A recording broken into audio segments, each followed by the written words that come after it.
พอดีก่อน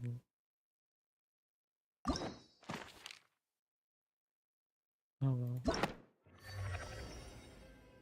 โอ้นี่มันไทม์ไลน์ไทยรามนี่เปลี่ยนเพลงแล้ววะ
เริ่มเลยนักเดินทางคนหนึ่ง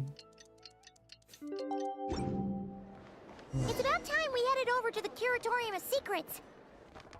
We have something super important to discuss. You remember, right? จำได้เลย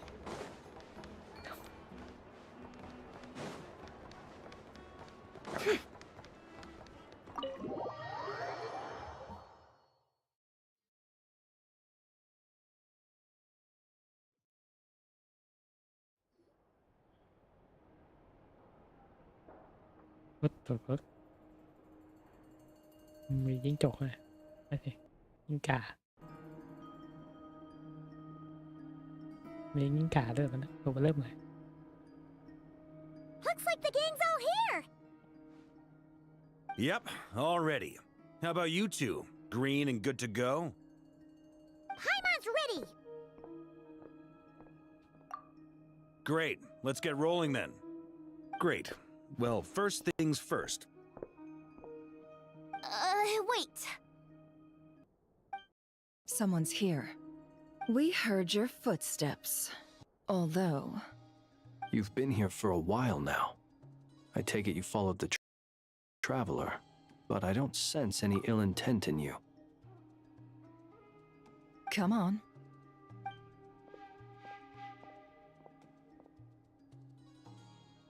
ใครเนาะใคร I figured it wouldn't take you long to notice me. I come bearing news from my lady, the knave. Dottore went through the motions of returning to Snezhnaya, but it was obviously a facade. However, he has not returned to the Kuvaki Experimental Design Bureau, nor has he made an appearance in Nasha Town.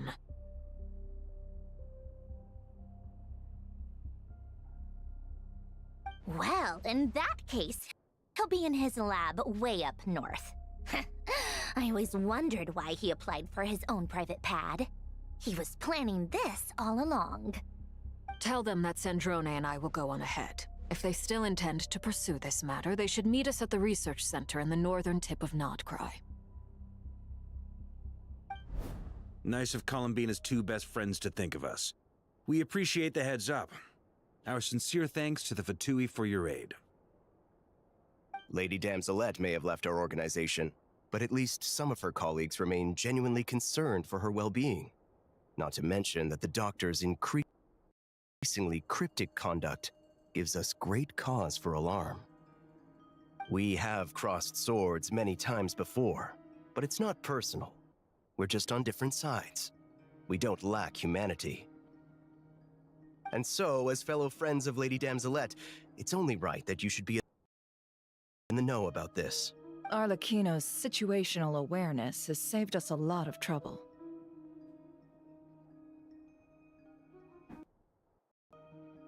I'll leave the map here with you. If you do decide to head to the research center, please proceed with caution.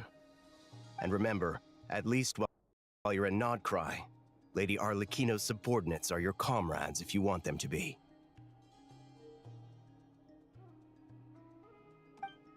This is very accommodating of you. Just doing my duty. I shall take my leave now. If you need us, you'll find us at the Experimental Design Bureau.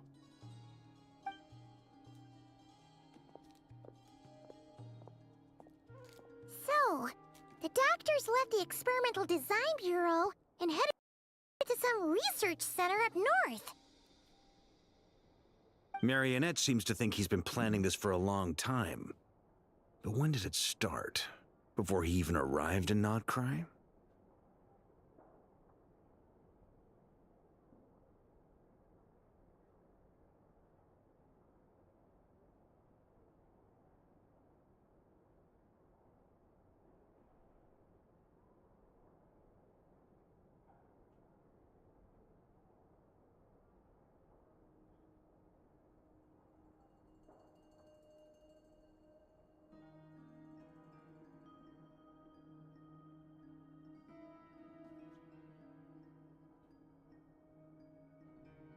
It seems his loyalty to the Tsaritsa is lip service at most. Behind the scenes, he may even be working against her.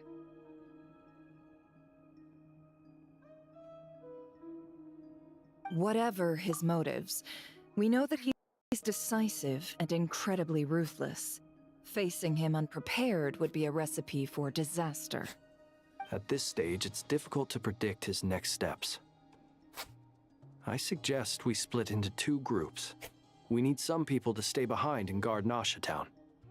Well, as much as I'd love to help, infiltrating research labs isn't really my area of expertise. But at least take Cool Your Jet's Ducky with you. It should be some help during the battle. And as for Miss Inefa, I suppose you will stay to protect Miss Aino? Detecting operational logic. Protect Aino. Priority. High. Just in case, Servarka, I think it would be best if you stayed behind as well. You can leave the research center to us. I mean, I would have said the Knight of Berea should probably be out on the front line, but okay, fine. Leave Nasha Town to me. Be careful out there, okay? If things get out of hand, fall back right away. Yehodo will be on hand to assist you. In my absence, she can handle any intel gathering work. You got it, boss. You guys make sure to get back here in one piece. We will. Things are moving fast. We'd better head off soon if we hope to keep pace. So, it's infiltrate a secret research facility, or... Yeah, alright. Paimon will help out here instead. Sounds like it's gonna be a pretty intense fight. We all have to bring our A game here. So, anything you need to wrap up before we leave?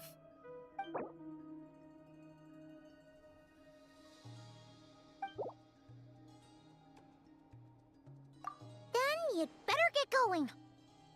พร้อมแล้วมาหาละ Very well. ไปหาหมอเลยจะสบาย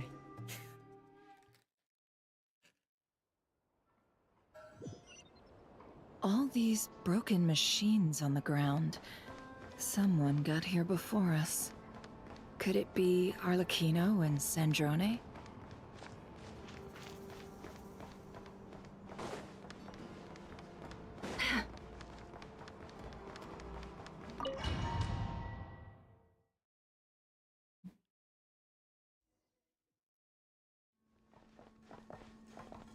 ว้าวมาเปิดผ่านภาพน้องบทไทยแรงคอเนี่ยมาได้วิ่งตามคนมี6นาที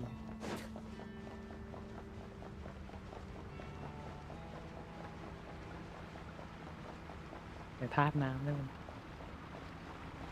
ตีมันไม่อยู่กับที่เลยแพ้น้ำไม่ดี That's quite a welcome party. Close your eyes. The long sleep beckons.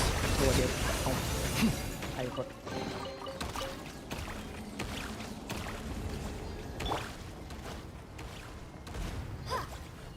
อ๋อไม่ก็กระจกแตกยังไม่แตก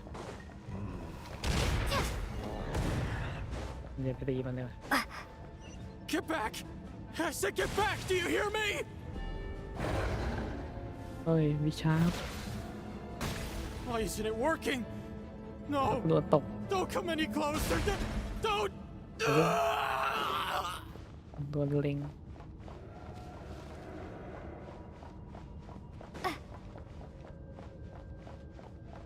ตายห่าโอ้ย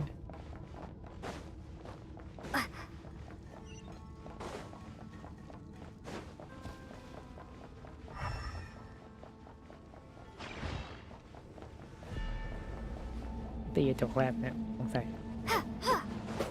ไม่ก็ได้ For the everlasting fall. Can't hide the truth. You poor soul. May your spirits find peace. Grab that key on the ground. We'll probably need it at some point. มีอะไรซ่อนไหมครับมันเยียดนี่ถ้าไม่ได้ก่อนโอ้โหมีวันนี้ไม่มีแล้ว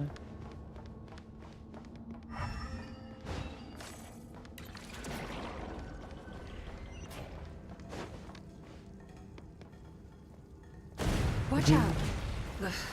There's no way through. Let's go around. ไอหิวนะรับมากเด็ก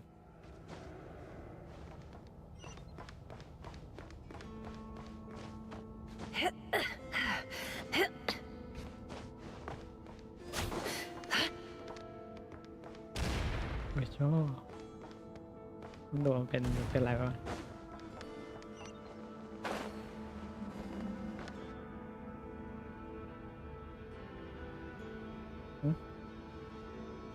What the trespassers? Here? What's wrong with you people? We're looking for the doctor, and we understand he might be here. I see you're fleeing the facility. You looking to settle a score with the doctor? Good luck with that. I don't think you have many chances left. Perhaps. But you might have a chance to live if you start talking. 2 other Harbingers had the same idea as you. They're already inside. But what good is it gonna do? The doctor wouldn't do something like this unprepared. Seems to me that you're not too thrilled about being his subordinate. Also, is it just me, or do I sense monsters nearby? If you'd prefer their company to ours, that can easily be arranged. We need to know what the doctor is up to. Please, if you know anything at all, tell me. This is about more than us versus the doctor. His actions could have consequences for all of Nodcry. And perhaps even your homeland, Snezhnaya.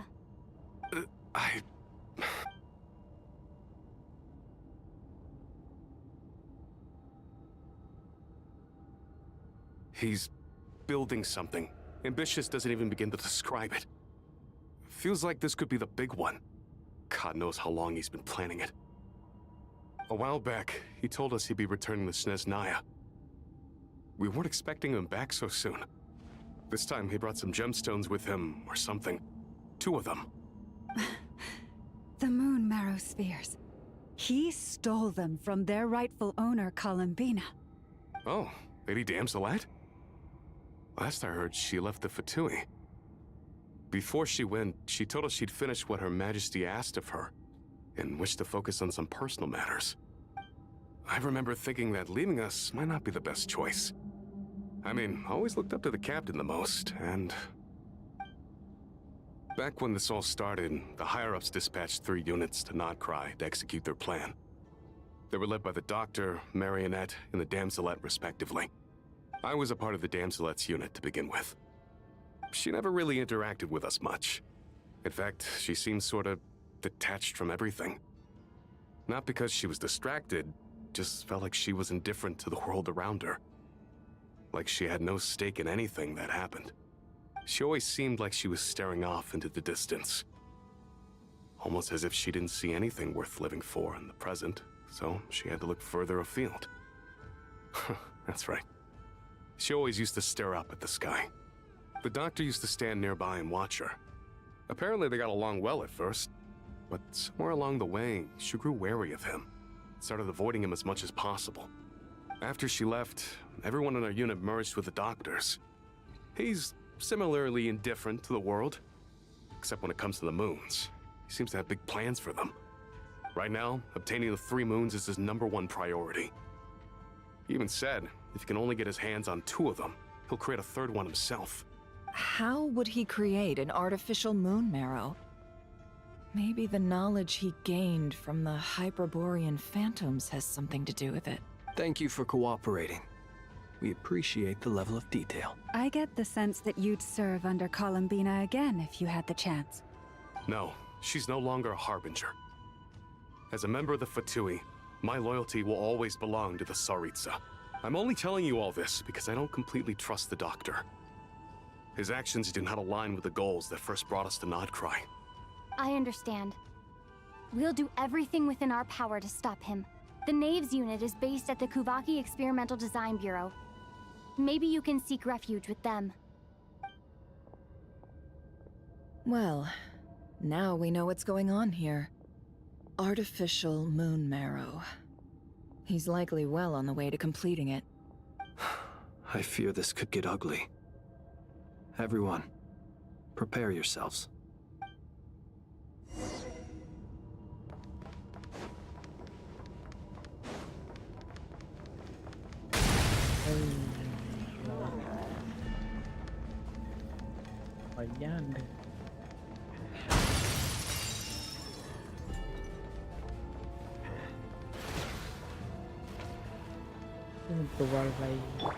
Be silent. You poor last one. Time to come clean. The deception ends here.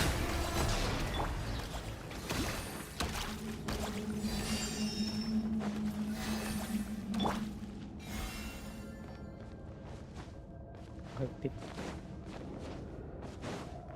เป็นยังไงให้ติด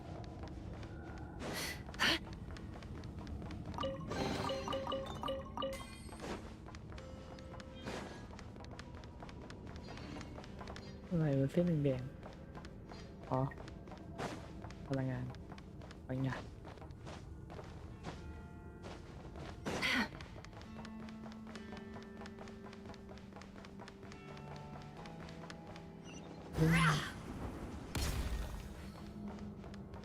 ประตูดอกไม้อะไรเนี่ยเอ้าเหมือนยืนอย่างนั้นเองนี่ทำอะไรครับ Welcome one and all. I've been expecting you. I hope my humble research facility is to your liking. Yeah, we really appreciated fighting our way in through a horde of monsters. The gall! You expect us to believe you've just been patiently waiting for us? Of course I have. Should I be worried about something? Everything seems to be going quite smoothly so far, and you've shown up right on schedule. First Sandrone and Arlecchino, now you. Quite a surfeit of guests I've had today. If you were looking for them, I should probably mention that Arlecchino disappeared as soon as she entered the facility. As for Sandrone, why, she stood right here only moments ago demanding answers from me at the hardly out of character. She never was one for basic courtesy, but I have to admit I was a little surprised to see her showing concern for someone besides herself. Does everyone you associate with undergo such a change in temperament? Speaking as a researcher, I have to say, it is not a change for the better. Well, since you ask... So you've got your hands on the moon marrow, and now you're claiming godhood. Don't you think that's a bit of a stretch, Dottore? I must protest what you are insinuating with that phrase, claiming godhood. I am not claiming anything. I am stating a fact. You're a researcher. I'm sure you appreciate the distinction between the two. Huh? Wait, you really think you're all that? You'll excuse me if I'm not being a polite little lady for you. We're colleagues. We both know what kind of person you are. By the same token, I knew you'd respond along those lines. You and I both understand that facts speak louder than words. To that end, I've had my people send you a small gift.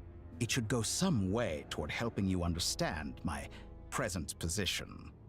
What gift? Where have all your troops gone? Who knows?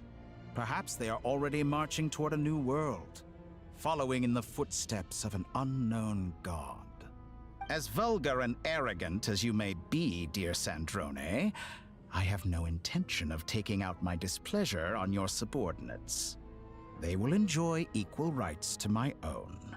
You sent your people to the Experimental Design Bureau? That's the Tsaritsa's property. Yes, and I am very mindful of Her Majesty's instructions. But you know full well that they do not conflict with my present goals. In which case, all I'm doing is conducting another one of my experiments. Is there a problem with that? Now then, you have a judgment call to make. Am I simply lying to stall you? Or is it possible that every word I am saying is the truth? In which case, your subordinates really are in danger. So now you've turned on fellow Fatui soldiers. You're completely insane. I have set a new rule for myself. Each person gets one chance. Naturally, that includes you, Sandrone. If you wish to leave, I won't stop you. We are colleagues, after all. Scumbag!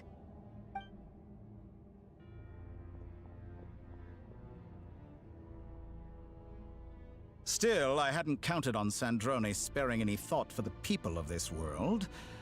Shame. I always found her self-centeredness to be one of her few better qualities. How can she ever hope to achieve greatness when she's so obsessed with protecting her little design bureau? It's more than a little disingenuous to speak of achieving greatness while taking hostages. Or does honor no longer mean anything to you? Honor? I have the marrow of 2 moons in my possession and will soon complete the construction of a 3rd. I will be the god of a new world. And you speak to me of honor? How charmingly naive. Those are sacred relics. You do not deserve them. In my view, many in this world do not deserve to be alive. And yet, I mercifully permit them to go on living, do I not? You'll come to regret your actions. Will I now? Let's see if you can make me.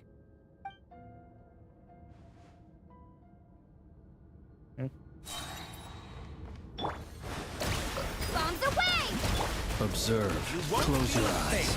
Night falls. Observe. Do you feel the... By the frost moon of old. Get lost! No more lies! Yeah. It all adds up. Seek within.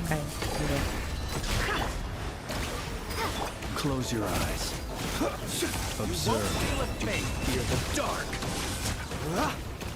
Be silent. Night falls. Can't hide the truth.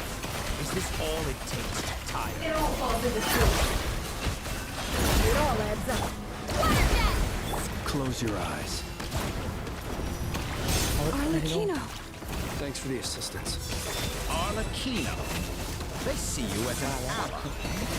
What a farce. You're clearly here to destroy my research, not plunder. I'd say your research is more valuable than your life. Am I wrong?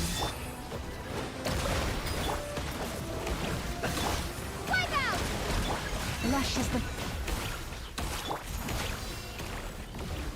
Is that the best you can do? Be silent. Observe.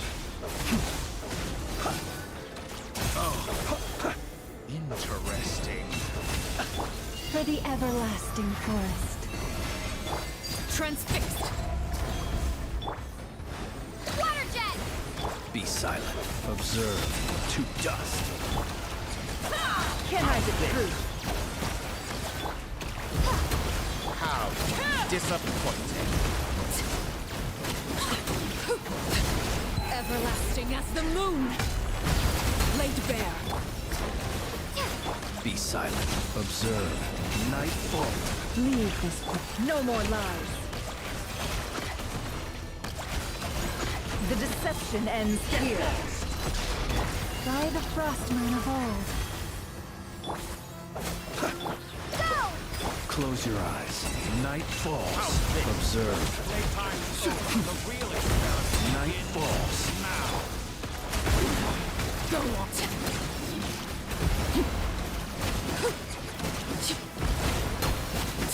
I expected so much Be more silent. Dottore is too powerful with the artificial moon marrow in his arsenal. Fighting him is futile. Quickly.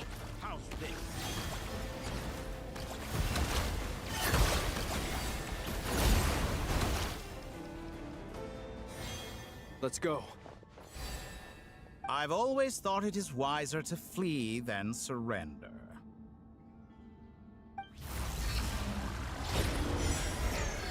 Watch out! What the? Forget about me! You should... Where's the traveler?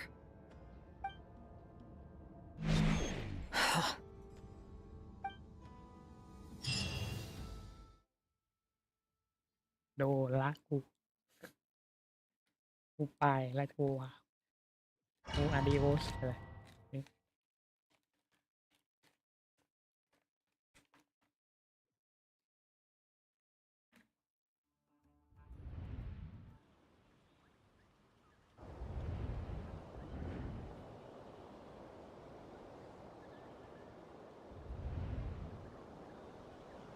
What just happened? Nasha Town? How did I get here?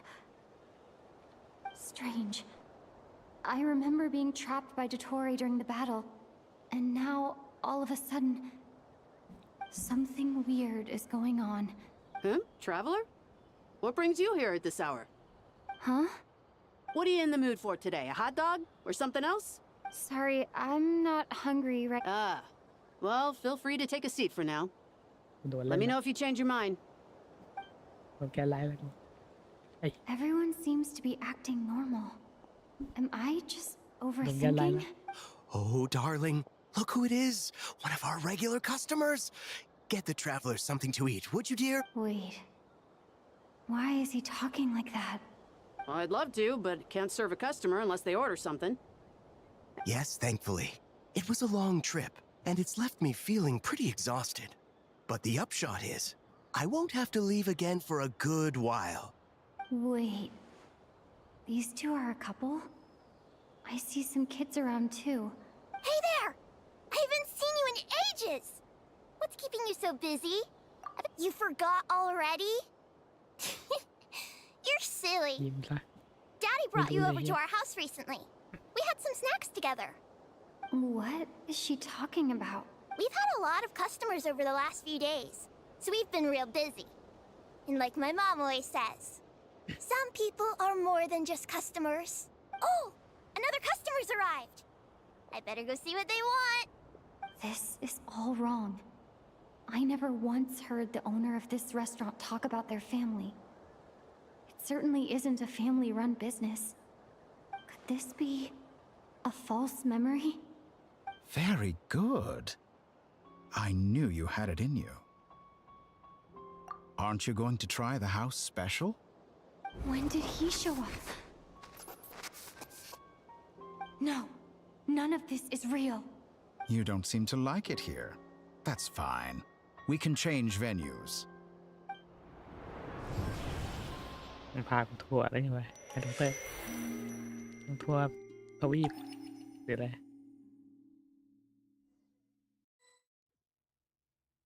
ไม่โหลดดิ้งอะไรดอกไม้เอาต้องรอดบีนะ I'm still alive. Where is this place? It took all my strength to open the moon gate, and then I leapt into it. So this is the moon's reflection?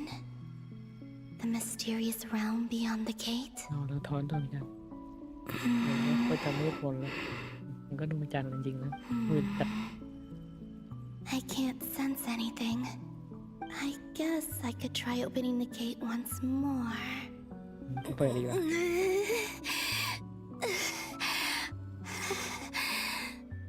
No response. Maybe this space can't be opened from inside. If this was the space that killed both Revier and his lover, then why am I unscathed?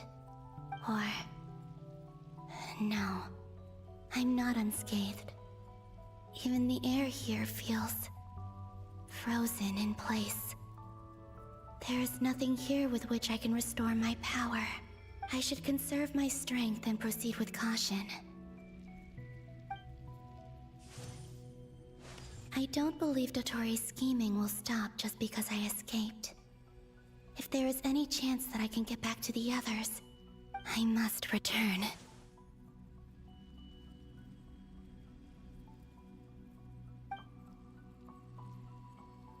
Emptiness, silence. What is this place? Or maybe the real question is, what is it for? เสาอะไรเป็นอะไร What's this? Looks like it responds to my power. Golden. Like Kuvaki. Is it some sort of guide? And why does it feel so familiar? I might as well follow it.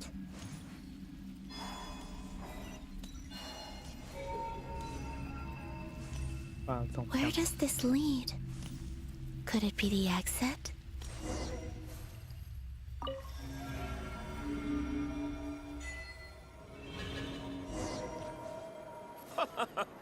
Welcome home, Moon Goddess.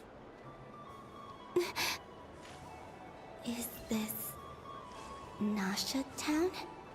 But isn't Moon Prayer Night over already?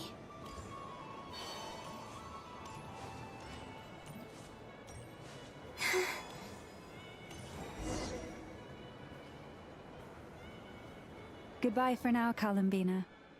I hope you have a wonderful night. I will. Llama, everyone else, and me? Are these my memories?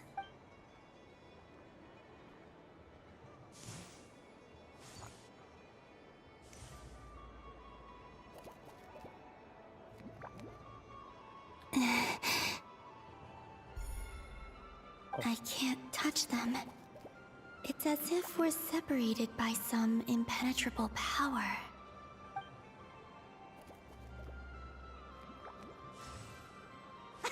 Over here! Over here!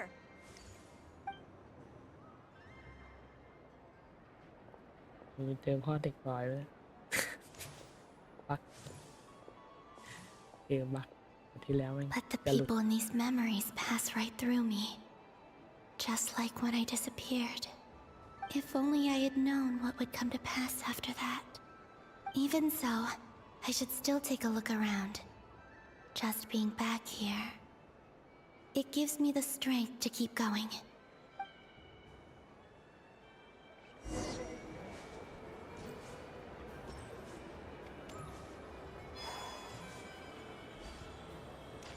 Welcome home, Moon Goddess.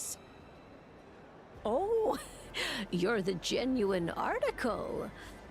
Alice was right. This Moon Prayer Night was worth watching after all. Oh, yes.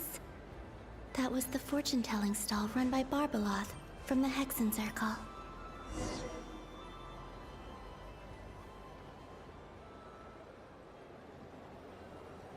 Please, draw the first lunar arcana. This represents destiny. My destiny. I believe the card I drew was the moon, now that I think about it. Barbalot's divination was absolutely right. It's almost time to draw the last card.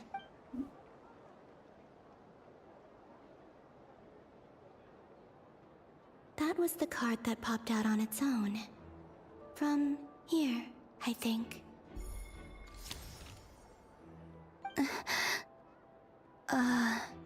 Kuvaki Pulse? What? Fascinating. I've never encountered this before in my role as a diviner.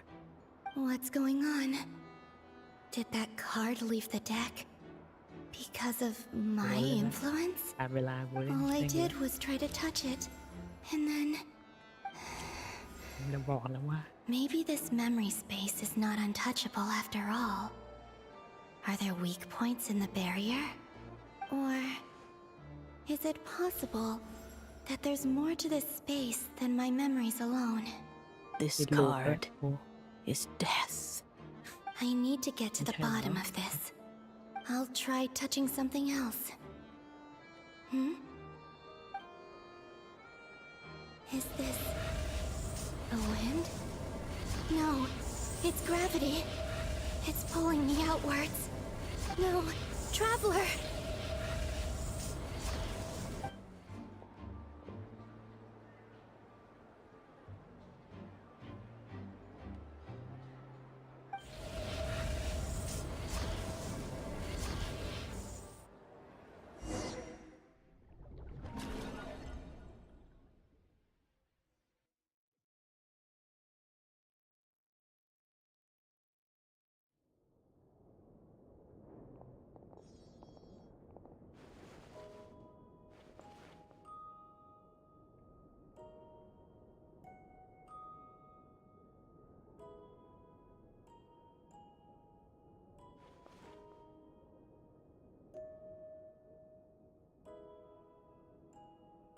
Haimon, listen to me.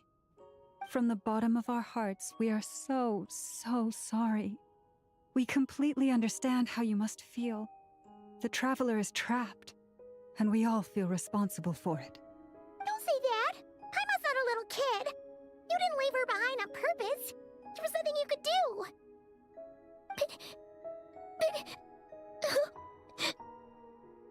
She's all alone in there! What if something happens to her? What are we gonna do then? We've barely spent any time apart since we met. Is she gonna die?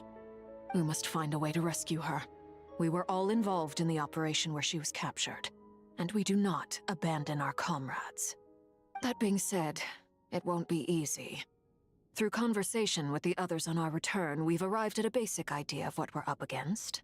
Dottoro's lab has clearly been in operation for a lot longer than we realized.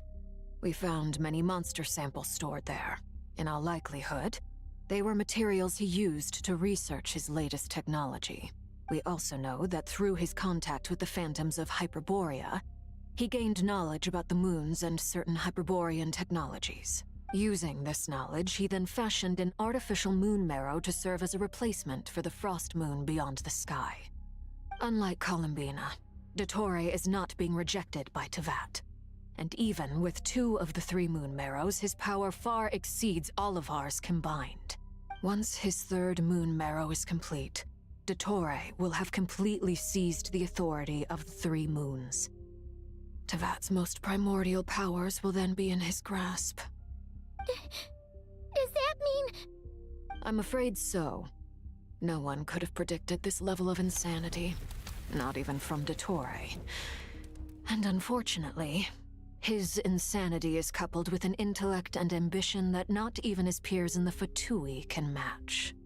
This is dire. Sounds like the world is done for. The 3 moons' authority can influence the very fabric of time and space.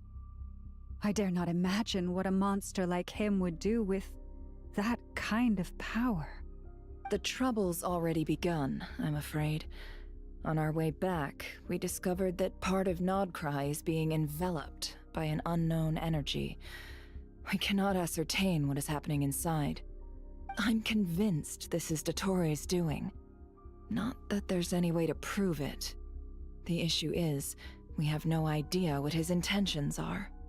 The only thing more frustrating than facing down evil is knowing that it will surely come, but not knowing when. The Doctor is guilty of numerous crimes in Mondstadt as well. One of our knights, well, former knights, his father was murdered by Dottore. His ideology and methodology are a danger to everything in his path, from individuals to entire nations. He does not feel guilt, even when he acts against his own people. He doesn't see them as his own people, that's why. People like him see everyone else as beneath them. Right. He views other people only in terms of how they can benefit him. That's the basis of all his social connections. Granted, he's hardly the only harbinger to pursue their own interests. We all do. And Her Majesty is gracious enough to permit it. Still, her mercy has its limits. Dottore's actions have gone beyond even what the Fatui could have imagined. Usurping divine authority to become a god. For a servant of the Tsaritsa, that goes beyond being disloyal. It's treason of the highest order. We can't expect him to heed the Tsaritsa's will once he gains the Three Moons' authority. Even we Harbingers consider him the most self-interested among us. Poor Traveler. Of all the people to get caught by... We have to go save her! Right now! Please! We gotta find a way! Paimon, I promise you, we are with you all the way. I get how you feel. I do. But it's gonna take more than strong emotions to take down an enemy like Dottore. What we need now is more information. Right. We can't even guarantee he's still at his research center. Before we can think about mounting a rescue operation, we need to confirm the Traveler's location. I'll find a way. Paimon knows, but... She's so scared. If anything happens to the Traveler... She might be the strongest person Paimon knows, but she's still human. She feels pain and bleeds just like anyone else.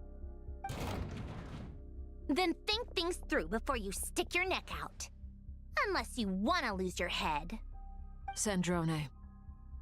Miss Sandrone, you're okay? Put the stuff over there, and be gentle with it. Am I okay? As you can see, I've had to move my whole livelihood out of the Experimental Design Bureau. It's been swallowed up by Dottore's energy field. If I'd left it any longer, I probably would have gotten stuck there. Ugh, Dottore always goes a little loco when he finds a shiny new toy. Not that he'd ever admit that. But this time, he's gone full psycho.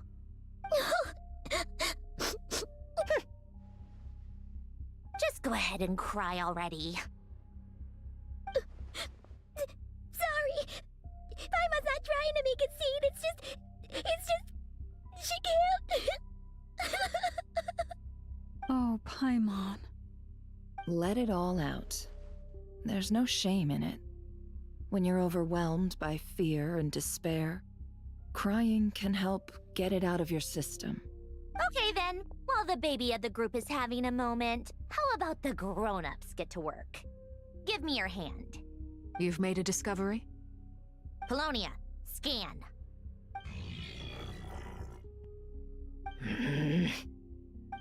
You, hand, now. Oh, I thought you'd never ask, my lady.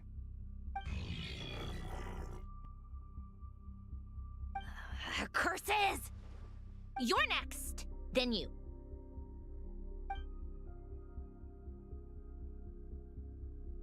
Dottore, you son of a...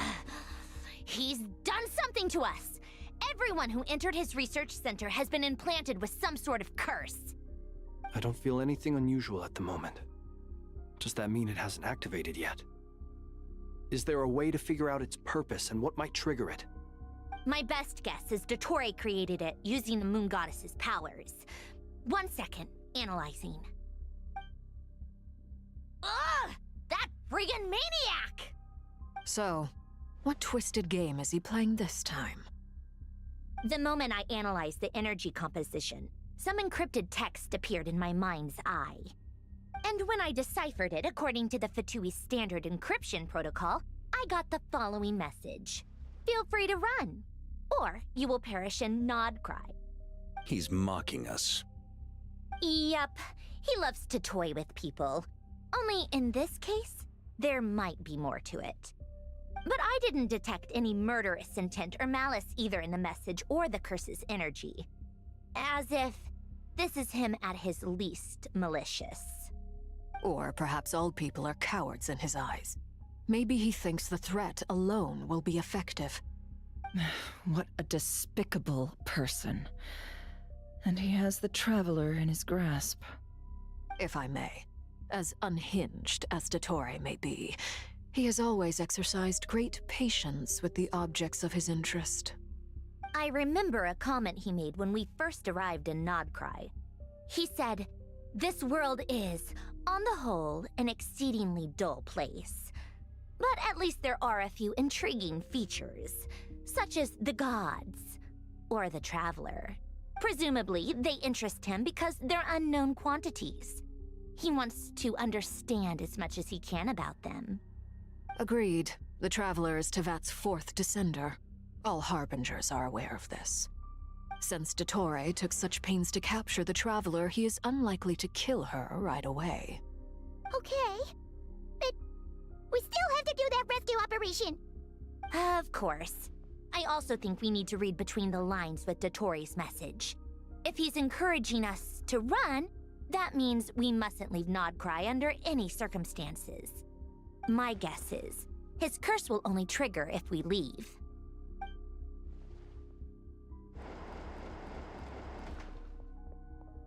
We've discovered multiple energy fields. Albedo is still attempting to analyze their structure. He told me to report back first. Each field is slowly growing, swallowing up more of the surrounding area in the process. And the pace of their expansion has increased since we first examined them. He's probably trying to swallow Nodcry whole. His nefarious ambition knows no bounds.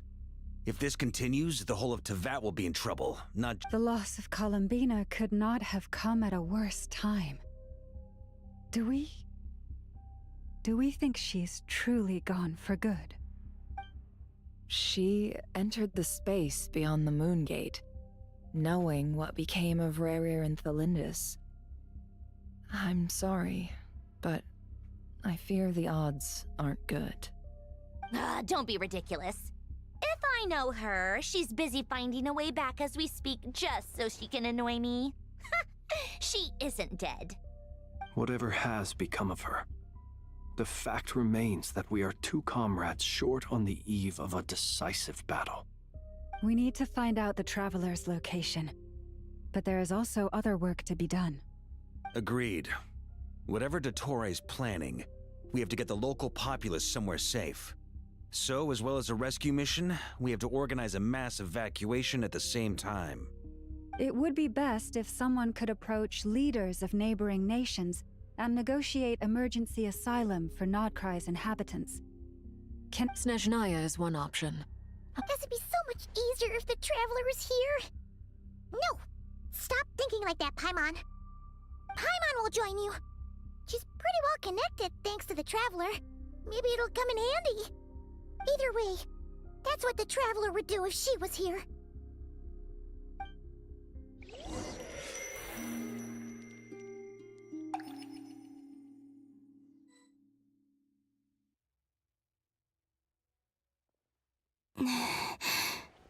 Back here again. That gravitational force that pulled me back. Is this where it came from? When I saw that memory of Moon Prayer Night, I think I influenced reality. Was it just a coincidence? Or... if only I could have sent the others some kind of warning on Moon Prayer Night. Maybe we could have stopped Dottore. I feel so heavy. Does entering that space consume a lot of energy? Well, even so, I have to keep moving forward. Back to emptiness and silence again. I should try and find my way back inside that memory.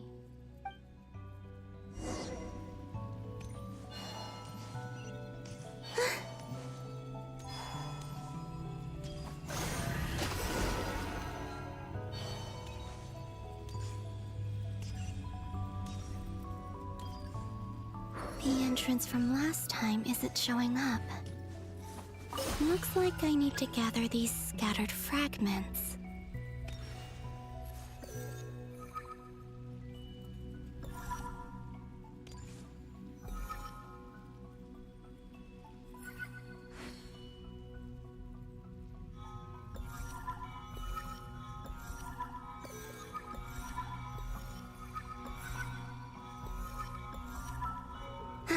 It worked!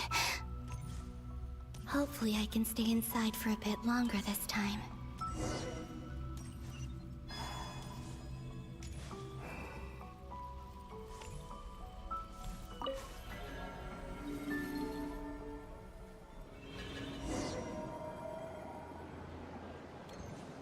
Ad Astra Abyssosk. Welcome to the Adventurers Guild. What? This doesn't look like Moonprayer Night.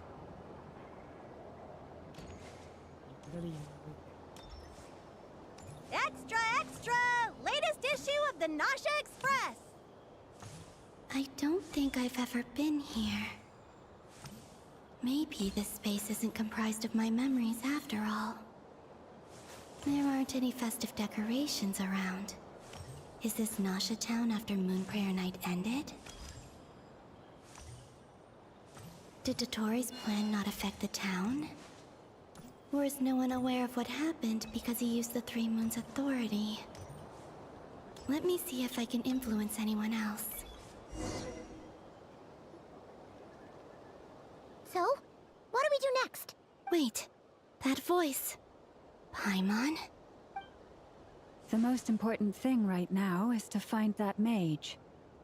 Lauma, the Traveler, and Mr. Varga are here too. I'd better go pay the Fatui a visit. Traveler!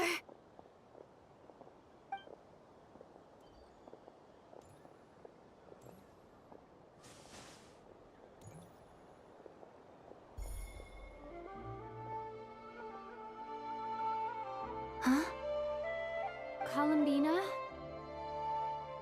I made contact. It's me, Columbina. แทรกซ้อนแทรกออกใกล้อีกเยอะเลย Traveler? งั้นก็ตอนลิสต์ Let's go! This is no time to be แต่หนังสือ spacing กับ out! คนละไม่น่าเลยว่ะเนี่ยนะว่าความผิด Wait a moment. This has happened before. This is what happened when I disappeared. I stood right over there, thinking that no one would ever find me. It was only when she called my name that I decided to follow them. But did she turn around because she sensed my touch just now? Is it really possible that from in here, I can change the past? If I keep following them, maybe... It's that gravity again.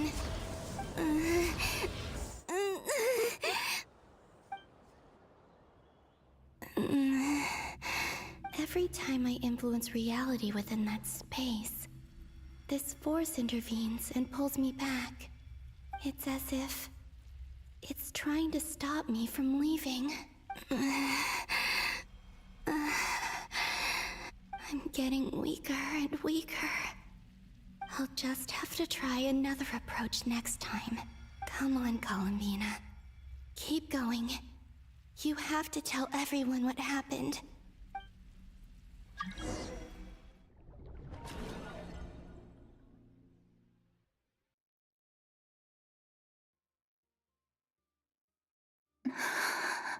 Suddenly, I've been plunged into darkness. It feels strange.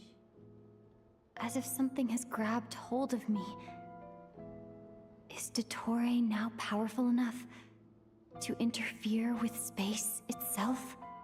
Look at you, standing so still in total silence. I almost didn't recognize you. Hello there, traveler. He seems to be in a good mood. Wait, what's that behind him? Ah, so you noticed. This is the completed trilune. 2 primordial moon marrows and 1 artificial specimen. You are wary of it. Good. Maintain that reverence. You performed well in that recent battle. Brave and reckless as always.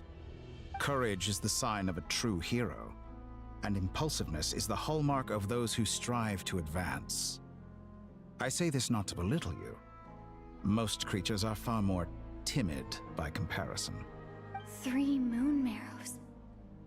Does that mean the artificial one is now complete too? Well spotted. What do you think? For a replica I built myself, I dare say it looks the part. Dottore, are you planting illusions in my mind? I have no interest in fooling your eyes. On the contrary, I hope to show you the true essence of all that you see before you. Is this not a beautiful city? People live in peace and find joy in their work. The streets are safe. People can even leave their doors unlocked at night. You might say it is the Elysium everyone dreams of. All available data indicates your values and worldview conform with the mainstream. This kind of society should be quite to your taste. False beauty is deceitful. Lies are to no one's taste. I wonder, is it your moral standards that are too high, or your expectations of reality? Answer me this. If someone existed in a sweet dream from the moment they were born, a dream in which they never once felt pain, which do you think they would consider superior? The dream or the reality? That's pure sophistry. It has nothing to do with your actions. As I suspected. You have yet to understand all of this for what it really is. What do you want from me? You sound impatient. Do you think the only reason I'm keeping you is because I want something from you? If it's not, then why haven't you killed me yet? No one can stop you if you're as powerful as a god. I'm delighted you recognize that fact. I believe we last squared off in Sumeru. Ah, the memories. How time flies.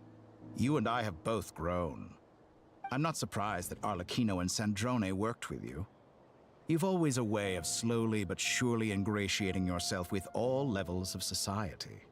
People laud you as a hero, but I suspect there's more to it than that.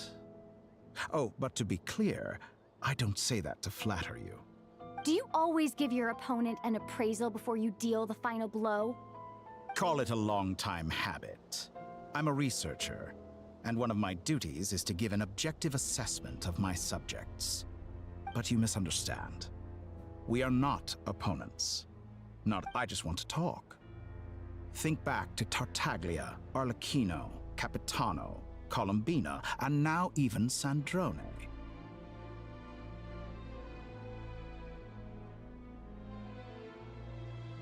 You've worked with each of them in the past. I believe you can work with me as well. What makes you so sure? Well, why not? Should the good associate only with the good and the bad befriend only the bad? I like to think we could have a more mature relationship than that. Surely you don't think all your relationships are grounded in friendship or shared ideals. People come together because it benefits them to do so. If you think of the people you admire, you must surely admit that they have provided some benefit to you. Morality, ambition, dreams. People have plenty of words to embellish the nature of their relationships. But once you break free from those ethical frameworks, you will see that the only thing connecting the two of you is mutual benefit. And that is what I'd like to talk to you about. We're finally getting into it.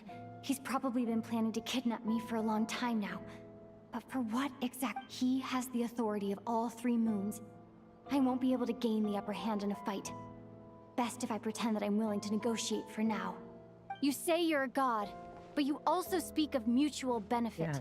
What could a god want that the 3 moons cannot provide? Excellent question.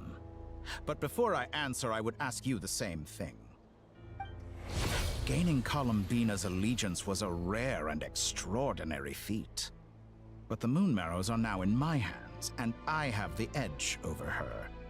For this artificial moon is not being rejected by Tevat. Her identity and lineage may have been a thing of glory in the old world, but they were also shackles that prevented her from ever integrating into Tevat. I, on the other hand, you may view me as a thief, but I have overcome that limitation. So what is it that the 3 moons cannot grant you? What stops you from negotiating with me to get what you want? I don't make deals with lying psychopaths. That's quite an accusation. Are you expecting me to get angry with you? Well, this is one aspect in which my personal growth has served me well. In the past, my less mature self might have been disappointed, perhaps even angry, over a small setback like this. Like when you and Lesser Lord Kusanali joined forces to oppose me, for example. But things are different now. Just as the rich do not quibble with the poor, I no longer find myself perturbed by these trivial. Human relationships end with conflicts of emotions and interests. But relations between humans and gods are different.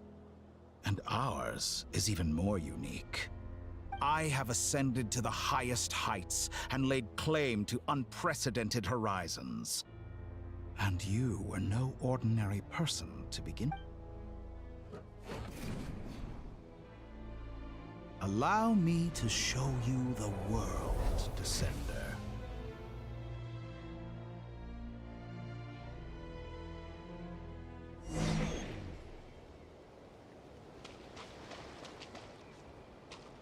To stand, walk, jump, sit, and lie down. These are the most common of behaviors.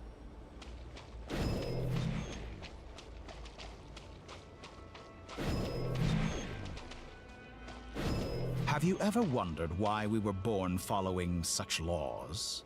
Who stipulated that we could not fly instead of walk?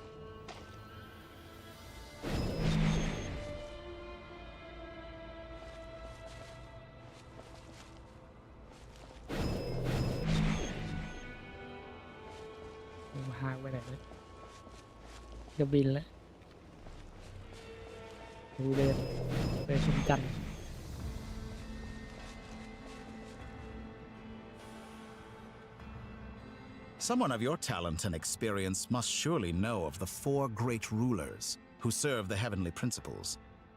They govern life, death, time, and space. One wounded by a blade will die from blood loss or infection, and one who falls into a lake will drown in agony. The elderly wallow in solitude, and the solitary age faster. Eventually, new life is born, only to embark on the same path of suffering. These 4 divisions anchor the world and shackle those who live in it. But they themselves transcend its boundaries, squandering the power bestowed by the heavens. All who live yearn for equality, but unless the gods prostrate themselves and profess that they are mere servants of the living, equality can never exist. Who makes the rules we must live by? Who has the right to restrict us? The limits of the body can be rejected.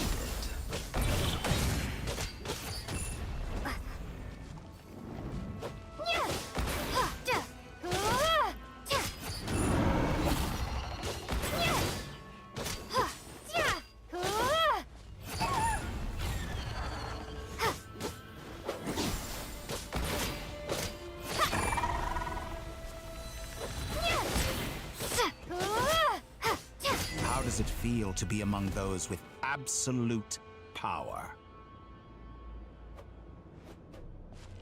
มันสายเติมอะ You cannot conceive the extent to which your flesh มัน hinders ถอ your ดไปทั่ว mind เลย and spirit. ทำเฮียแล้วจะตีไปทำไม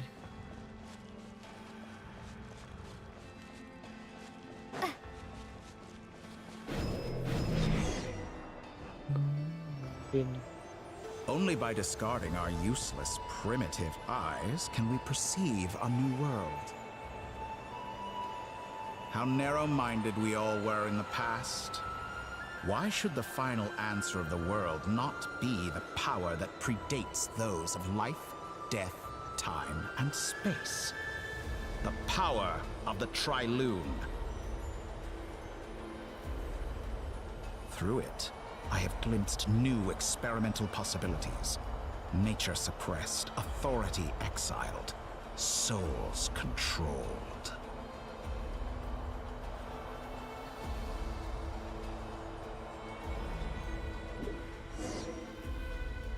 You know, I heard recently that a group of critics reviewed countless stories and drew an interesting conclusion. They found that it is more often than not the villains who strive tirelessly to push the boundaries of progress. In fact, long before this, someone voiced a similar idea in an academia editorial. I felt a great affinity with this perspective. Fanatics are trampled down for their transgressions, and those who transcend are rebuked for their audacity. And so, the majority of creatures are too timid to follow my lead. But all sacrifices made during my experiments have been worthwhile, as you can now see. I can offer you something new, something unique, precisely because I am a villain. Think about it. We are eternally bound through mutual interest. Can you truly say you would never turn to malice if it could give you the life you dream of? After all, what value do perfection and purity really have? They are fragile and feeble things, utterly tedious. I say, better to be governed by a flawed humanity than a gnosis. The true seeker of knowledge is the villain who undergoes countless tribulations in pursuit of their goal. I'm sure many people have told you that you're different. Because I'm a descender? Exactly. Very clever. But what has that got to do with you? I do not conceal my wicked deeds, my selfish desires, or my greed. A true researcher must act as I do if they are to understand and speak of the truth. And yet, a knowledge seeker like myself will inevitably grow tired of studying Tevat beyond a point. You have traveled to all corners of the world and met many people. Along the way, there have been moments when you were misunderstood or even became a wanted criminal. And all the while, you have spent your days doing some of the most mundane jobs in the world. You fight and toil, claim minuscule rewards from my friend Pantalone, then you fight some more, winning some battles and losing others as your search goes on. And this cycle continues, with no end in sight. Surely you must sometimes grow weary of being stuck in this same loop day after day. We're completely different. I embrace everything that life throws at me. I am engaged in every step of my journey. How does that make us different? I too embrace what life brings, researching everything that interests me. Think of all the novel things I've managed to create, like the artificial moon marrow. Don't you see? As unique a specimen as she was, even Columbina is not irreplaceable. Take that back. She's gone because of your actions. I didn't say that to anger you. Though admittedly, I don't see what there is to be angry about. Anything Columbina could do for you, I can do better. I know what your ultimate goal is. You wish to walk the path your brother walked and seek answers from him at the end of that journey, don't you?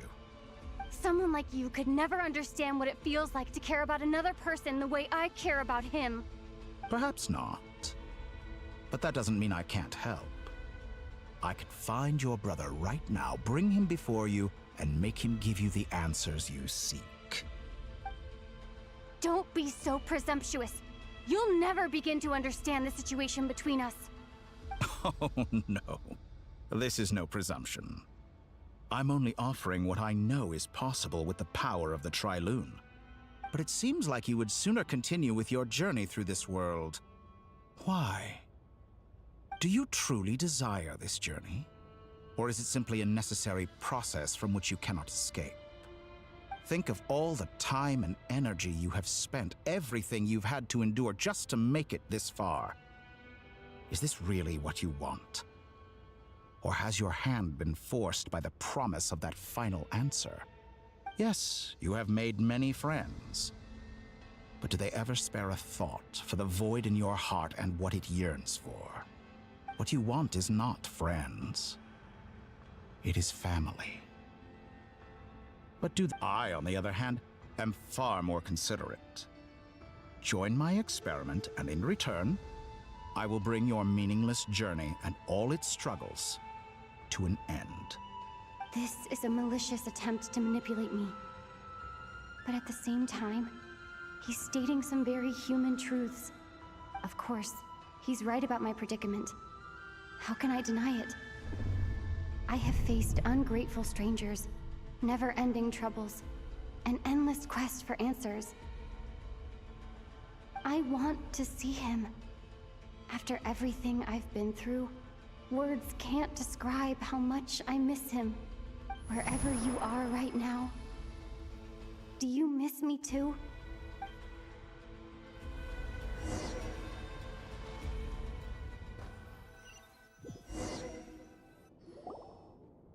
All right, everyone. Our next mission is clear. We need to contact all the major organizations, explain the situation to the public, and then begin the evacuation. The residents of Not Cry are quite dispersed. The two most populated areas are the Southern Isles and Pyramida. Miss Lauma, I will leave Hisi Island and Nosha Town in your hands. I will liaise with the Fatui and Pyramida. Agreed. We will reach out to Natlan and Snezhnaya. Anyone found north of the Experimental Design Bureau should follow the Fatui to Snezhnaya. As for those dwelling south of that line, I will ask the Voynich Guild to help persuade them to leave. Then I, Mr. Varka, and the Frostmoon Scions will escort them to Natlan. The Voynich Guild has dealings with the Curatorium of Secrets. I will send them a letter vouching for your credibility. Yehoda, you should help Lauma. This is too big of a task for one person. My wish has come true. You're willingly lending me your most capable employee for the day.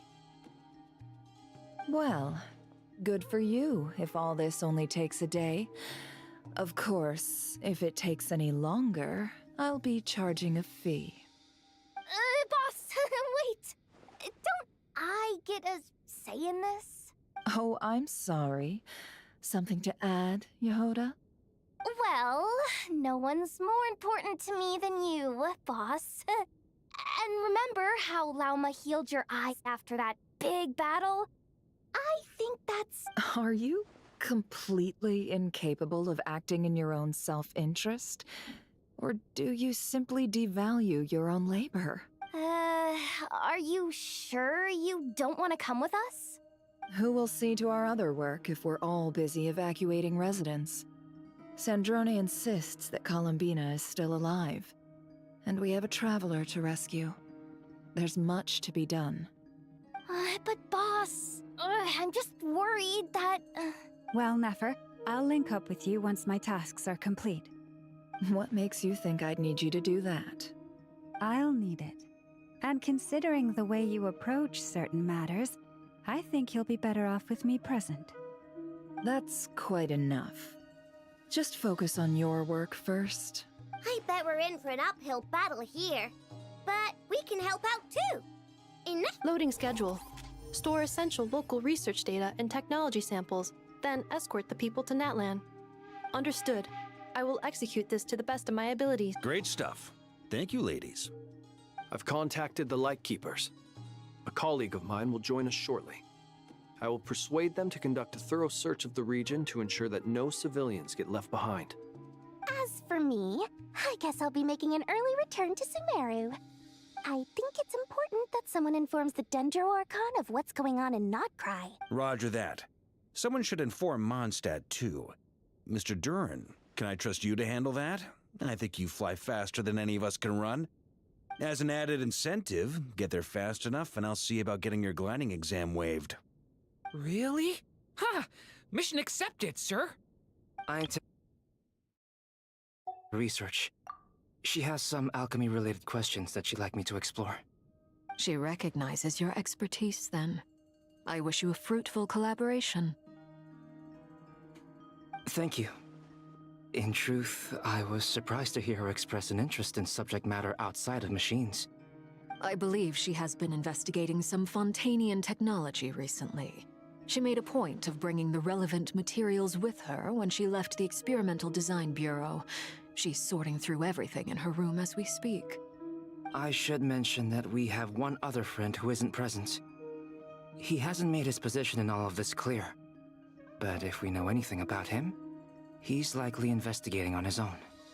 Paimon's been very quiet today. But I know how close she and the Traveler are with the Natlanese. She should come with us to the border. Okay.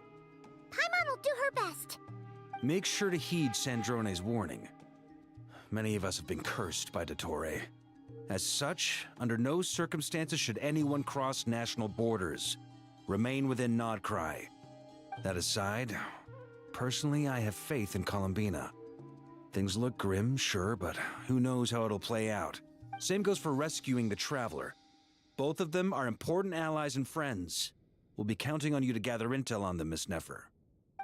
Oh, wonderful. You're all here. That voice again! Nicole? Whoa, that was loud! And it came out of nowhere. So... Sorry, this is the only way I can speak to you all right now. We're still facing quite a catastrophe here at the world's borders. Alice has roped in every Hexen Circle member she can get a hold of. Except for me. She told me I had to come and help you all out as a matter of urgency. I quote, "You love talking, don't you? Well, now it's finally your time to shine. Take these. Make sure the whole party gets one each. You'll be in charge of making sure everyone stays connected." Huh? Is this... a Dodo communication device? Scanning. Unknown device. Analyzing. Unknown device. Conclusion. Cute. Affirmative. It is cute and good. I believe that I quite like it. This is no ordinary Dodo communication device. It's my very own special modified version, specifically... sorry. I almost went off on another tangent there. Anyway, help yourselves. It will allow us to communicate over long distances within Nodcry.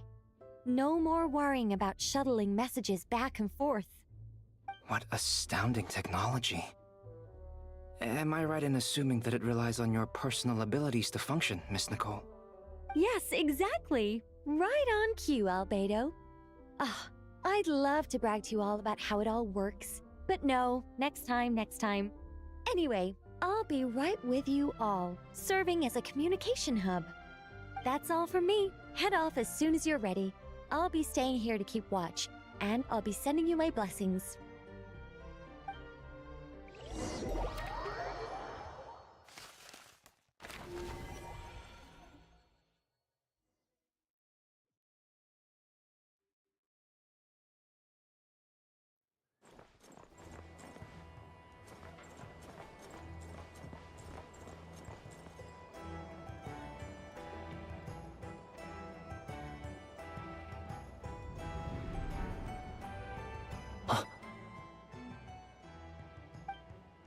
Ah, Sir Flint.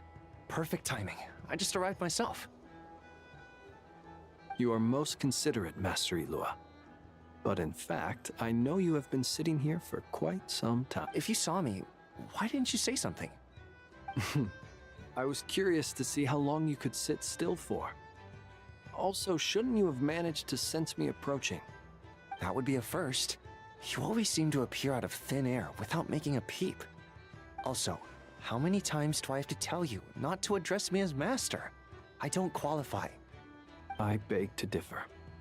Why should a young man so well versed in social graces as yourself not be worthy of that title? Please, Lord Flint's... Sir Flint's. I'm begging you, don't flatter me into complacency like you do with everyone else. You understand me better than most. My newest acquaintances tell me I love complimenting others. I think they don't understand why you do it. You just love puffing people up till they're a big, happy ball of hot air that floats away into the sky. In all sincerity, I can only hope that they bring good tidings when they come back down to Earth. Is the situation that bad? We just held a strategy meeting. Let me fill you in.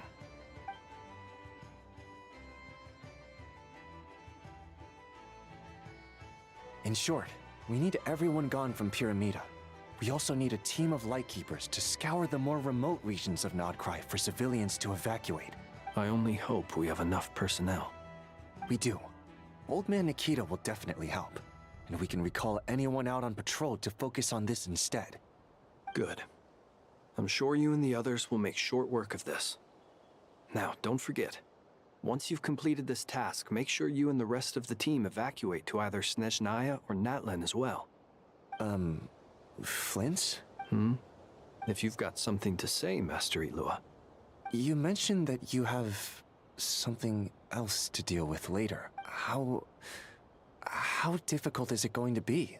I doubt it will be easy. I know you're a Lightkeeper, and it's your duty to protect others in times of crisis.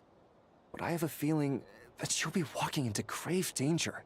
However bad things have gotten in the past, Nodcry has never faced a mass evacuation before. But from the sounds of it, you don't intend to come with us. I don't mean to pry, and it's probably none of my business. But whatever it is you're intending, you don't have to go through with it, you know. I've been afflicted with some sort of curse, and I'm told it may well trigger if I set foot outside of Nodcry. As such, I cannot leave. I have to act, if for no other reason than to fight this curse. What? No. Why? Why would anyone want to curse you? There are plenty of people out there willing to trample over others in pursuit of their own goals. Frankly, Sir Flint, I am furious. You're making light of what is an incredibly serious situation. Indeed, I am. And what? I told you, I'm furious about this. Nothing I can do about it, I'm afraid. Things happen, and we just have to deal with them. If you find yourself feeling angry, perhaps start by drinking a big glass of water. Hey, you mean you're completely unmoved by my anger? Then allow me to express my sincerest regret. Come by the lighthouse sometime. We'll catch ourselves a few... Maybe I need to spell this out. Lean in a little, Flint. Oh my, this doesn't bode well. Word is that you were caught up in a real horror show recently. People were amazed that you returned safe and sound. They've been debating whether you're even human. I've returned safe and sound from plenty of crises. When you say people, do you mean other people? Fine. I'll be frank. You're not human, are you? Heavens. Now that's a horrifying thought. You know what? Forget it. We'll revisit this once it's all over. A sound plan. Albeit a little ominous. Just promise me you'll come back in one piece. For you, Master Ilua. Also, please pass my regards on to our colleagues. Tell them, thank you all for your assistance.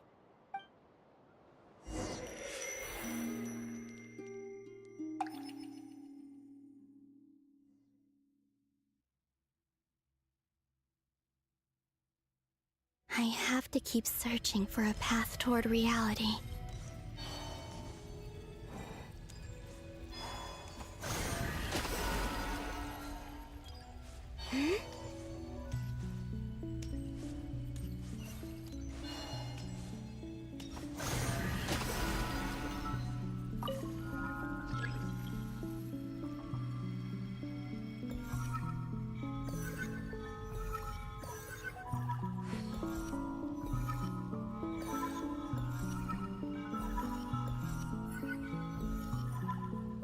This should do it. The last 2 times I tried to influence reality in this space, it consumed a lot of Kuvaki. I'll try and be more careful this time. I need to leave key clues behind using less power. I hope everyone still remembers what I said on Moon Prayer Night.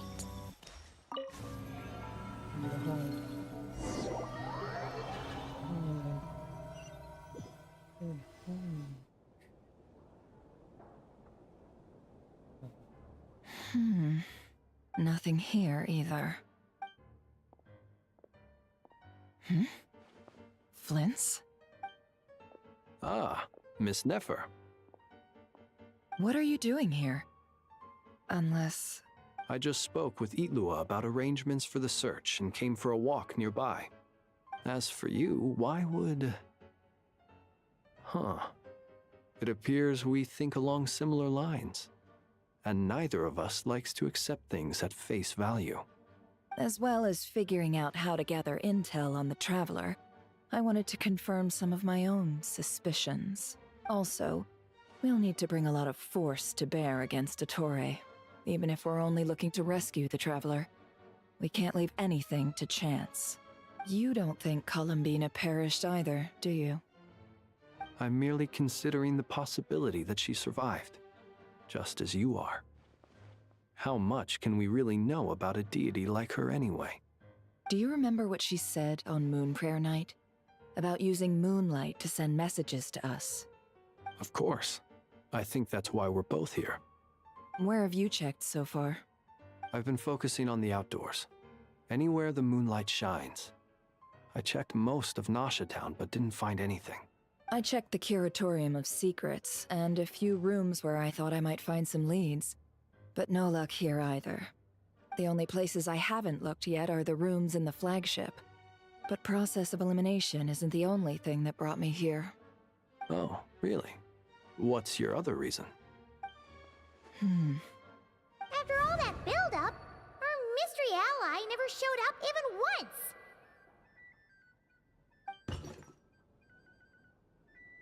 Huh? Am I imagining things?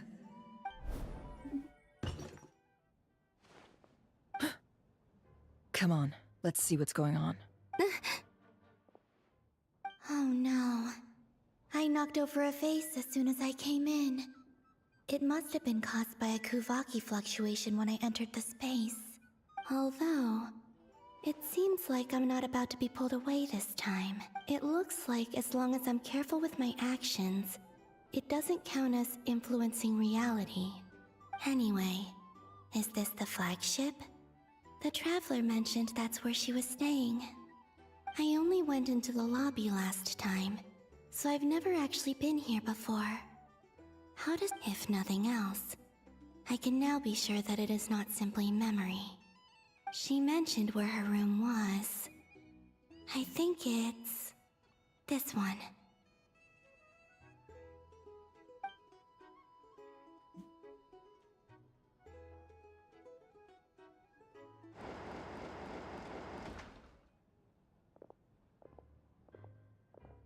The door is closed. But if this is anything like when I disappeared, then maybe...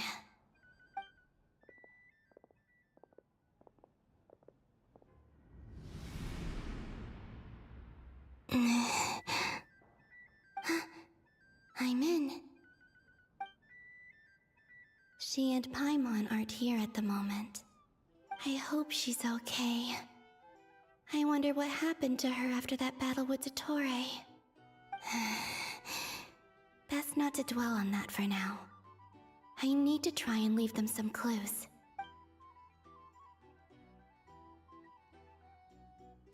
Traveler. I really hope you find this.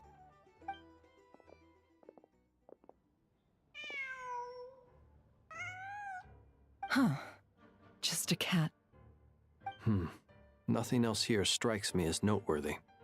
Didn't you stay here for a couple of nights once? Before Rerir showed himself, yes. It's also where the Traveler and I first met. Did you notice anything unusual during your stay?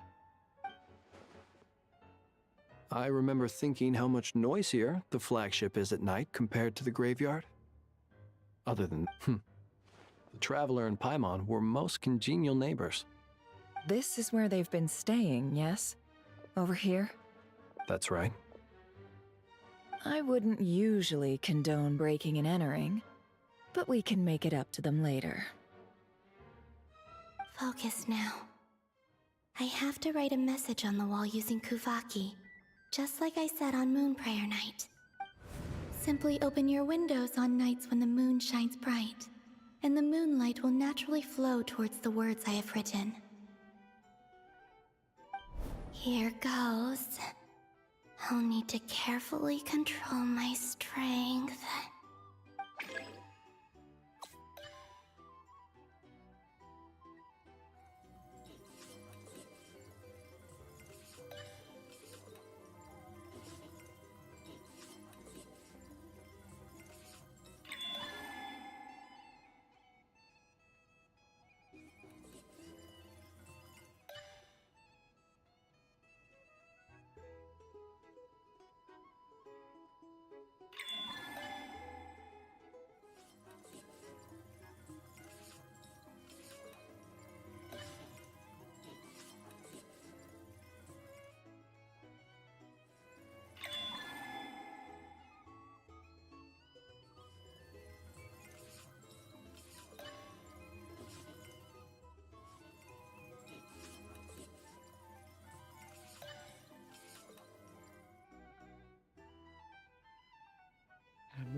There's a noise outside the door. Is she back?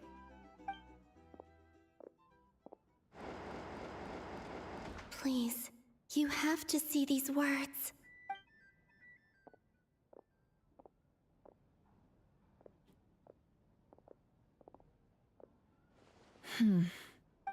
Well, do you sense anything?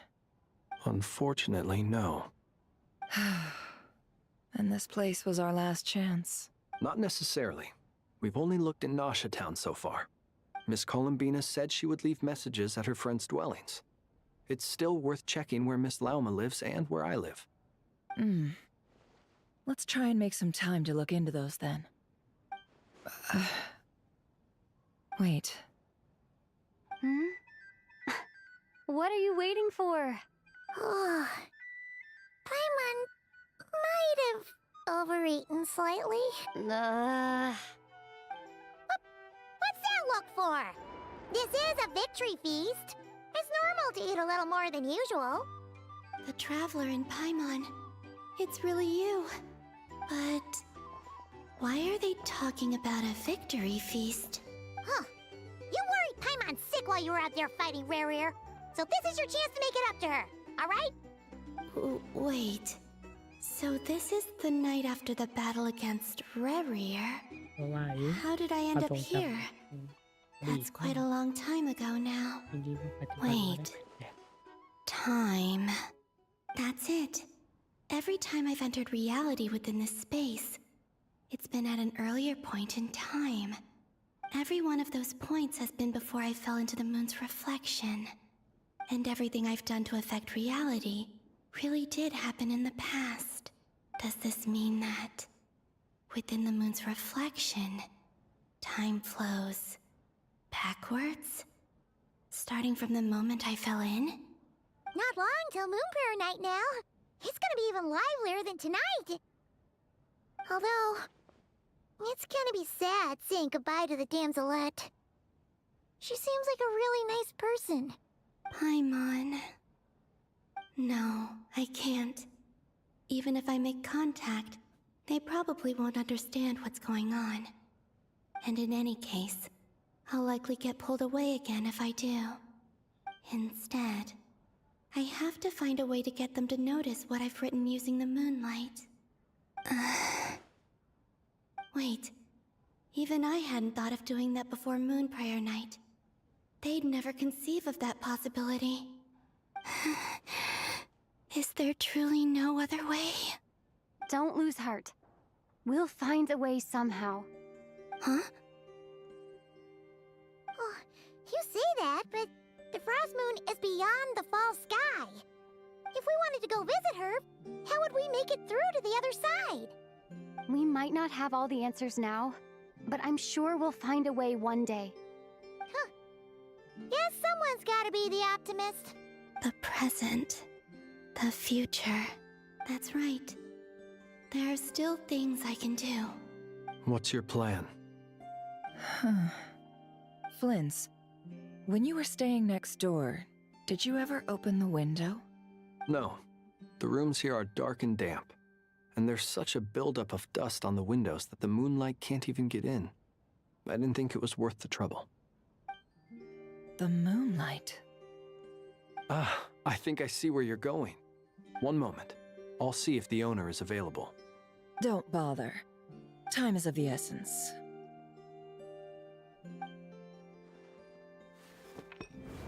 Time. Even if no one sees what I've written at this moment, maybe someone will remember what I said after Moon Prayer Night. I need to write down as much information as I can. And maybe one day... Huh? What's up with you? You can't even hold your cup steady. Are you getting tired? A little. Well, you should probably hit the hay then. You've had a really tough couple of days for you.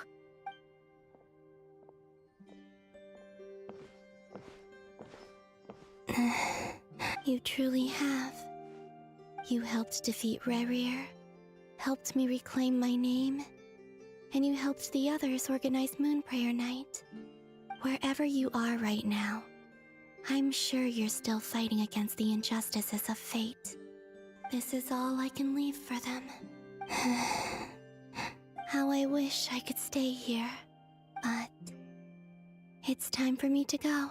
I hope to see you again in the next time, and if the opportunity presents itself. I will surely return to your side. Huh. Columbina. She's alive. Not only that, but she's left us an entire wall's worth of clues. She even wrote down what would happen on Moon Prayer Night. It's just a shame we found it too late. I am here. Time in this place flows backwards. I am constantly moving forward. It sounds like she's found a way to influence the past using Kuvaki. But her future is our past. So, these words have been here ever since we defeated the Ray Hero Solnari. We just never discovered them. Which came first, the chicken or the egg? Do you ever mull over questions like that? Only when I'm in a good mood, and at leisure. Well, I never do. Everything that has happened already belongs to the realm of fact. As a business person, and especially an intel broker, what I do is extrapolate from those facts to... An admirable philosophy. It's a means of survival. Let's go. We have a wall's worth of clues to share with the others.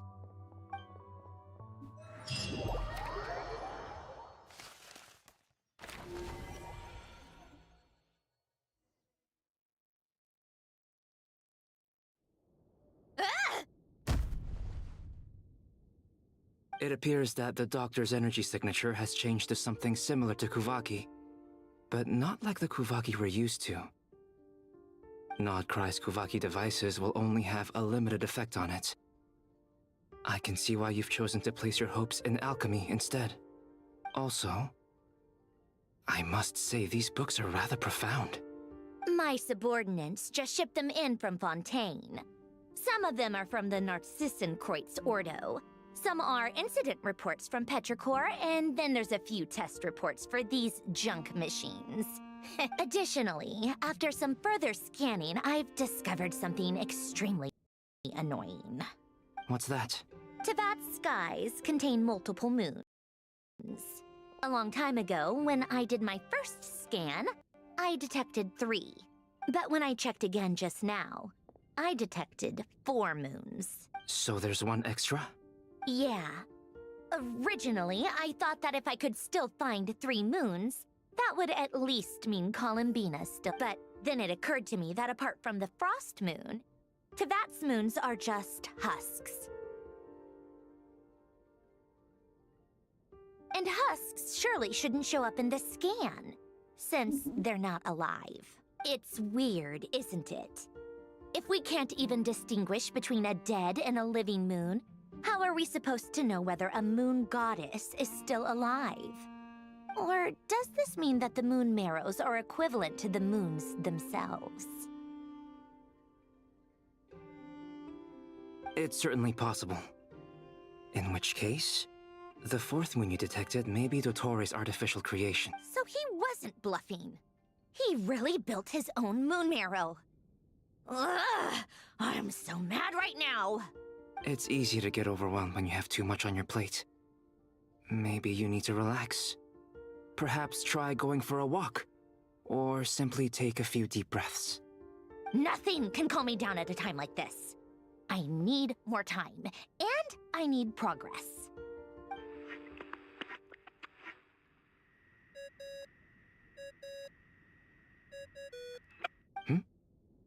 It's Mr. Flynn's. I really hate that ringing tone. Ugh. First the 4 orthants of the Narcissenkreuz, then moon marrows. Now what? Oh, sorry if we're disturbing you. Might I ask what's troubling you? What do you want? We're busy. Are you still at the Curatorium of Secrets? Yeah. Look, everyone else is still out, so there's no hurry. Plus, I'm busy, so I would appreciate if you gave me some space. Even though we have crucial intel to share? Fine. I'm listening. Do you intend to share it via the Dodo communication device?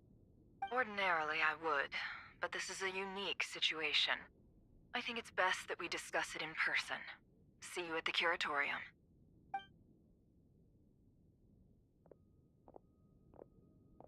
All right, then.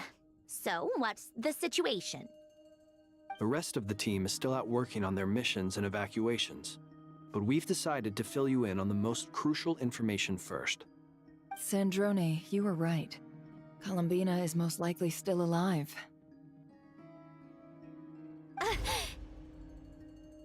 That's the best news we've received in a while, by a long way.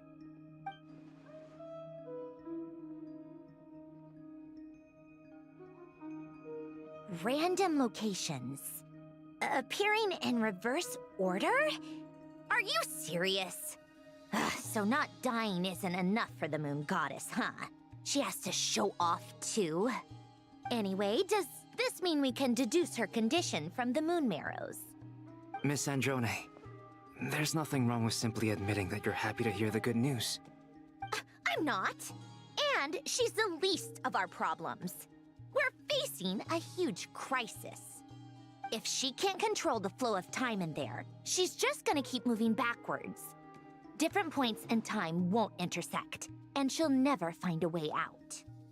Let's say life begins with a drop of water. When did time begin? The moment this planet came into being? No, that's not right. Her final destination would be the moment at which the space she is in was created. But it doesn't seem like we can influence that space from the outside world. So how can we help her? Also, if she's alive, Rerir and Thelindis might be too. But as far as we know, neither of them have come back out. That space may not have an exit at all. I'm afraid I must concur with Miss Nefer in this. Can't exactly argue with that. Let's leave it there for now. I've taken notes on everything you said. Will it help with your research? I doubt it's gonna help with breaking Dottoro's energy fields. But who knows when it might come in handy. Better to have it all written down than try to remember everything when I need it. All right, I need to get back to my research. Mr. Albedo has made a lot of suggestions that will require my undivided attention. Sure, I'll stay here. I have things to work on.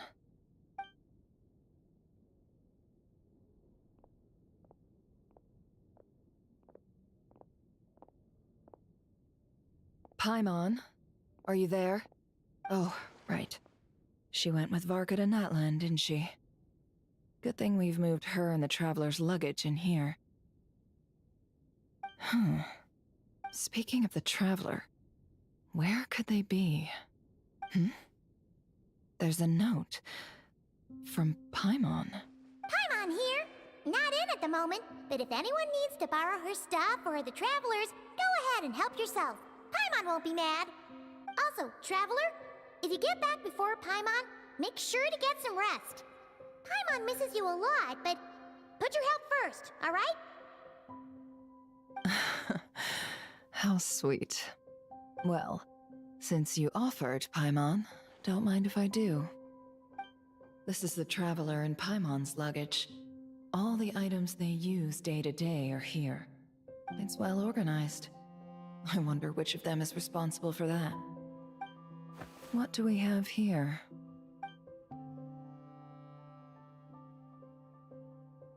The camera captured a special moment that can only occur between people who are close to one another.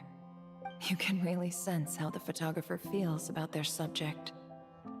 I wonder why this picture was placed outside. Is it because Paimon recently looked at it?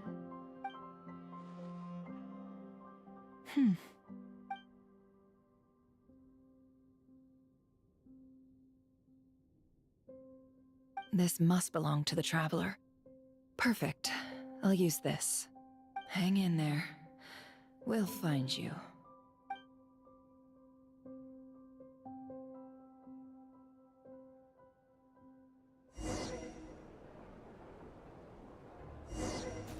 Polonia. Search keyword world formula and bring me all relevant books. โรบอทนายโรบอท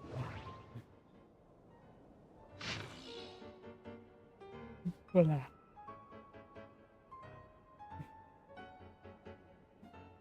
แต่ได้ยินหลอนในกันตอนนี้ได้มาสุดเลยเป็นยังไงใครเขาบอกเป็นเชริยะหนุ่มหาจับโดยจับยากโดยเฉพาะหลังจากภัยพิบัติคนแบบนี้มีค่าบางทีเพราะว่าคนที่เป็นความเบาในสถาบันใครจะเป็นคนที่หัวหน้าแนะนำต้องถือตัวในการเป็นคนดีอย่างเหลือคาดไม่ใช่ว่าจะดูดีกระเดงหรอกนะ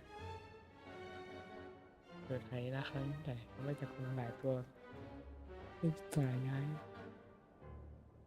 ในโบราณสถานในสายต้องบอกกดจากคนกลับไปชีวิตกลับมาเอาความมุ่งมั่นไปทั่วถึงแม้เขาจะอายุน้อยกว่าฉันมากแต่เขาก็เก่งที่ใช้วิธีแบบนี้ทำให้ตะกนเชื่อมได้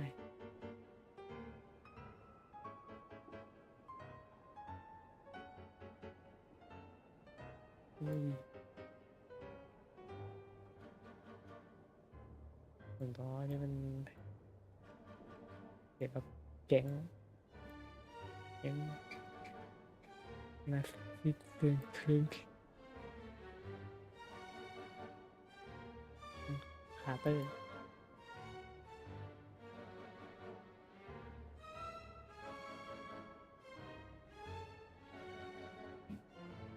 เกี่ยวจากคนแล้วเรื่องในชีวิตประจำวันของวัย1899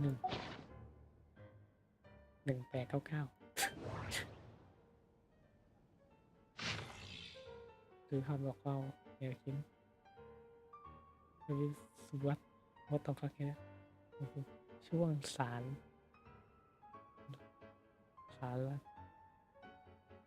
ทวิวิสุวัตเกี่ยวกับสิ้นโลก ในเคียงในโรงเรียนกรรมการวิธีทางโลกอ๋อ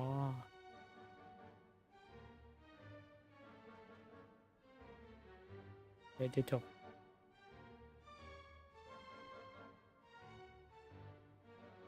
เอาลิ้นโลกเข้ามาเดี๋ยวเควสทาง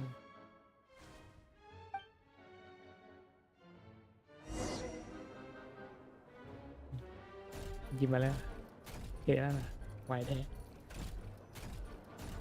มาแล้วครับพิซซ่ามาเสิร์ฟ Let's see. This one is on Tonki's sermon dictation concerning the apocalypse.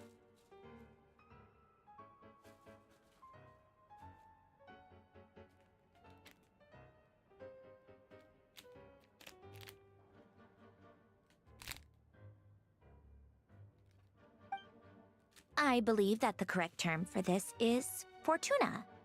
This was an ancient Romorian technology, a wisdom unparalleled.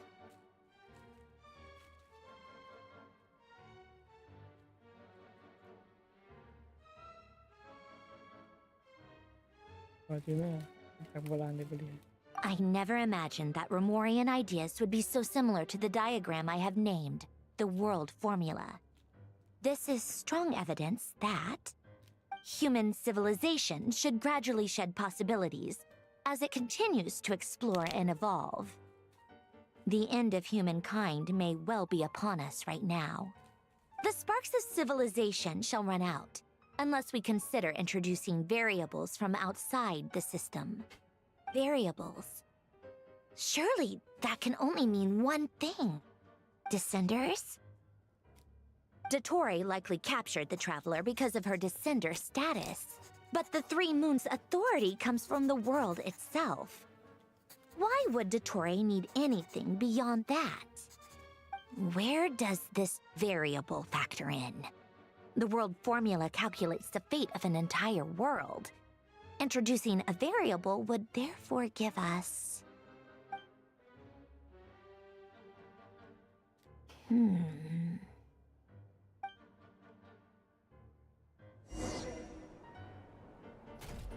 Polonia, search keyword pathway and bring me all relevant books.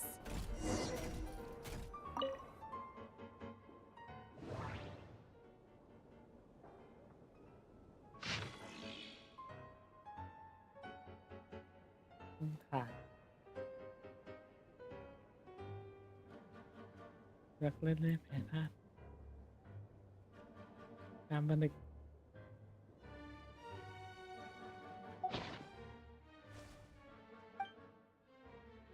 แล้วก็เจอเฉยไม่บอกเส้นทางออกเป็นช่องทางเท่านั้นนี่ทาง Otonki sermon dictation. Explications on the chemical marriage. These titles are pretty esoteric. Observe and compute the pathway displayed in the guidance diagram. Deconstructing and reversing its effects could generate potential ideas. So, it's one of Renee's draft lectures. Deconstructing the pathway. I suppose that could lead to a breakthrough.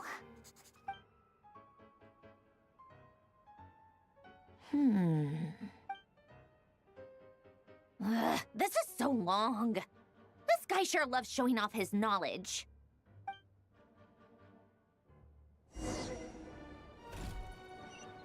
Polonia. Search keyword tree model and bring me all relevant books.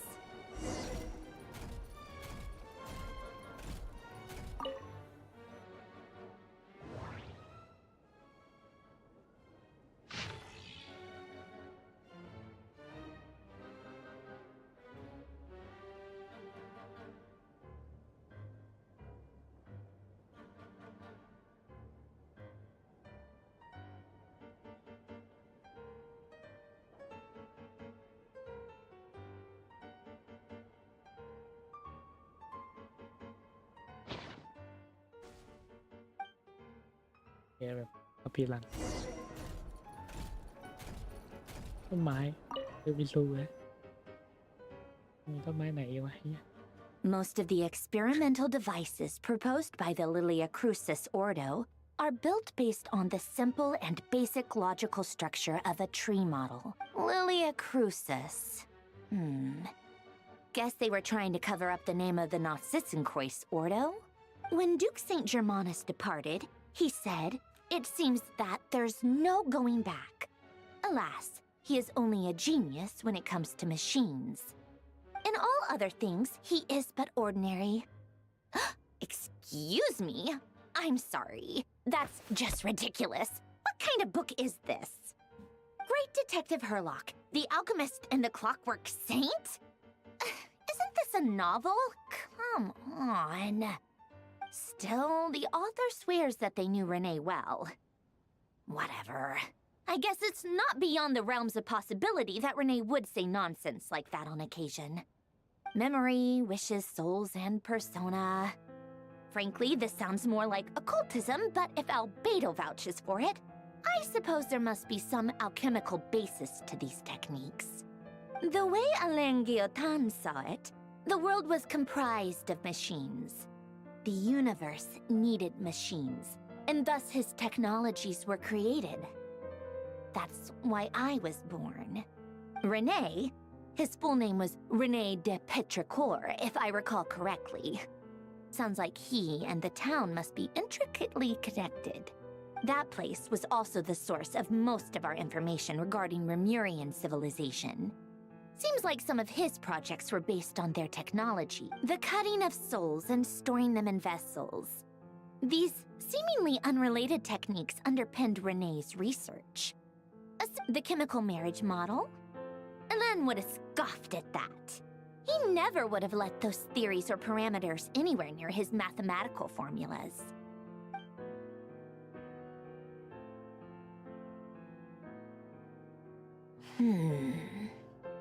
What was Alain's view on Renee? I know he mentioned the name, albeit very rarely. Oh, now I remember. Alain's old notes are here too. They mentioned Renee once. Renee seemed most out of sorts when he spoke to me. A lack of sweet foods has dulled his mind, I should think. Either way, his words are not to be believed. Yep, that sounds like Alain. My subordinates actually did a half-decent job digging out all these materials. Makes a change. Good for them. Some of Alain's old files are completely consistent with these records. He must have gotten them from the Tower of Gestalt. I never knew he got his hands on Renée's records that early. He may have kept them, but he never even attempted to use them. Didn't believe a word they said. Come to think of it, Renée's world formula was filled with calculations of constants. That shows he believed that the fate of the world to be predetermined. As for Alain... it's been too long. I forget what he said. What would he have said? A guy like him, fervent believer in machines, but not headstrong enough. The world can be changed. It is worth persevering. He created that procedure to save this world.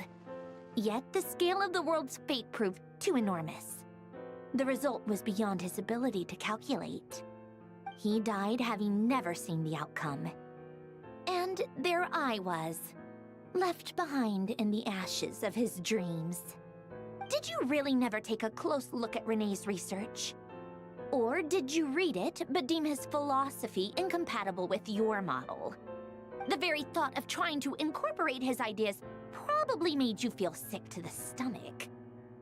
Well, don't worry, because there's a whole new category of lunatic in town. Next to Dottore, every other madman looks sane. You once asked me what I wished for. Should have asked him instead. He's the one pining for things you'd sooner die than witness.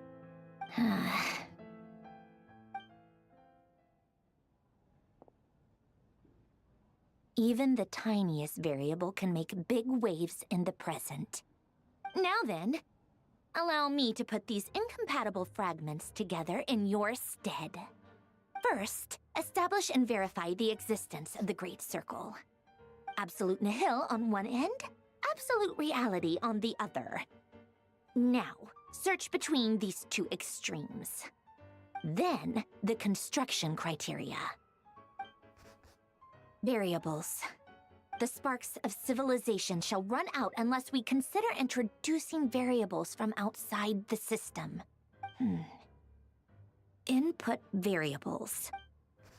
Traverse the world, space-time, and civilization. Then extract the essential nodes from the records to determine which variables they point to. The primordial power that differentiated itself from the void. The power of light. Yeah, records. Hyperborea. This is horrendously complicated. After all that, I'm still missing a few variables. I need to think this through again. How do you think it looks, Polonia? Like the frenzied scrawlings of a madwoman?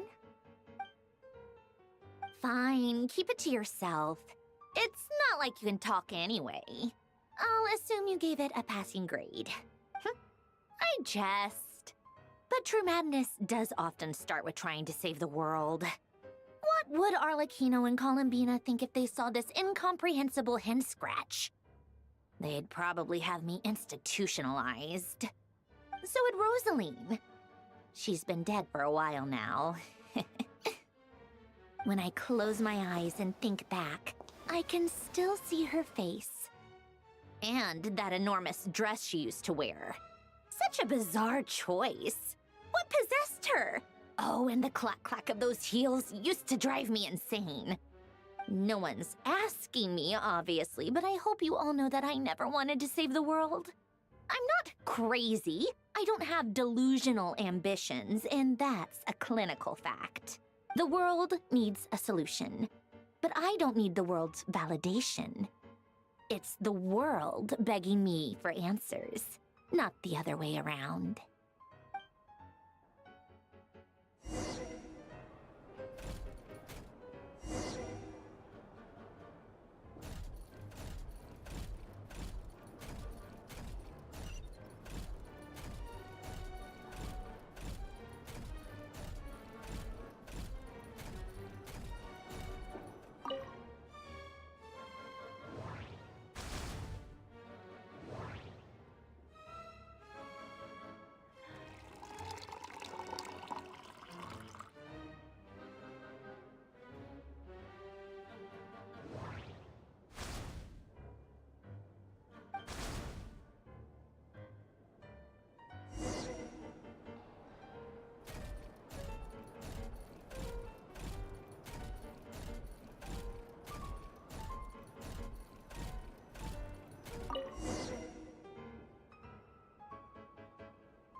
Oh, cookies to go with the tea. Let's see. They must be from that person who brought those documents. I see they're from Hotel de Boer. Something's written on the box. We are proud to present this homage to the Fortress of Meropede's fun-filled mill collection system. Fortune cookies. Have a lucky start to your day. Sounds like a dumb gimmick to me. Be early to bed and early to rise. Get plenty of sun and drink plenty of water. What? Are you kidding me? Somehow I doubt that an early night and a glass of water is magically gonna save a world on the brink of existential peril.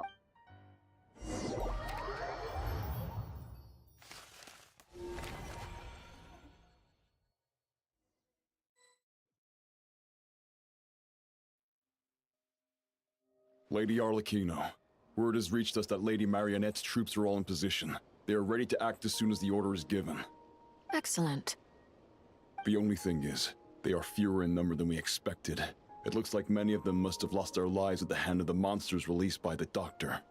Can't be helped. Allow them to join our ranks, and keep in contact.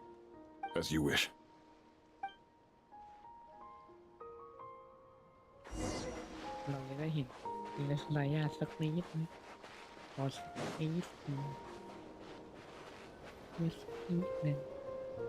It's been a while, Arlecchino. You look well. Did Dottore really have to build his lab right on the sole path between Snezhnaya and Nodkrai? Had to go on a huge detour to stay out of its line of sight. Sounds like an arduous journey. I assume you've brought word from Her Majesty? Of course, all part of the job. Firstly, the Tsaritsa has authorized Fatui Internal Affairs to review Dottore case. They will reach a formal verdict on whether he has turned traitor and whether he poses a threat to Snezhnaya. While they're working on that, I've been ordered to come and receive the refugees from Nodcry. They are nearby. My team will escort you to them shortly. Great. Aside from that, Her Majesty has a message for you and Sandrone personally. Huh? Where is Sandrone? She stayed behind to work since I was making the trip anyway. It seemed sensible to have one person on standby at base while the other came out to meet you. All right, guess that's just how she rolls. In that case, tell her that the Tsaritsa's decree this time is pretty awesome sounding. I think she'll like this one. Still, I wonder what... Wait, what's that?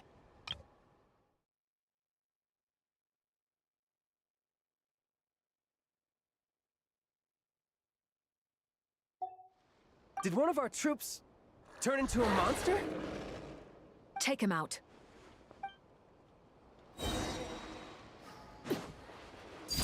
Overruled! You can run, but you can't hide!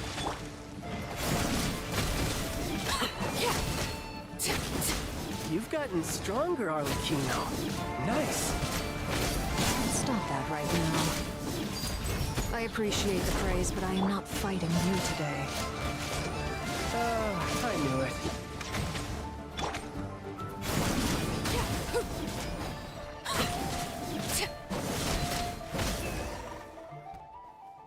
I can't believe it.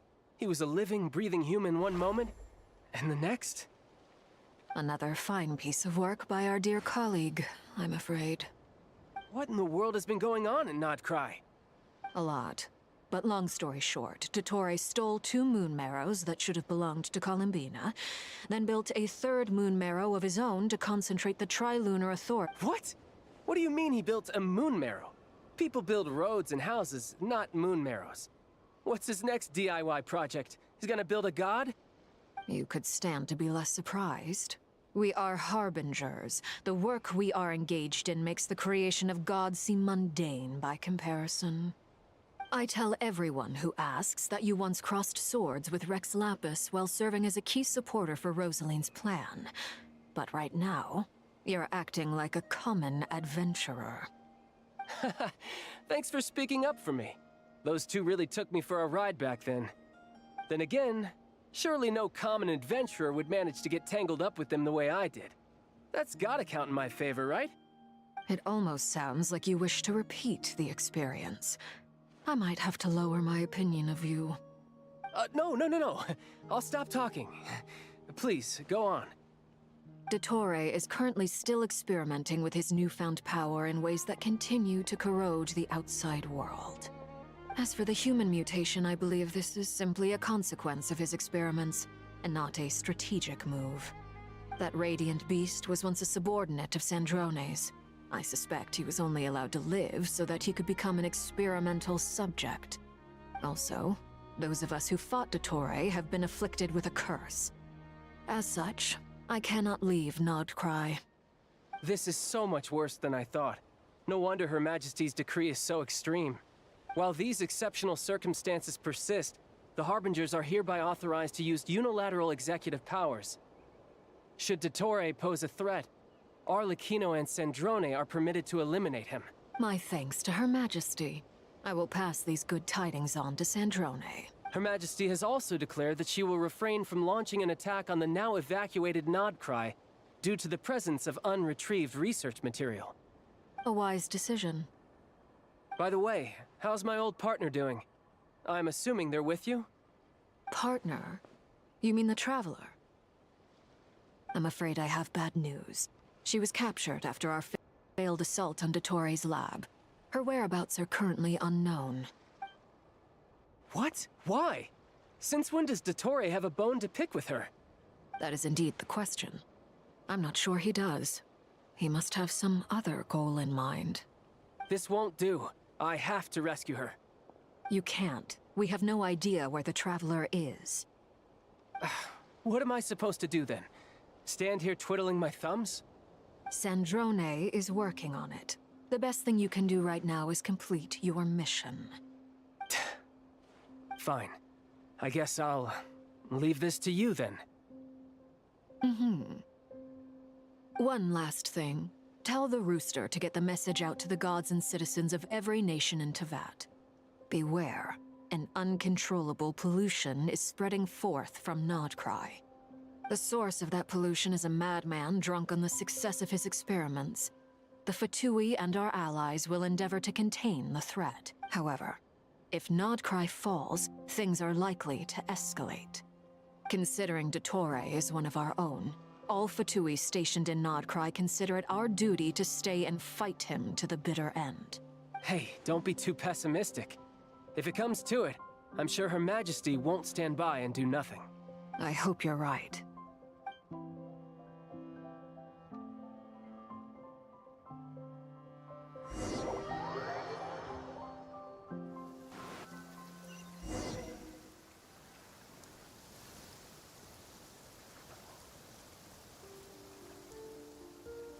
You're right on time. Thanks.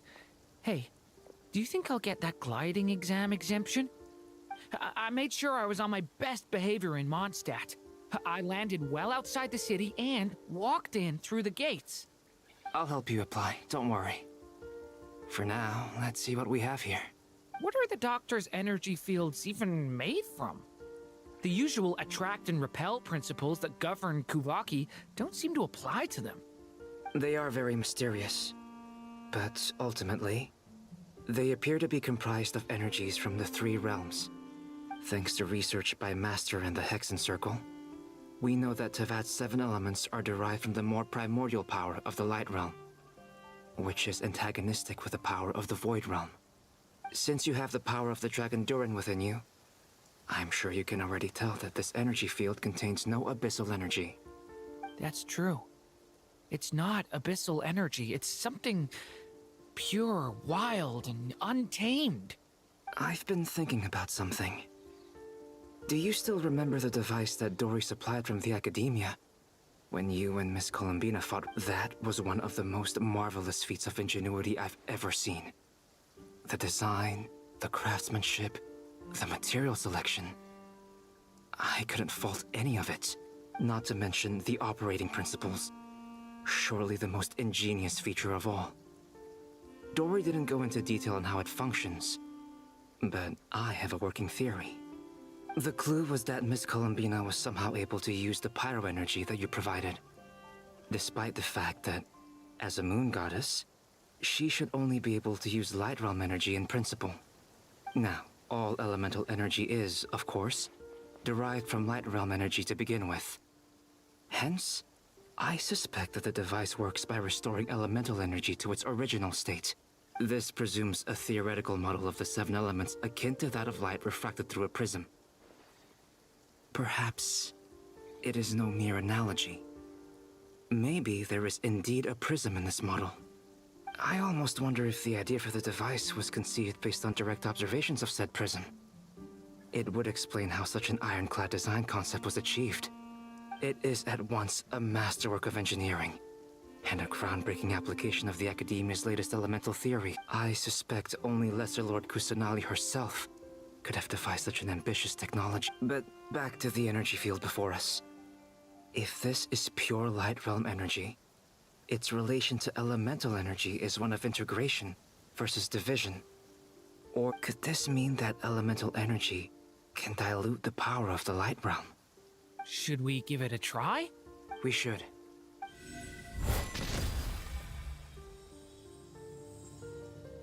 Ha! It works! Clear signs of disruption were detected at the periphery of the energy field. This indicates that elemental energy can disturb or even negate the field. Now you try. All right, here. It's working!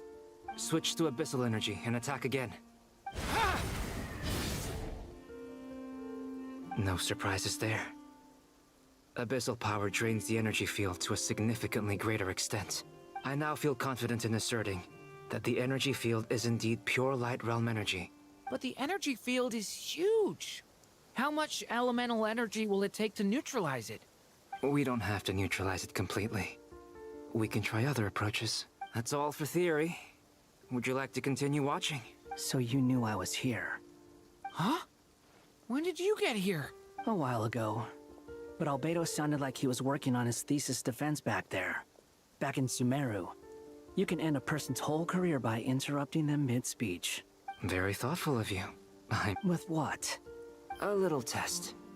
Try using Anima to unleash a concentrated assault with circular blades, with the goal of breaking through at a singular point. Nice! This time it tore through the field. Tremendous. This is a major breakthrough.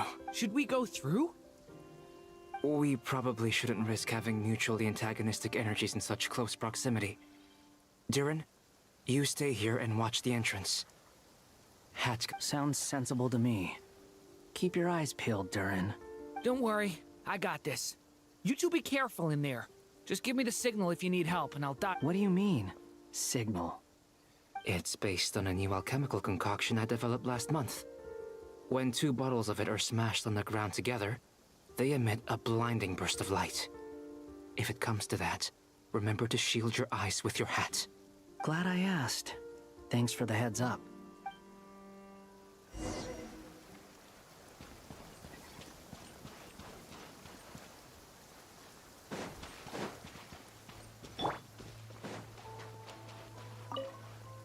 Like I thought. Beyond a certain distance, we can't see the opening where we came in. Maybe that's to prevent people from escaping. Sounds like Dottore style to me. Not much has changed. Things are basically the same here as they were before the energy field appeared.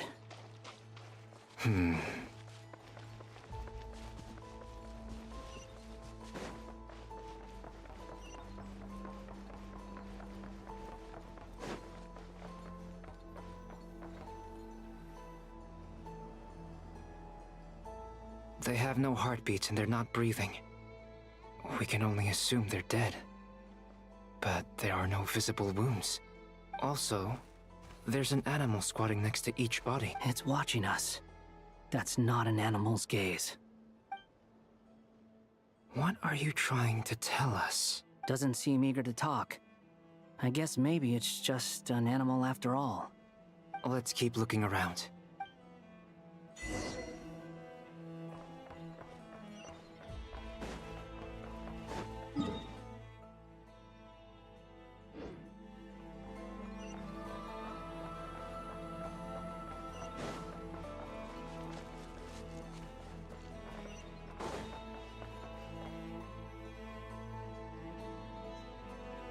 Same situation everywhere. Not a living soul in sight. Just countless bodies with... Well, I think we can safely rule out the possibility that they're all pets. Is skirting around the topic your way of showing consideration for other... Just being cautious. I don't doubt that you can handle the truth.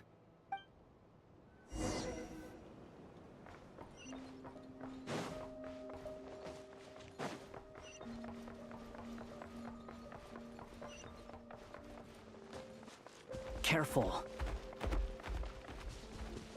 Please, help us. Please. Over there, I hear a voice. Please, help us.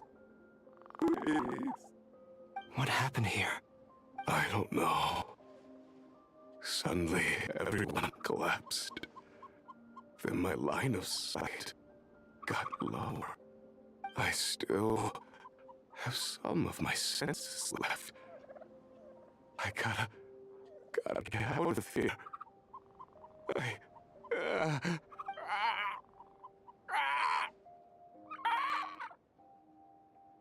It looks like there's a huge experiment going on inside this energy. Maybe each energy field is its own giant experiment.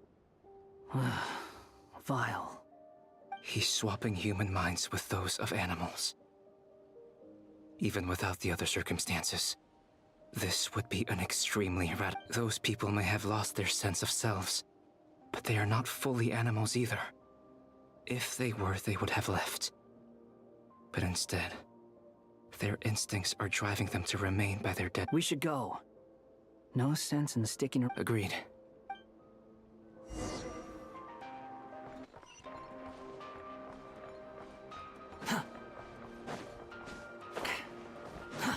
Too slow.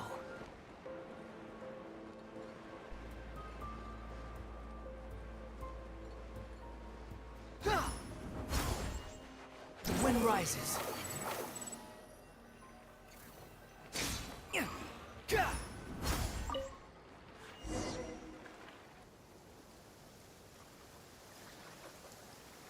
Ah, you're back! Everything okay?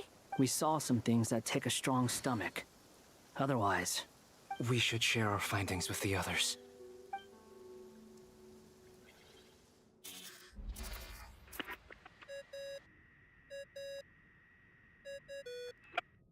Yes? Who is it? Miss Nefer, it's me, Albedo. We found a way to break through the energy fields. With enough control, it's possible to tear them open using elemental energy. Also, we managed to take a look inside. Dottore is carrying out his cruel experiments on an immense scale.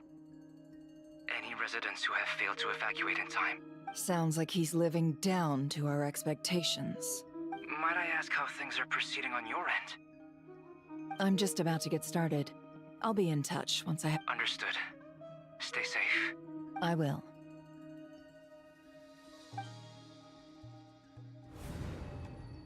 Well, Nefer, I'll link up with you once my tasks are complete. What makes you think I'd need you to do that? I'll need it. And considering the way you approach certain matters, I think you'll be better off with me present.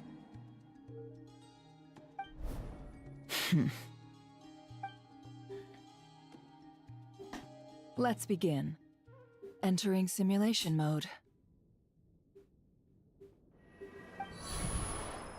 A vast wasteland. Is this the Traveler's inner world? I was expecting something more vibrant, to be honest.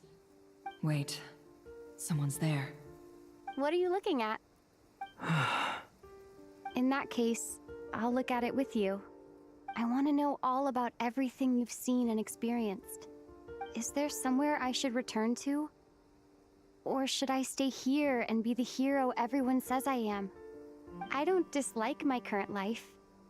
Roaming the land, fighting battles, accomplishing missions, earning a living, looking after Paimon.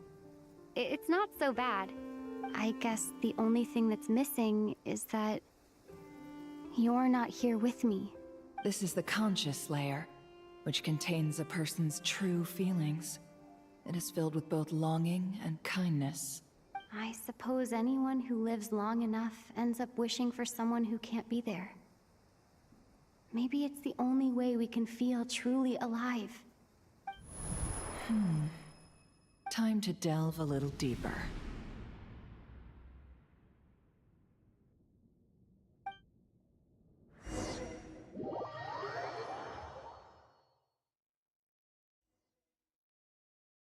Nasha Town is hardly the optimal choice for a place to live, but it has character and a reasonable population density. What are you trying to say? Oh, don't be nervous. I was just thinking where might make a good starting point for your journey. Perhaps I should send you further afield. Conria, perhaps. Conria ceased to exist long ago. Once again, you fail to understand the possibilities that the Tri-Lune creates. Anything that has existed in the past, I can now recreate. You simply do not wish to see that happen. That might be because you miss your sibling and fear getting answers that you are not ready to learn. But this is not for me to judge. If we are to collaborate, we need to maintain an amicable relationship. In a moment, you will be able to... Oh no. What are you...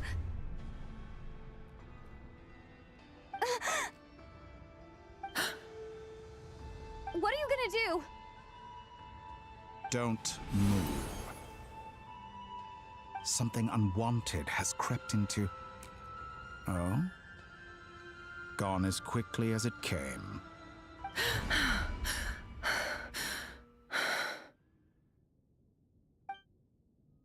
Did you save me? If I hadn't cut the connection, Dottore might have caught you from the other side and destroyed you. This was a good idea, but once is plenty.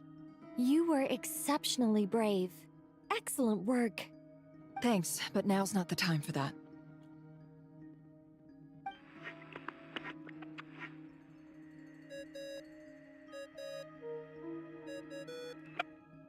Albedo speaking. I think I know where she is. What is this endless darkness?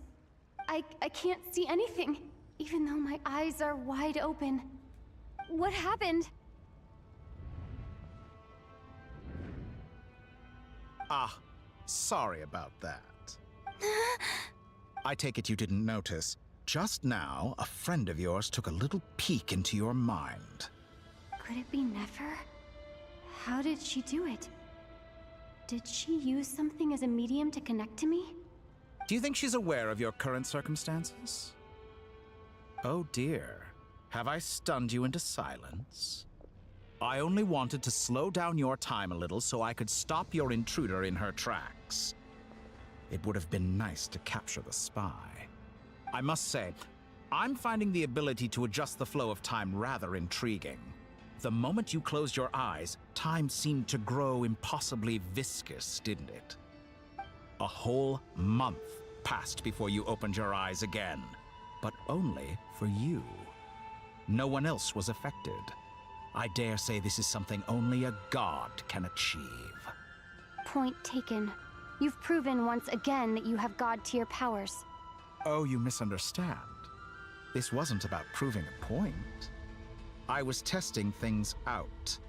I find I learn best by doing, and I have to admit, time is not the easiest dimension to control. I only wanted to make you sleep for a short while, but it ended up lasting a whole month. Clearly some finesse is required to wield the authority over time as I wish. I hope you're not angry with me. It was only a month's discrepancy, nothing too serious. Had I been off by a year, a decade, or even a century, that would have been quite a different story. You could have frozen me for millions of years. So much for collaboration. You aren't showing much sincerity. Millions of years? To what end? I wonder if you don't understand humans all that well. They are very pragmatic creatures who understand only that which they can perceive with their senses. If I had you sit here for a week, I imagine people might sympathize. But if I left you here for 100, 1,000, or 10,000, the sheer size of that number would cause it to lose all meaning to them. They would not have the capacity to comprehend your suffering. And unfortunately, while gods do exist in Tevat, it is ordinary humans that account for most of the population. Their lifespans are so limited, their bodies so fragile. Did you ever really hope that they could begin to understand your long life and unique origins make you fundamentally different from them? How long will it be before they start to treat you like the alien you are? Before you... Alien?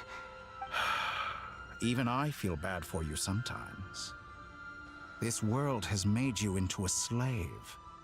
So many times you have served its will, and not once have the powers that be ever thought to grant you the one simple thing you wish for.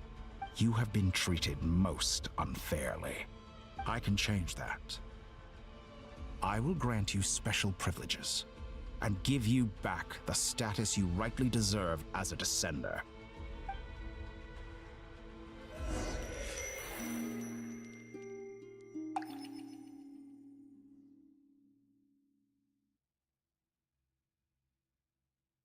I've entered the past 3 times at this point, but I still have so many questions. For instance, beyond each point being further back in time than the last, what determines the specific locations at which I can make entry? So far, the common thread linking all 3 scenarios is that the Traveler has been present. But it's more than that. I know I sensed something familiar around her. What was it? I'll keep this question in mind as I carry on.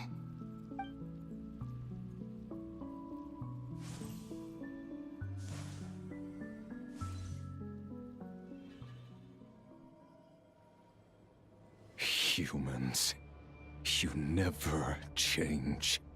Always trying to use powers you neither comprehend nor control. This looks like Star Sand Shoal. Was this before Rerir regained his physical form? You've messed with the cannon again, huh?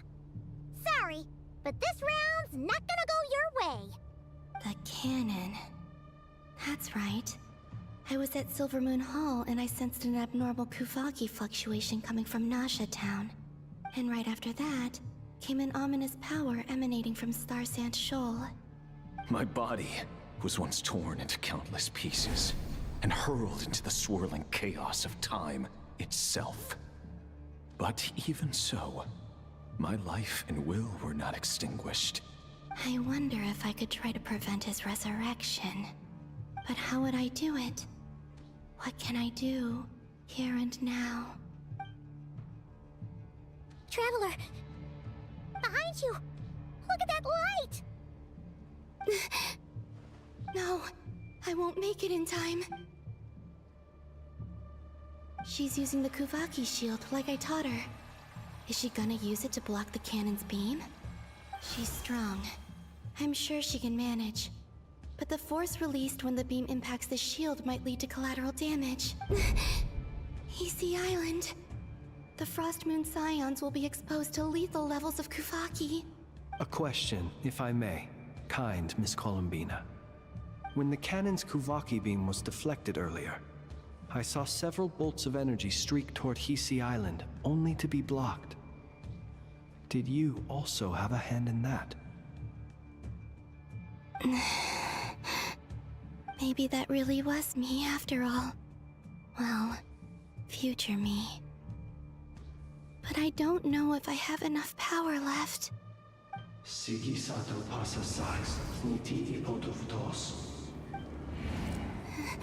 There's no time.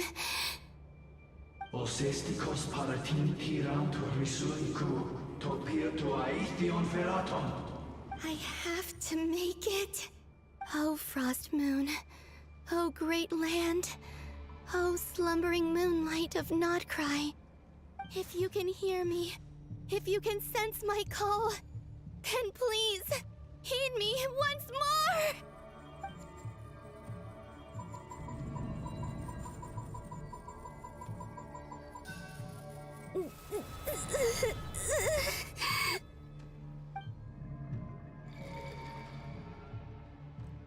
Did it work?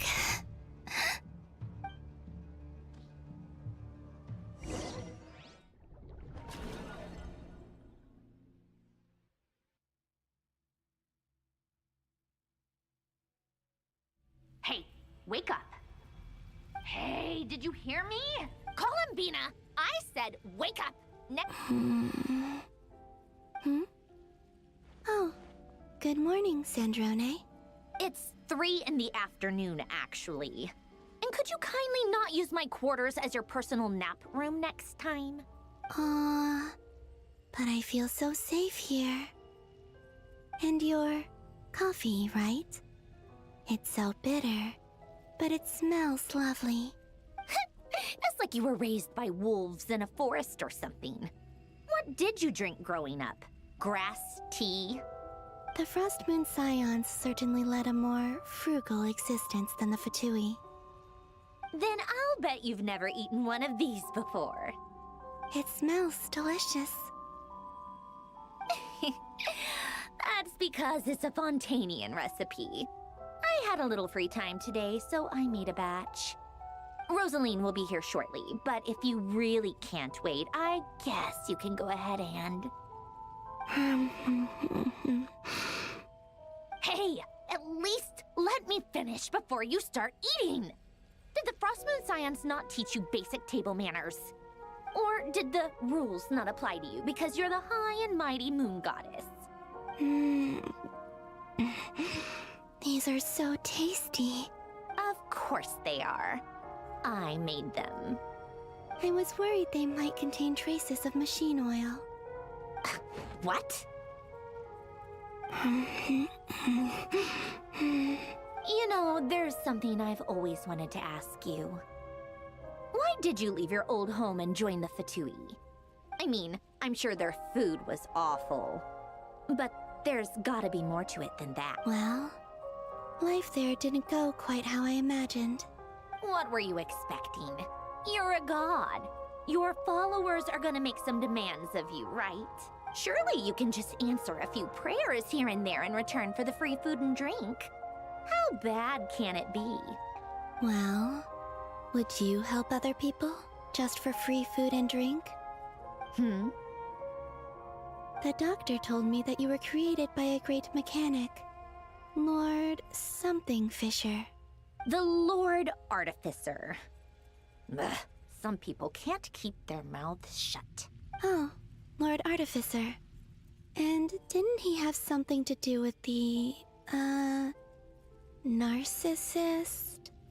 Narcissenkreuz Ordo. Yes, that was it. Narcissenkreuz Ordo. So, would you try to fulfill their wishes? You must be joking. I wouldn't go even if they paid me. I don't even know them. Exactly. Well, I felt the same way. I did not know the people who made demands of me. Huh. What do you know? We're on the same page for once. In his later years, Elen did ask me if there was anything I wanted to do.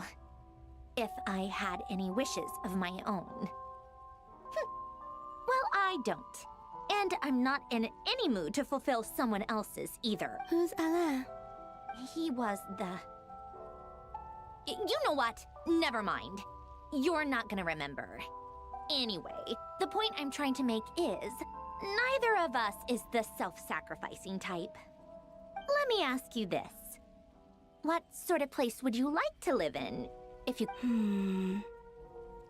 A place where people don't ask me for things I cannot give them. Where they don't worship me, or fear me, but just want to chat with me like a normal person. I'd also like the freedom to come and go as I please. And ideally, it would be somewhere with the smell of coffee and snacks. Not to burst your bubble, but no such place exists in the world. Now, take your snacks and scram.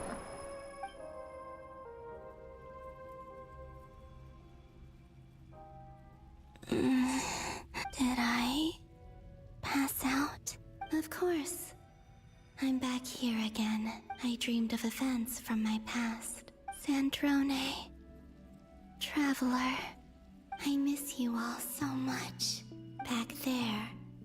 I guess I managed to harness all the Kuvaki energy on Hisi Island. But how did I do it? Time is flowing backwards here, and I can use that familiar power to enter the world of the past. That mystery ally everyone talked about. It was me all along. I can sense that there isn't much more power remaining up ahead. What lies at the end of all of this? Will time keep flowing into the past? And will I ever find my way back?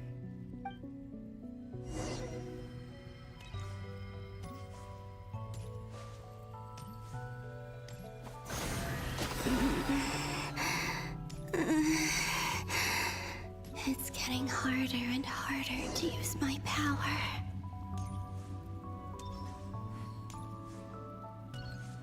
I'm no match for the Abyss in this state. I need to avoid the contaminated fragments.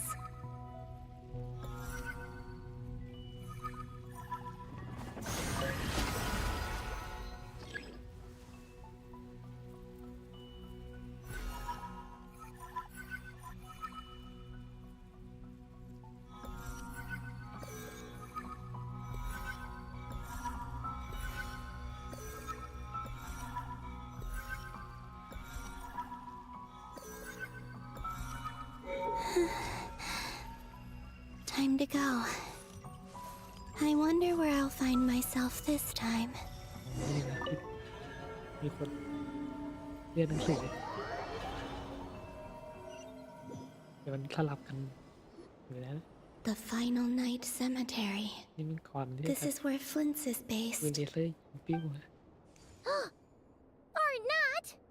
Difficult, yes, but it is also our most efficient option. Seems like they're searching for information. Oh, I remember. Flint's and Varga talked about some files on the... Was this my doing too? To expose the true intentions of this Rerir, we need to dive into Nodcry's history. Are my actions changing the past? Or are they simply completing a process? Is all of this inevitable? Or am I the one making these decisions? If I choose not to help them now, will it change how things turn out? Hope we don't land on our heads then. They're my friends. I can't not help them.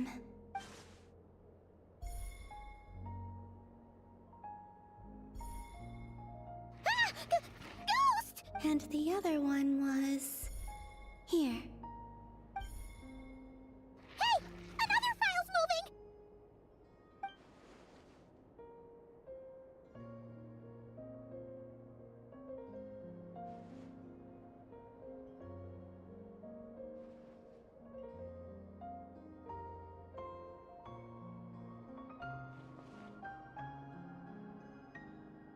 That should do it. Luanatar? You can sense my presence? Wait!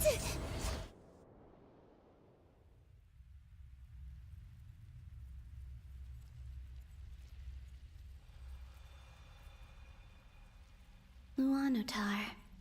So she's that familiar presence I've been sensing all along. She's always been by the Traveler's side. That explains why the Traveler has been there each time I've entered the past. But why Luanatar? Is it because she has a connection to me as the Moon Goddess's familiar? If so, why not any other Kuhenki? That's...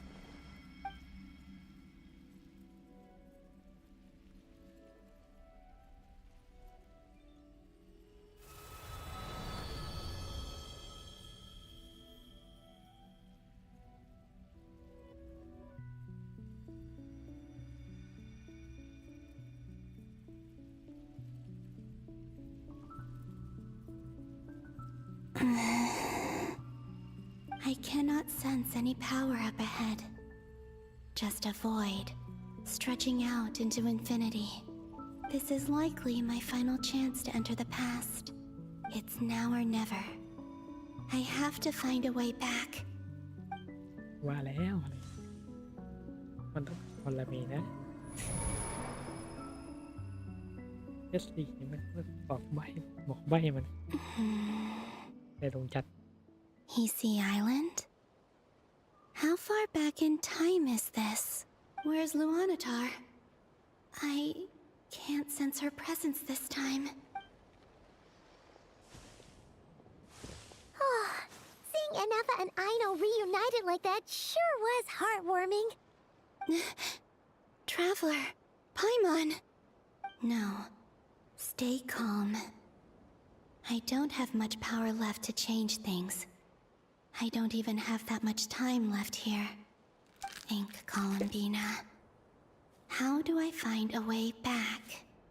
A way back... to where? Do I go back to Moonprayer Night?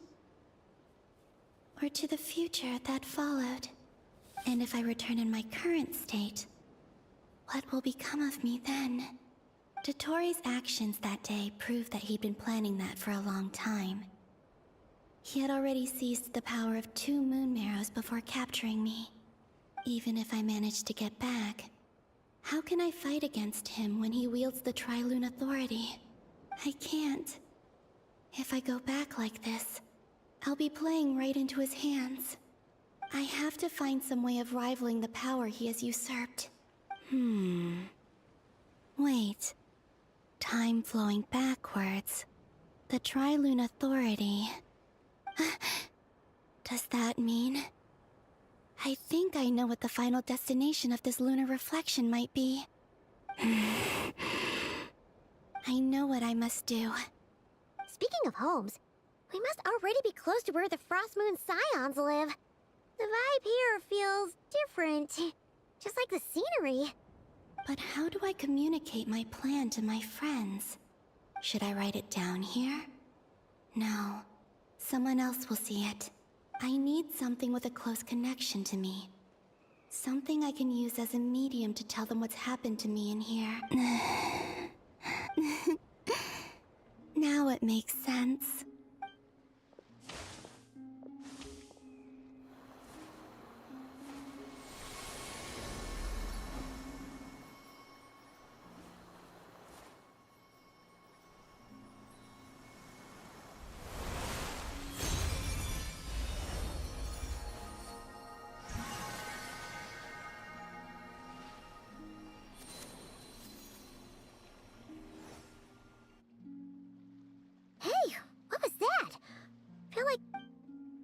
It was I who brought Luanatar into being. I gave up a piece of my own soul to create her. That's why I could sense a familiar power from the moment I entered this space. It also explains why she's been present in every past location that I've entered. Because we have a deep connection. Hey there! What's your name? And the reason why there are no more gates to the past after this point is that Luanatar hadn't been born then.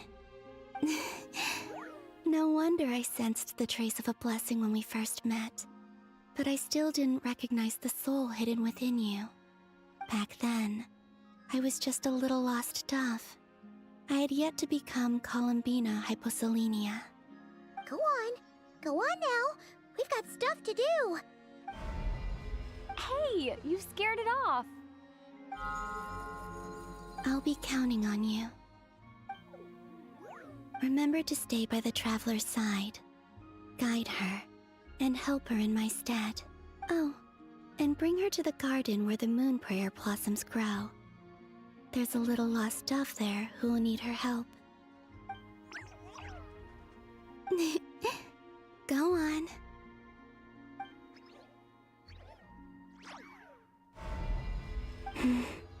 You too. Go and live your story. As for mine must go in a different direction.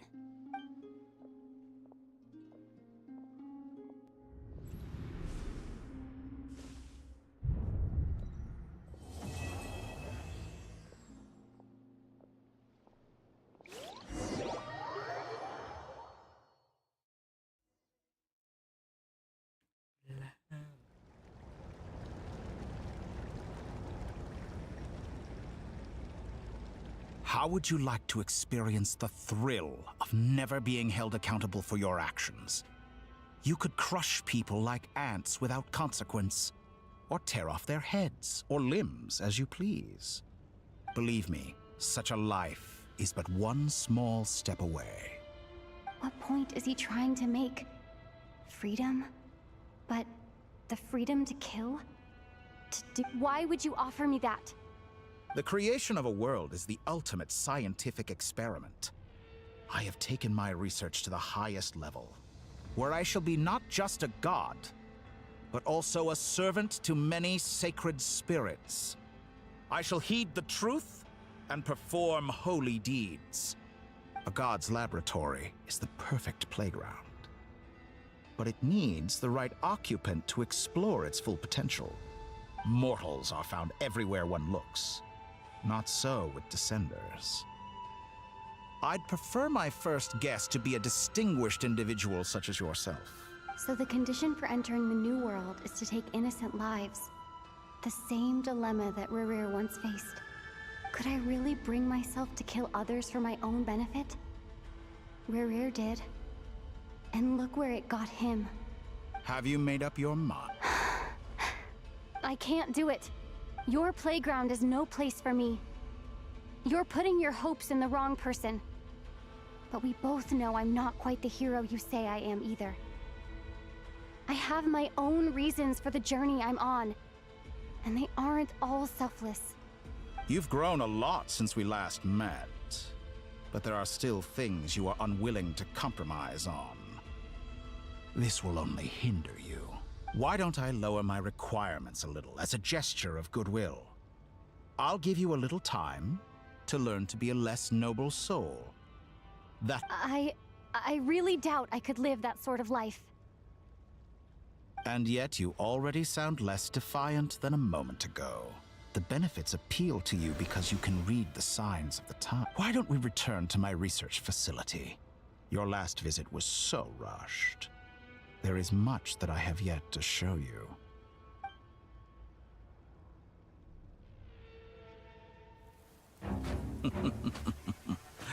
Now to that question,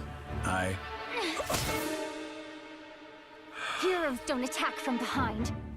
Guess I'm no hero. This is most disappointing.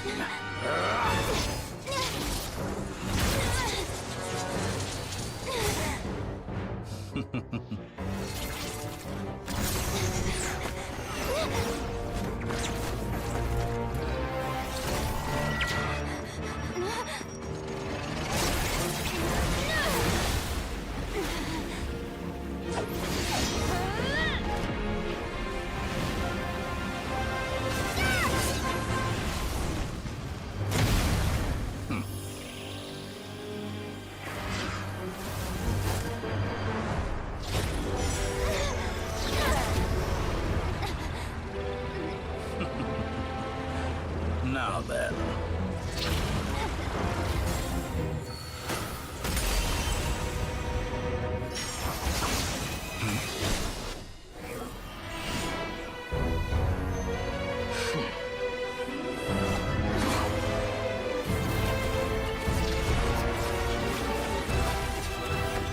A new face. Interesting.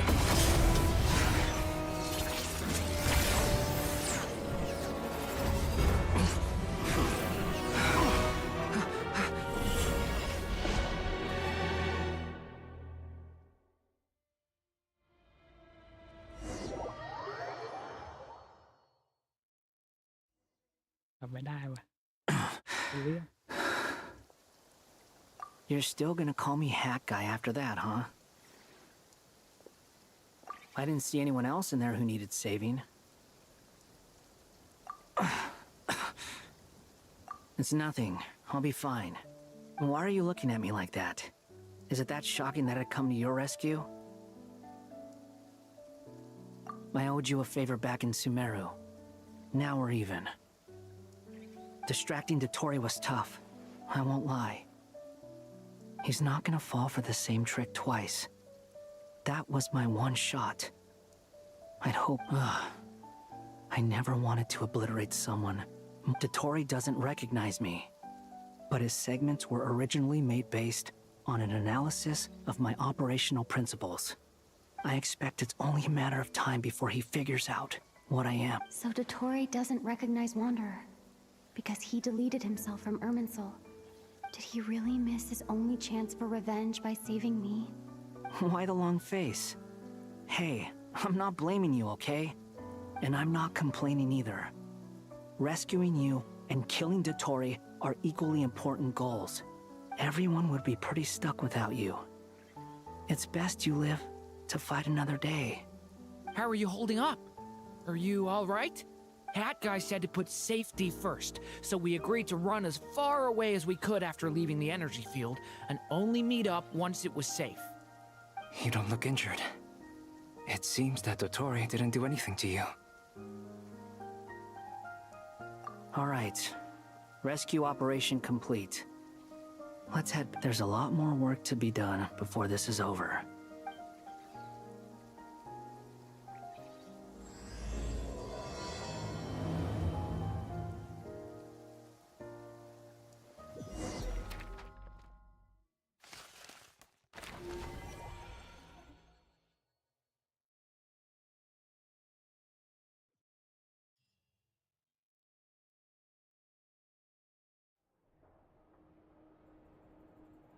Understood.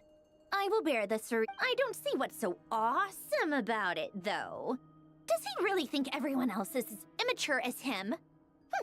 I'm not stooping to Tartaglia's level. I thought you might say that. How's your progress? Quite promising, actually. That alchemist Albedo gave me a few ideas. Remember how I asked you to look up some files for me? That stuff on the Nazi-Kreuz Institute. Alain Guillotin despised Rene's theories and methods, but he never managed to come up with better alternatives either. So I adopted some of Rene's ideas.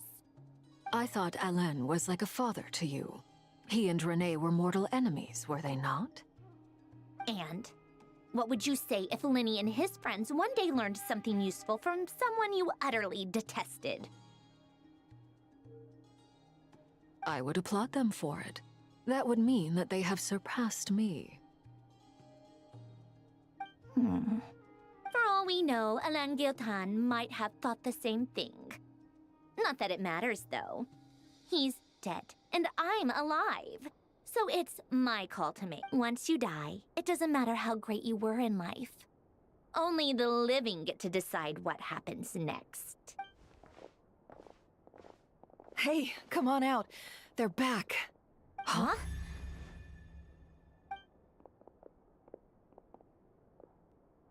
You're back? And your head's still screwed on? And you still have all your limbs? What does it look like? Way to keep your composure, madam.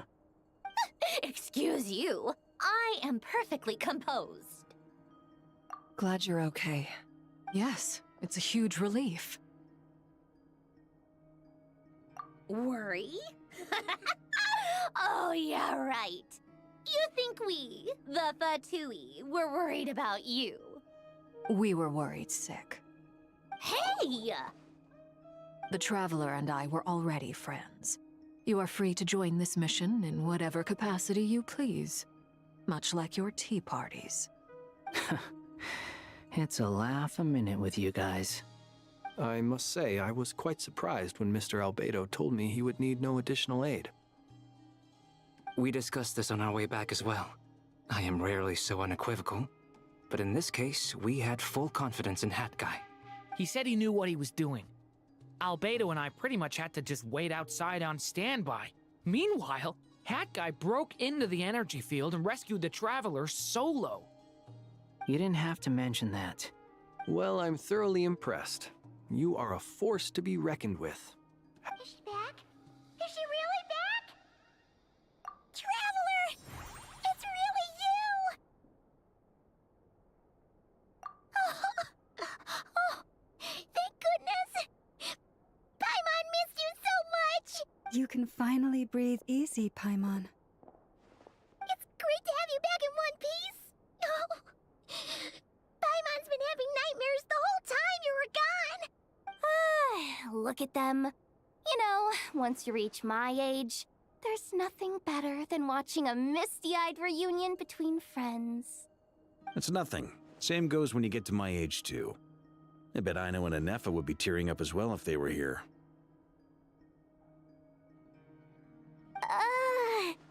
Varka, I'm not sure Anefa can cry. Oh, yeah, good point. Hey, your eyes are looking a little red and puffy. Come here, let's hug it out. What? Ew, no! No, thank you. You're not my dad, okay? Knock it off! Everyone, I'm sorry for all the trouble I caused you. But the silver lining is, I didn't come away from this ordeal empty-handed. While I was being held captive, I learned a lot about Dottoro's current capabilities and what he plans to do with them.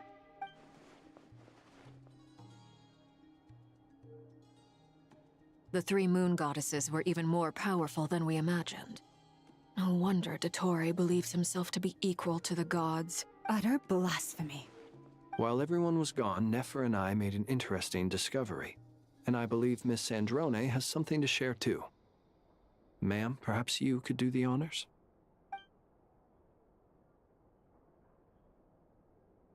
Called it. Getting rid of a pesky troublemaker like her is like trying to clean up after a crumbly cake. It always comes back to haunt you. Our next step is to find a way to bring her back. A place where time flows backwards, with no destination in sight. Surely it must have been created for a specific purpose. But I fear the answers are buried deep into Vat's history, held by great powers beyond our reach. It sounds like she's on a specific path through time, just traveling in the opposite direction to us. The question is, where does that path lead? Or will it keep going to infinity? We considered that question as well. Strictly speaking, time is not infinite. Indeed not. Every road has an end. Nicole! You sure loved quietly sneaking in mid-conversation. I do, in fact. It's something I've always done at our mages' tea parties. Quiet, mysterious, and persuasive. You wonder what lies at the end of her road. Well, just as the world has a beginning and an end, so too does time.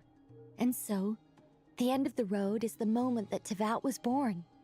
But where Miss Columbina will end up along this road, that depends on where this particular river of reverse time began. What about the original moons and the moon goddesses? Do they have a beginning too? All things do. In the beginning, no moons adorned the sky. It was the Dragon King Nibelung who raised the 3 moons into the heavens, and thus were the moon goddesses born. They were shadows of the planet, born to wield Nibelung's authority and oversee the world on his behalf. They were extensions of his will, manifestations of his majesty. But then one day, they disappeared just as suddenly as they had once been brought into being. No.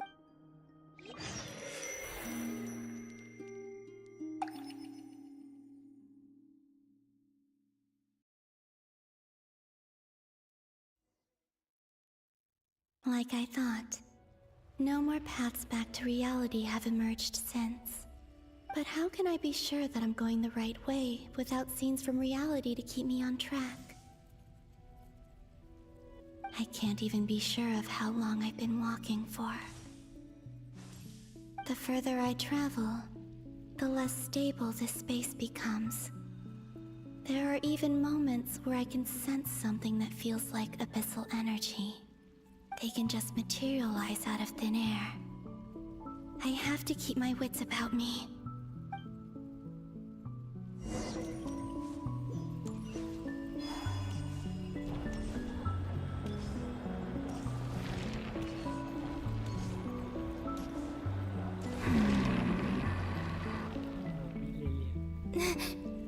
Is that the ray here of Solnari?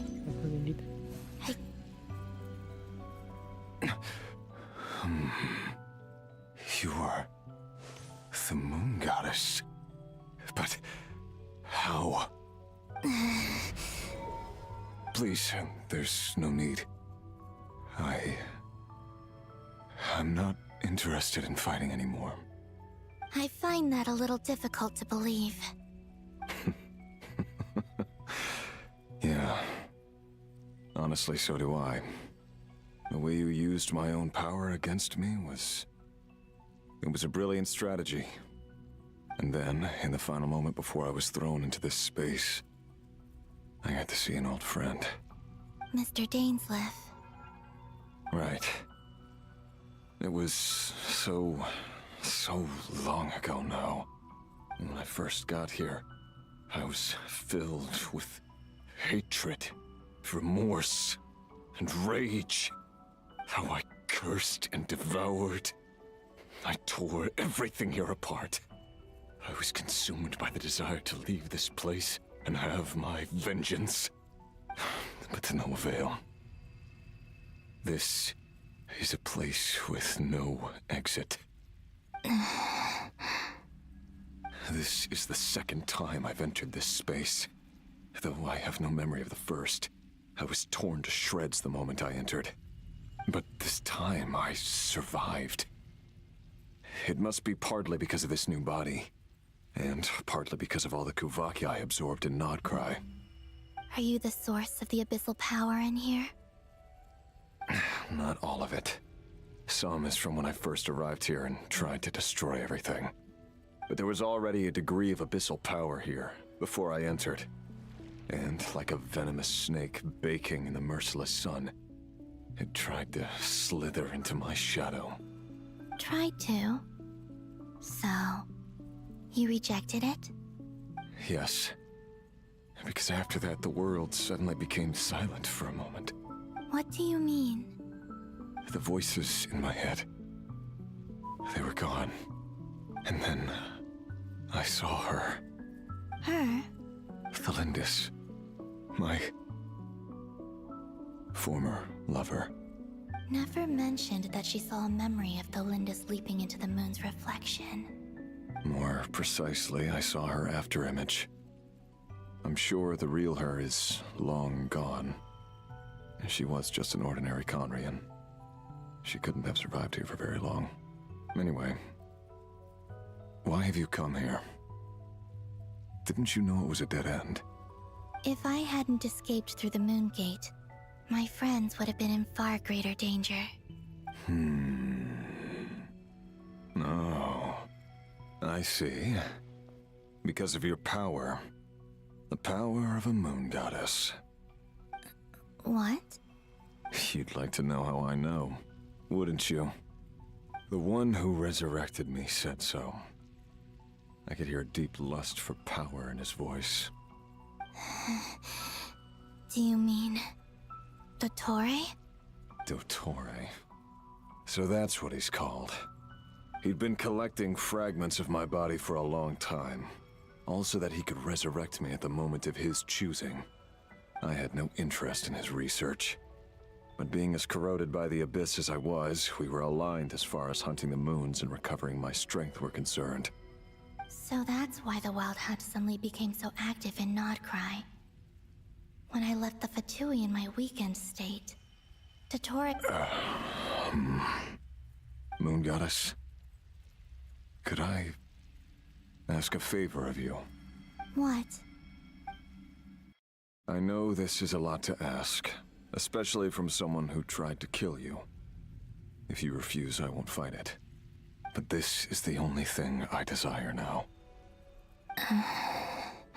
What do you want? I'd like you to take a message to Thalindis for me. Thalindis? But... Yes, she's dead. But like I said, I saw her afterimage. I can sense that some part of her soul remains here. Far, far ahead. Why don't you go and speak to her yourself? I can't. I don't know why, but I can't move freely in this space as you can. All I can see is a glimpse of her, walking away.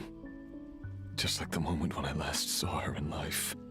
In return, I will clear these abyssal obstacles for you. No, not in return. I'll clear them for you, whether you want to help me or not. It feels like something I ought to do. Why? Yeah. Why, indeed. I've been asking myself that question a lot recently. Why did I do the things I did? I'm tired of it all. Tired of the person I became. People used me.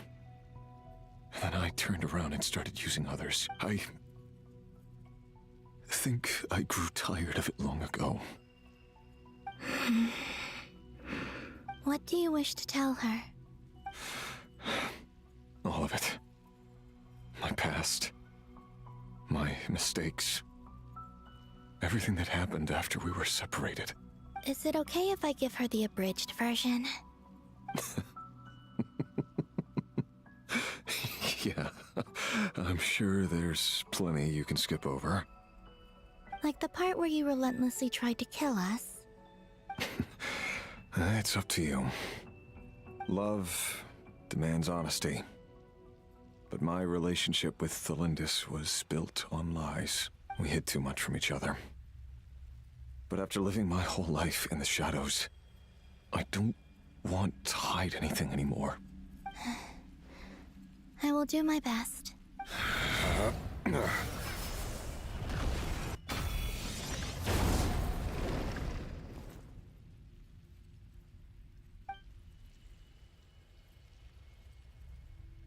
There. The Abyss will no longer stand in your way. Even though Mr. Dainsliff felt he had to fight you, I think he still regarded you as a friend. Dane? He said that you betrayed him, but he also felt great remorse at never having understood what you were truly going through. Why tell me this? Because if he'd known that someone could take a message to you, I believe that's what he would have said. Thank you. I know this will sound strange coming from me, but don't die, Moon Goddess. I can tell that you're determined to get out of here.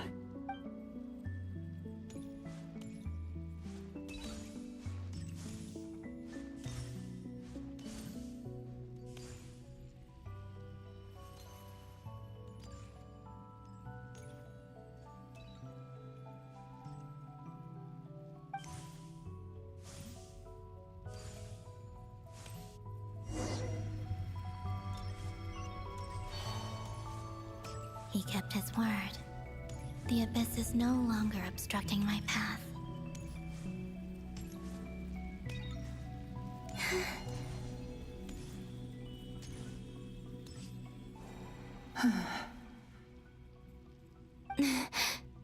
Is that the Lindis? She wasn't far off at all. And yet, they can never meet. Hello, Miss Thelindis. Who are you? How do you know my name? I've never seen anyone else here before. You can call me Columbina. I promised Rerir that I'd bring a message to you. Rerir? My Rerir? Is he well? He's doing better than he was. Better than he was, huh? Sounds like he's had a pretty rough time. Others have had a rough time on his account too. In many cases, their time ran out because of him. And I'm not just talking about the children of the Crimson Moon. So, things got worse before they got better. Could you tell me what happened, Miss Col- Are you sure you wish to? Yes. This is my opportunity to learn the truth. No matter how hard it is to hear, I have to know. I admire your courage. However, time is short. I cannot stay here for long.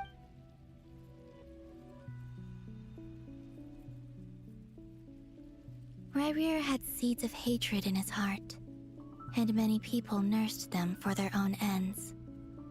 But in the end, he came to regret his mistakes. He wanted to apologize for hiding his past from you.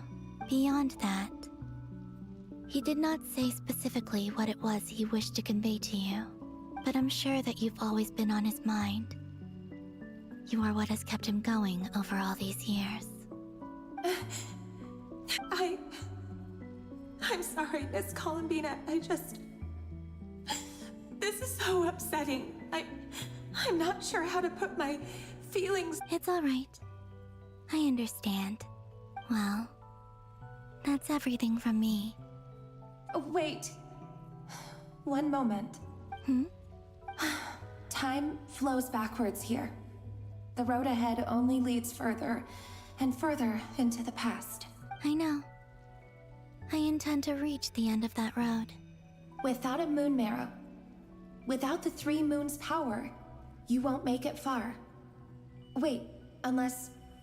Are you one of the moon goddesses? You could say that. I see. I often think to myself, if life is like a train ride, why haven't I reached the terminus? Where am I even going? And it's not just me, it's this whole place Wherever it is, it seems like it's existed forever. It's such a mystery. I must seem so ridiculous.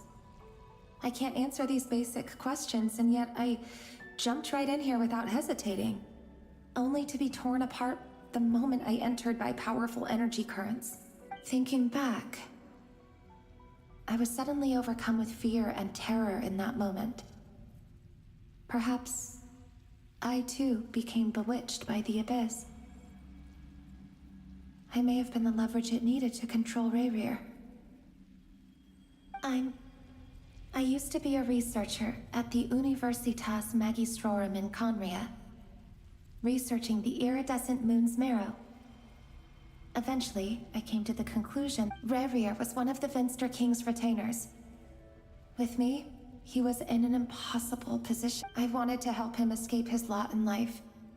I wanted him to be happy, so I thought I'd use this place to return to the past. At the time, I thought I could just go back to the day that the Finster King first found the prince. It was only after meeting the... I couldn't kill the Finster King himself, so I had to find another way to save Rayrir. That's why I wanted to go back, to kill the person who had brought new possibilities to our realm. I'm sure it was a futile endeavor, but the Abyss probably enhances the basest human desires. So I naively hoped I could change everything. But I was simply too weak. Like a speck of dust against the whole universe. Look at me. I didn't even survive the journey here. I know I'm never getting out of here. But you're different. You can make it, and I want to help you. How do you plan to help me? Have you noticed the golden energy that exists here? Based on my past research and my observations since coming here, I believe they carry you forward fast. I can share what I've learned and help you understand the pattern in which this energy appeared. I think you just might... Now, I know you will be able to change. Also, I've been speculating about where this space ends. The documentation was scanned, but from what I know of the legends about the moons, the oldest ones seem to begin with Nibelung. I have no way of verifying. Understood. Thank you. I'm the one who should be thanking you. If you hadn't entered this realm of everlasting death, what use would my deductions be? Thanks to you, they have some meaning. About Rayrir, I'm so sorry. It wasn't your fault. That's not true. Because we both feared bringing trouble upon each other, neither of us ever told the truth. And that dishonesty sealed our fates. But enough about that. I wish you a safe journey, Miss Columbina.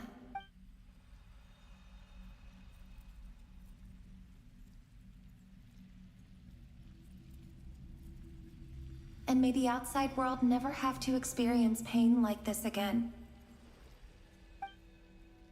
Rayrir, you're there, aren't you? I cannot see you, because you exist in the future. I expect we'll be trapped in this prison of space-time for all eternity. But please, gaze upon the past, and then sit for a while. Let's find a place to sit down together, just like we did when we first met.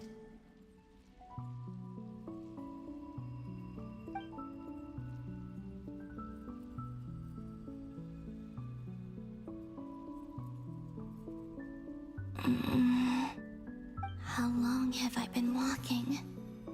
How much further till I reach the end? Is there even an end to be found? Everything's getting blurry.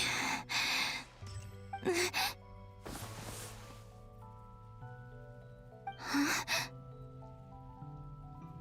Are you all right, little sister? Have you come from the distant future?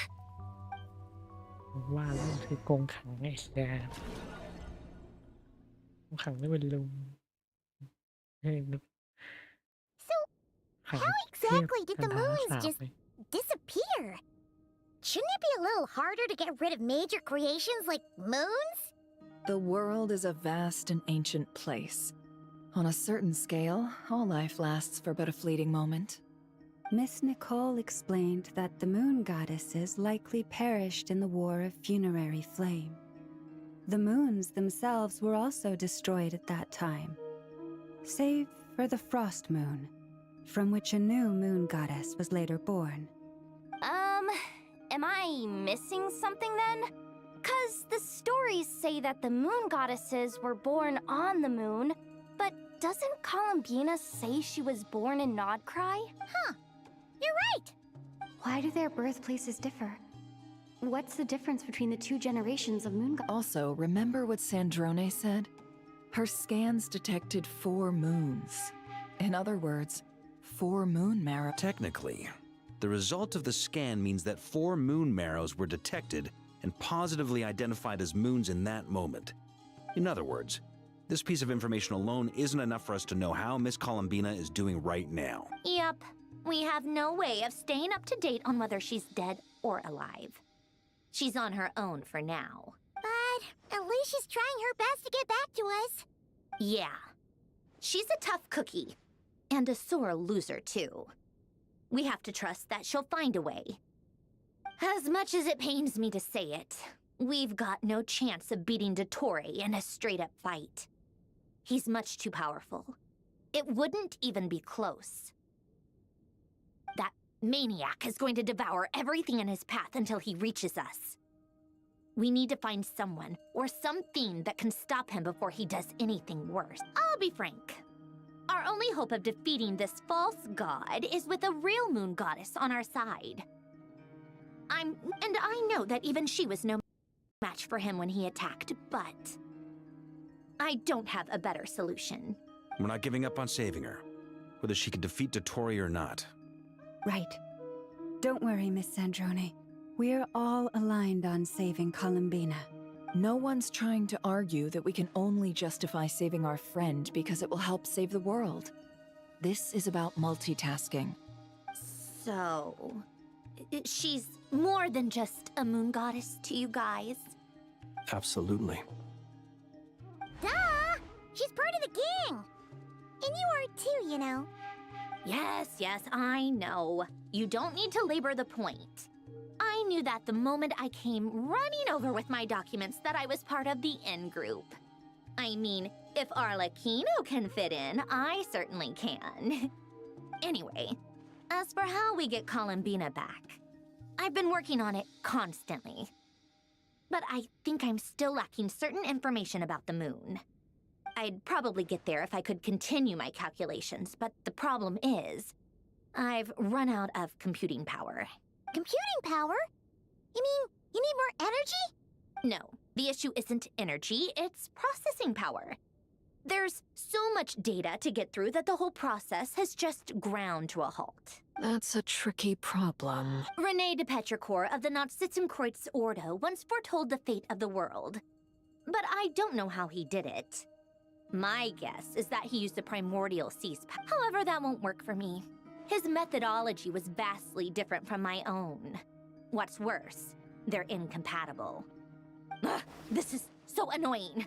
If I'd known we'd run into a bottleneck like this... Well, no, the design bureau's a bust as well. Curse that Dottore! Oh, what do we do then?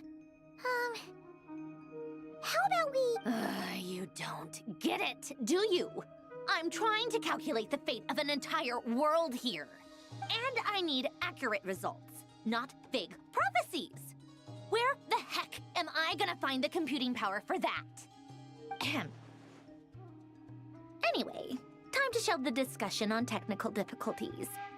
Being a killjoy isn't very ladylike after. Either way, we've done what we can. Rest well, everyone. Remember to let us know if anything new comes up. That guy, is he hinting that we should talk outside? Let's go somewhere a little more private.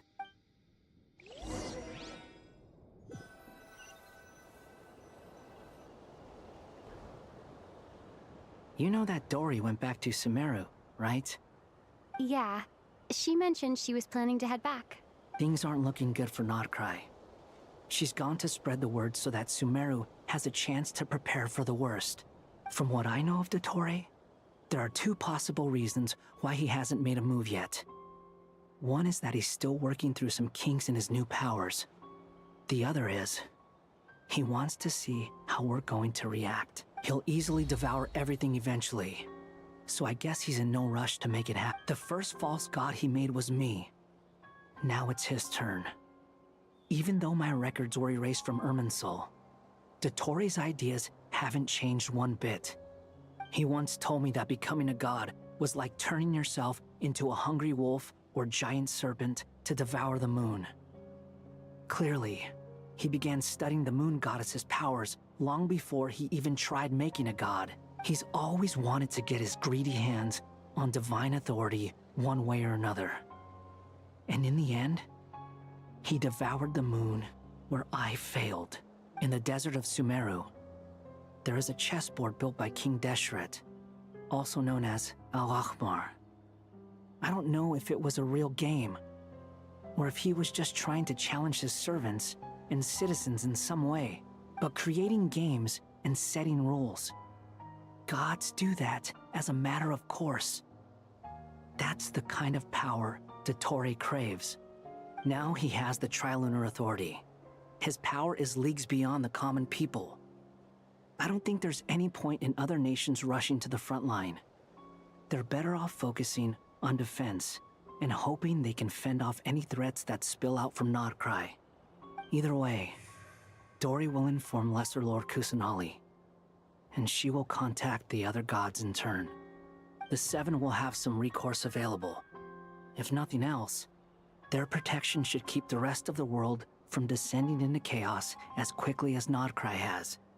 So on the bright side, even if Notcry is doomed, your friends in other nations won't be in any immediate peril. That's good to know. But I'm not ready to give up on Notcry yet. There's a word for people who refuse to let anything go. It's called being greedy. Maybe it sounds greedy to you, and probably naive too. But whatever you battles are fleeting. But the will to fight is a long-term commitment. Give up for Why do you always feel the need to do the right thing? No one is born to be a savior. I mean, who's gonna criticize you if you fail or give up? Don't take this the wrong way, but Dottore said something similar to me. I guess the Fatui attracts people who don't believe in saviors. Not necessarily. It's less about belief for me. I just want to know how determined you really are. After all, I don't owe anything to anyone else here. You look kinda worried. If your arch-nemesis was about to achieve their ultimate goal, I think you might feel a little worried too. That's true. Dottore is about to become an omniscient, omnipotent deity. Still, you're calmer than I expected.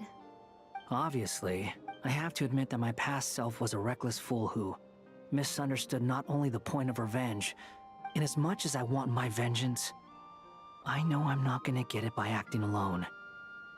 If the world's taught me anything, too bad it never taught me any other virtues though. So, I am going to destroy Dottore, no matter what it takes. So, what's your plan? I'll get to that. First, tell me, what do you think of Sandrone? Just like Paimon said, she's a friend, part of the game. How much do you trust her? This is a serious question. Think carefully before you... Although she's with the Fatui, she has her own values, and she's helped us a lot. If nothing else, she's clearly going the extra mile for Columbina. I see no reason not to trust her. If you say so. In that case, the three of us need to talk. I have some thoughts about her computing problem. It can be solved, but it will come with a cost. How much?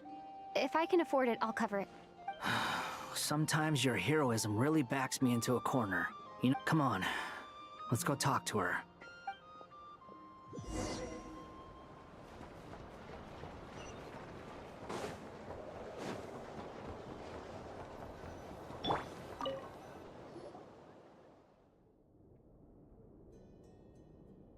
Miss Androne, Traveler. Hey there. Paimon's here too! She was just helping them sort through their things. How did your chat go? That was fast. The call only just ended. Well, you said it was urgent, so we got here as quickly as we could. Albedo, I have some alchemy questions for you. I see. Looks like my knowledge proved useful after all.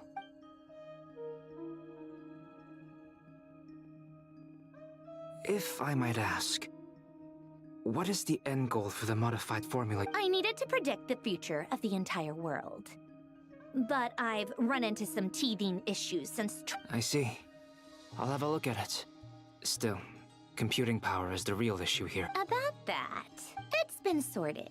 Oh, with the Traveler's help? Actually, you're not wrong. She found the person with the solution. Was it Hat Guy? Yeah, it was him. Wow! Go, Hat Guy! Seems like all that time studying at the Academia is paying off big time. But where is he? Wasn't he the one who asked Albedo and I to come here?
with me.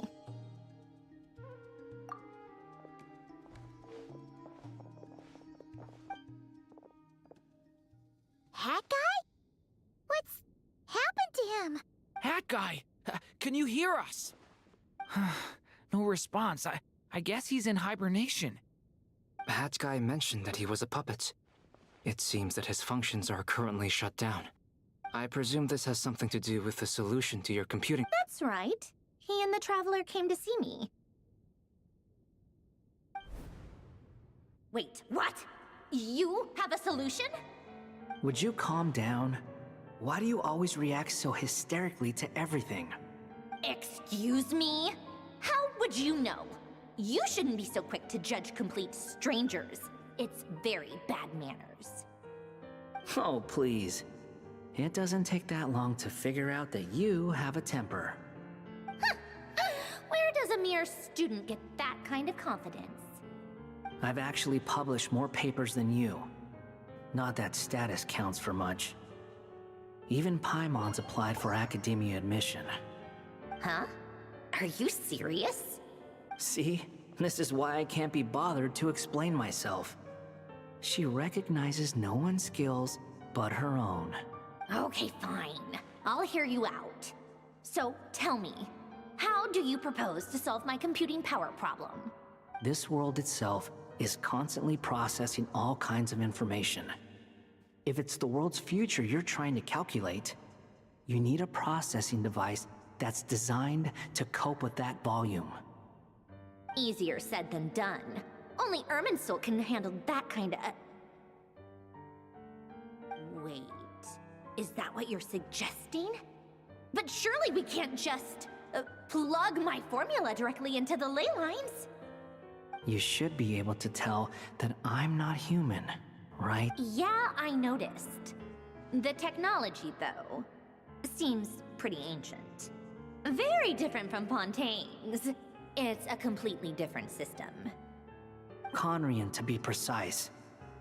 I'm what they would have called a puppet. Puppets need an energy source and processing power. The artisans who built them sought out the materials most suited for that purpose. You? Do you mean... The Traveler and I have talked it over. She's willing to vouch for you. So, I'll allow you to borrow my core for your calculations. It was built using wood from a silver white tree, which makes it a small part of Irminsul. Conrian technology and Irminsul wood. Who in the world could have built you? Are you sure about this? A puppet without its core will cease functioning completely. And if it's left in that state for too long, it might not recover. I can put two and two together, yes. I won't lie to you. This has never been done before. I cannot guarantee your safety. Doesn't matter. I'm prepared for the worst. Did you two actually talk this through? Is he... Are we really considering this? Yes, we discussed it. The bottom line is, he trusts me and I trust you. Let's give it a shot, shall we? Honestly, I have no clue where this kid even came from. But for whatever reason, he lent me his core to use in my formula. I'm very close to finishing my calculations now, and the core is currently in use. So I'm sorry, but I can only show you a sketch right now. This is what the core looks like. A silver white branch. It certainly matches the legends told about Irminsul. Is Hat Guy gonna be okay?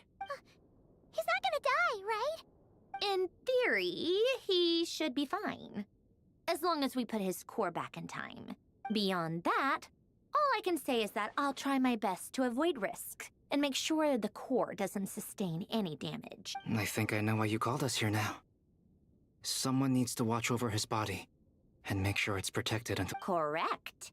He said that the only ones he trusts here are you two, and the Traveler. And the Traveler will have other work to do. He will have our undivided attention. Aww, Hat Guy. On a more positive note, things are progressing steadily on my end.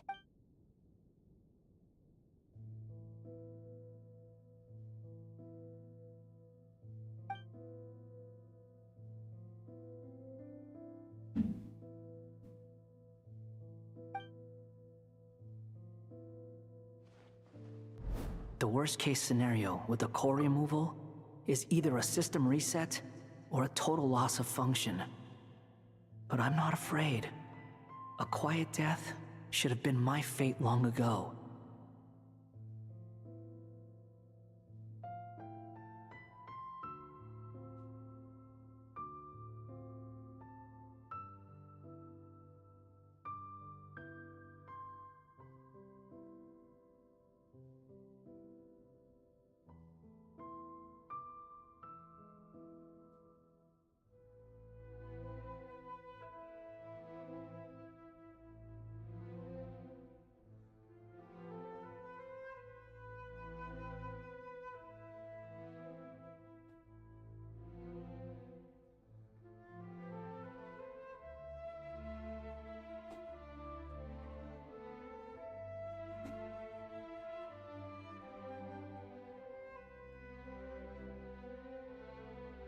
A core is completely different from a heart.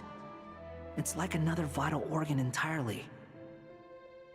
I never believed it could be a true replacement for what I sought, but in the end, it turns out the core was more useful to me. Pretty funny when you think about it. Do you think there's any difference between a puppet and a human? If not, then this would just be another samsara. I have already experienced both a past life and a next life.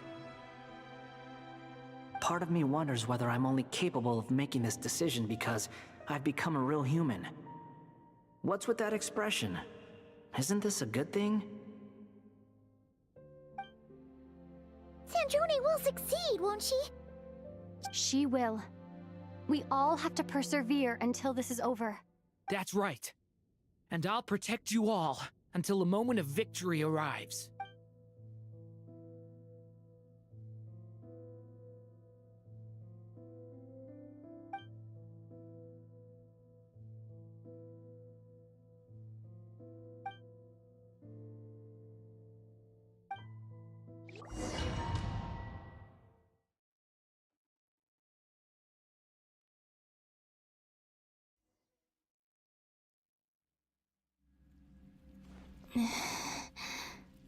Who are you? Call me Sonnet. You have the same power as Canon. Sonnet. So, you're the goddess of the iridescent moon? Oh, goodness. You recognize me? Well then, what's your name? Columbina. Columbina Hyposelenia. Hyposelenia? What a lovely name. Did you choose it yourself? It was a joint effort between me and my friends. Friends? You mean your friends in the heavens? Huh? Oh, sorry. You must be exhausted. I apologize. Hang in there. Let me introduce you to my older sisters. Do you mean the other two moon goddesses? Arya and Canon? Wow, you sure know a lot. Hey, does that mean that our story goes on into the future? Oh, I guess that wasn't the best question to ask. It's alright. We were prepared for that possibility. You could say we were too prepared. I can't even remember how long my sisters and I have been here by this point. When did you get here? How long has it been? I can't say for sure, but it feels like it's been forever. I see. Are you feeling alright? You look a little unwell. I can hold out a while longer. นั่นเนี่ยยืนอยู่ตรงนั้นสองคนเลยยืนอยู่กัน We don't have far to go. The place where my sisters and I are based is just up ahead. Don't worry, they're both really nice. I'll introduce you. ผมขออนุญาตเจอนะ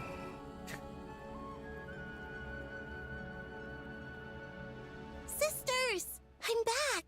And look who I brought with me.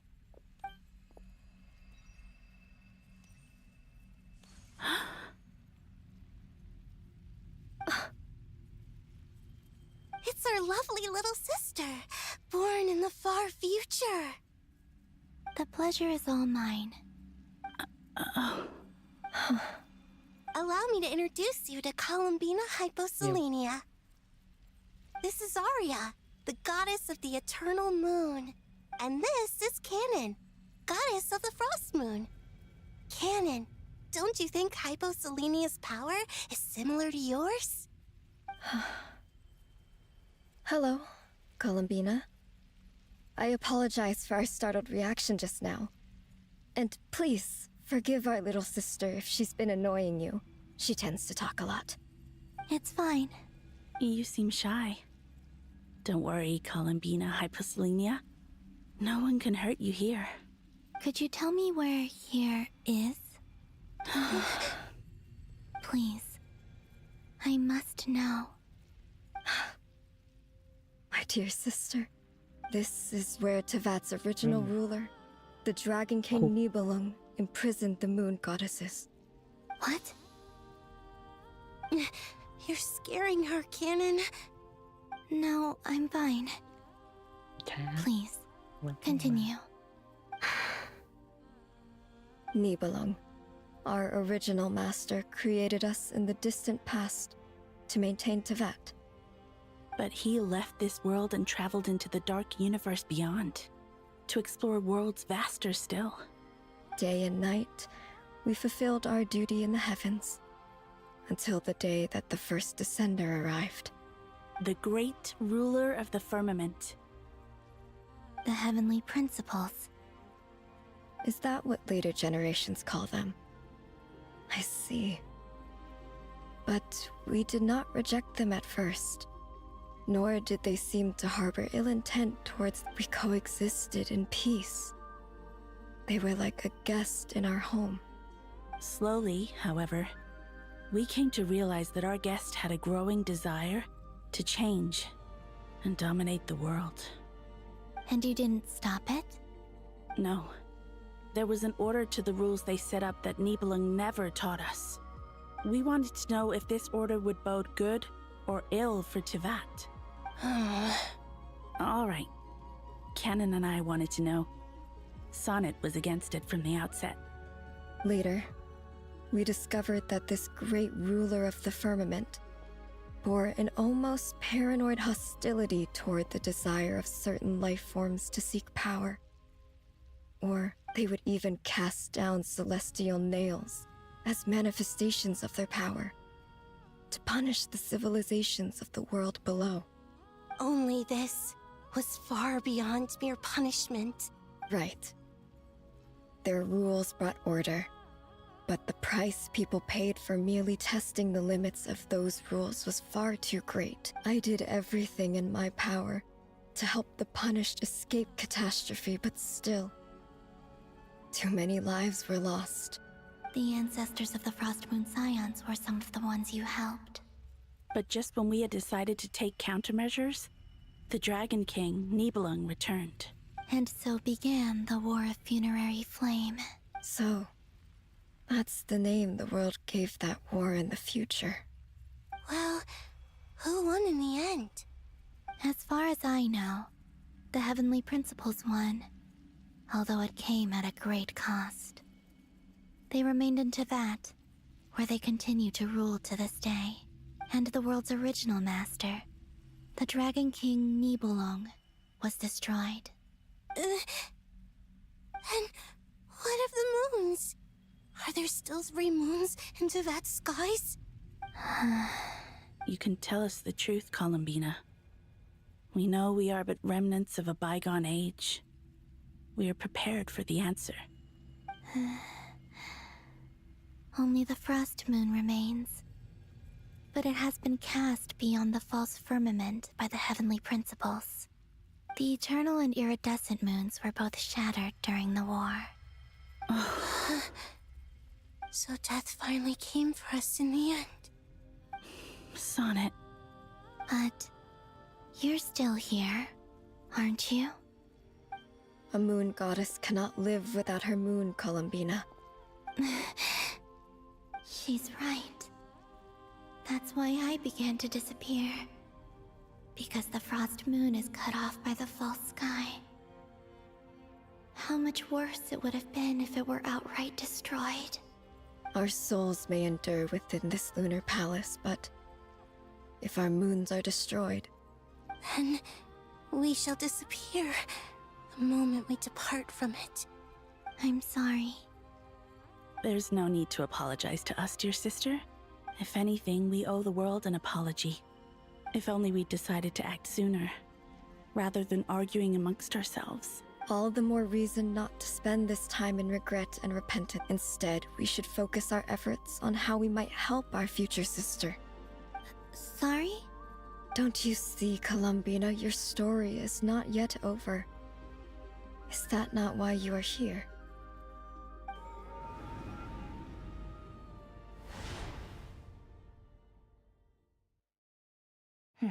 It's done.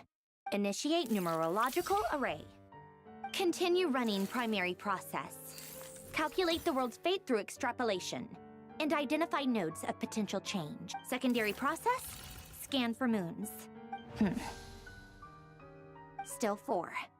The number of moon marrows hasn't changed. Wait, let me think.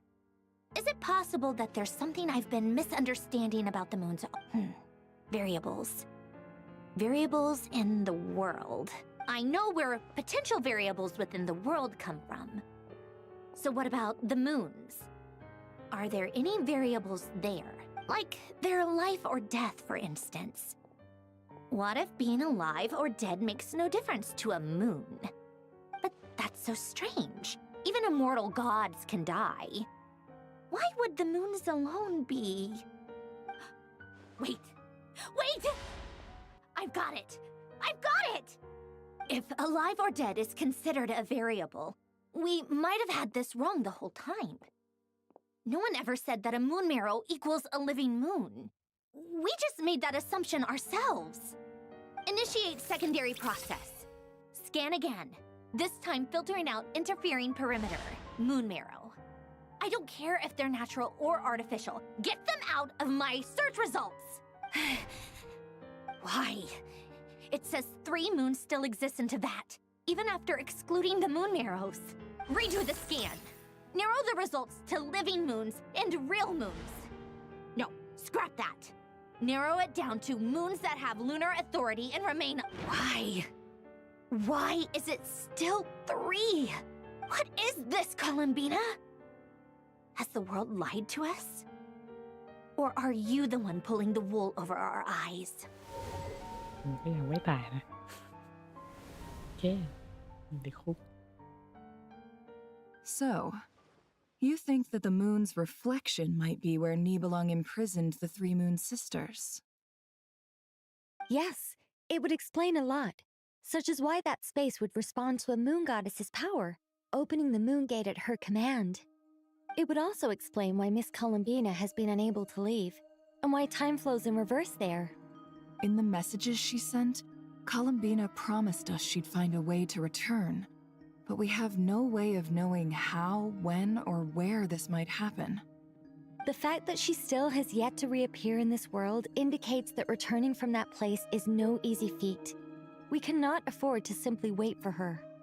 So you're saying, if she could return by her own power alone, she would have done so long ago?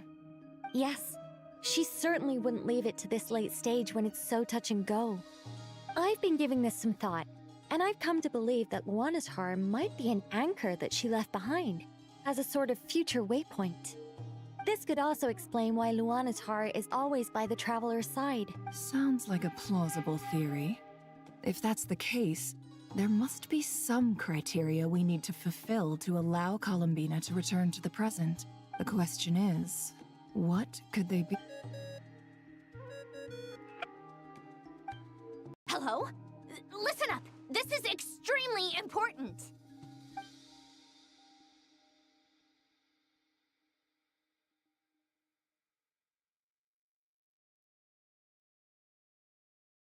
Not only is Columbina alive, but she may well exist in a form unimaginable to us. I'm still unclear on the details, but she's done something truly inconceivable in the past. Truly amazing.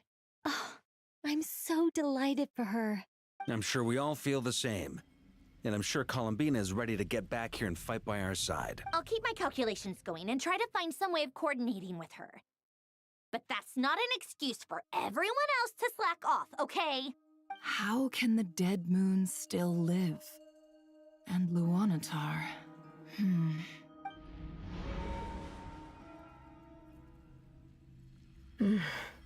It's hard to believe that's what will happen in the distant future. Our authority is linked to the most fundamental rules of Teyvat. I suppose it's no wonder that many would covet that power. I didn't realize that when you said friends, you meant people who live down in Teyvat. That's so lovely. I always wanted to go down there and have some fun. Have you ever tried leaving this prison? Of course. Between us, we've tried everything. But no matter where we go, this space will eventually bring us back here. It's like the center of a whirlpool. Everything ultimately converges here, at the moment when Nibelung imprisoned us. In that case, have you tried using any of those pathways that connect this space to the real world? Sorry? What are those? They're passages through which you can make small-scale changes to reality by using Kuvaki. Or am I the only one who can use those passages? Because part of my soul remains in reality. Kuvaki. What is that? You don't know? It's a unique kind of elemental energy found only in Nodcry. Oh. Well, it's true that the moons first rose up from the part of Teyvat you say is called Nodcry. But there is no difference in the elemental energy between there and anywhere else. What? Could you show us some of this Kuvaki hyposelenia? Maybe if we see it, it'll make... Okay.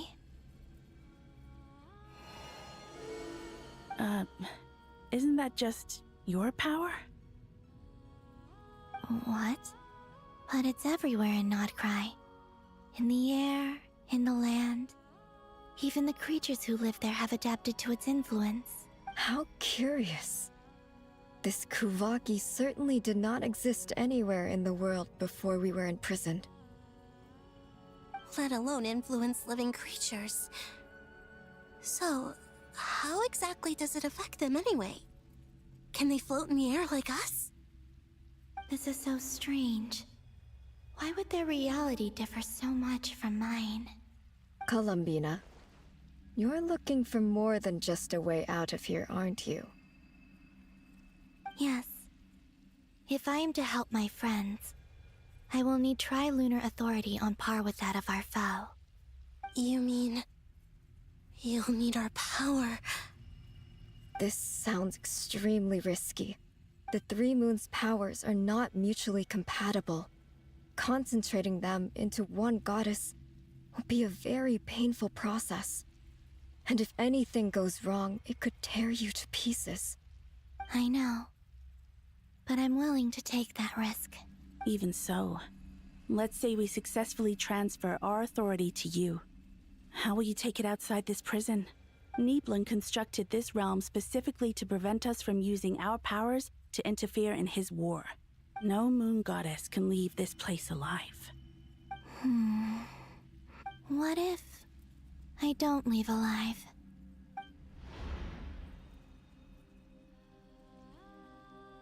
Where do we even start? How are we supposed to figure out what we're meant to do to help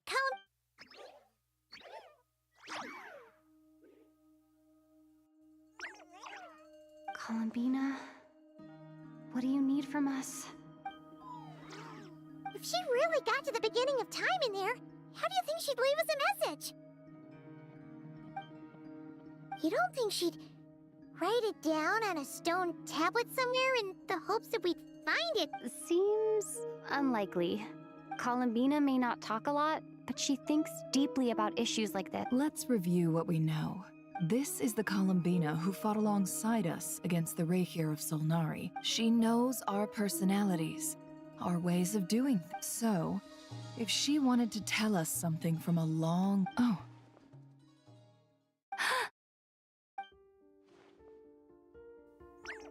Traveler, you once said that those golden ripples also appeared when Luanatar was born.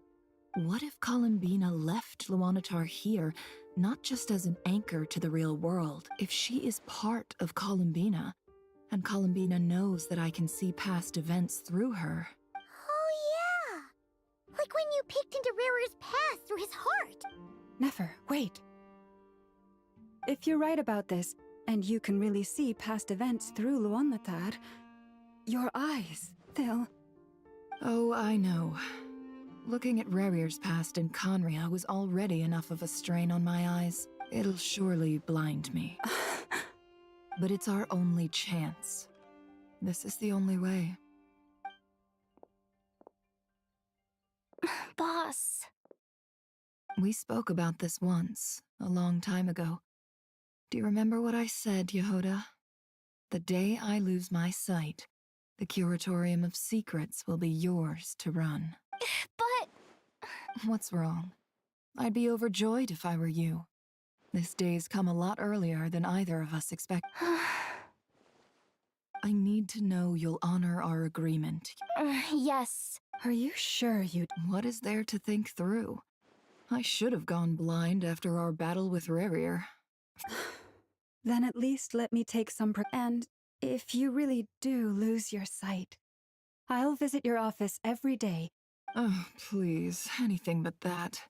I was actually ready to go through with this. Are you trying to scare me into backing out?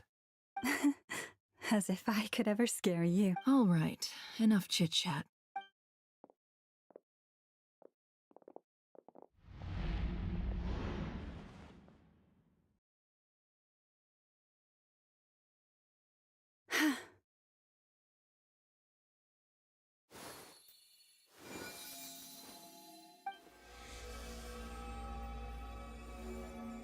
All done.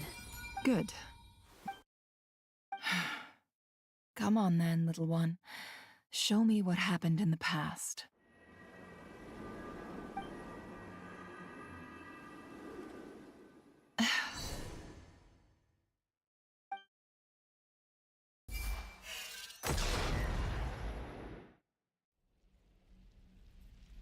Between the Trilunar Authority, Kuvaki, and the sole-surviving moon, the Frost Moon, I think I might know how to get back.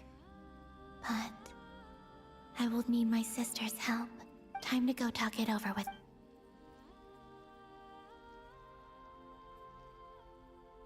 และต่างคนต่างยืนที่ห่าง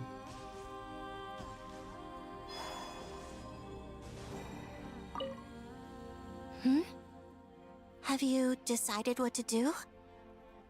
I hope it's not too dangerous. You really scared me when you said that. Come on, let's go find the other two.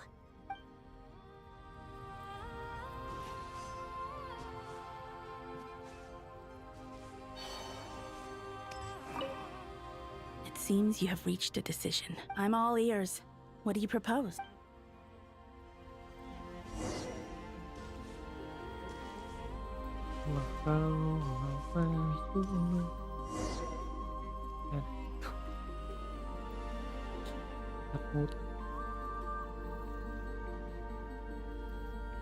Have you figured it out, Columbina? Tell us, how do you plan to leave this place? I intend to die here, in this moment, and then be reborn in the future with the help of my friends. What? What are you saying? How can the dead be reborn? And how will you inform these future friends of your plans? You can't exactly leave oracles. Nothing can escape this place. And even if you found a way, what if they never find the message you left for— No, that won't happen. Come again? They will find my message. I'm sure of it. I'm not following. How exactly will you achieve this? It's quite simple, really.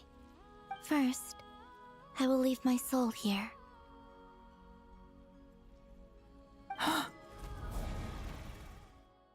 I see it. Your soul? You mean you're a divinity? Yes. I once left a portion of my soul in the future. One so small that this prison barely noticed anything. In this very moment, she can resonate with my soul across time. When the time comes, I believe that she can serve as an anchor to pull my soul from here back to the future reality. Just as gravity connects the world to the moon. Exactly. In the future, where I came from, the moon has been cast beyond the false sky, but I can still feel that it is there. In a similar way, I can feel a connection to the soul fragment I left behind even now. My friends can use it to detect my presence. But how do you just leave your soul here? Is that even possible? On my way here, I met an ordinary mortal who entered this place long before I did. Her body is long gone, but her soul remains. And before that, I encountered an old enemy whose entire soul survives here intact, while the power that once corrupted his body has faded away. So, perhaps this space is specifically designed to imprison divinity and authority, but not the physical body. Still, even if your body can escape, would it not just be a lifeless husk without the soul inside? Wait, is that what you meant when you said you wouldn't leave alive? Yes. I shall turn my body into moonlight and pour it over Nodcry. That power shall protect the land and quietly blend into it, awaiting my soul's return in the future. However, I cannot do this on my strength alone. I would need your help to do this. So I'm humbly asking for your assistance. Oh, dear sister. You need not be so formal. As I said before, we are but remnants of a bygone age. You, on the other hand, were born alone in that distant future, and you have walked a long and lonesome road since then. How could I bear to let your story end here? And don't forget, we are your sisters, your family. Arya's right. Actually, I've always wanted a little sister. Can you imagine how it's been for me? Getting nagged by two older sisters all the time. Now, I finally get to be the big sis. And not just that, but I get to help you return to your world, too. How could I say no to that? Sonnet. Canon? I'm sorry. I know this is a bold request. The Frost Moon is rightfully yours, and it remains intact. Oh, no, please. Don't misunderstand me, Columbina. I was just thinking back on the years that the three of us once spent together. You cannot imagine how happy I am to hear of the future world you describe. The Frost Moon Scions, your lovely, kindly friends. For the three of us, whose purpose in life was to maintain the peace in Teyvat. It is a great relief to know that the people of this world live in such an abundant future. If your plan can save them, and save Nodcry, I will gladly give you all that I can. Besides, the three of us have been together since the day we were born. I could never abandon them to live on alone without them. Canon. Still, I do have one question I would like to ask you before we proceed. Certainly. Why do you cover your eyes?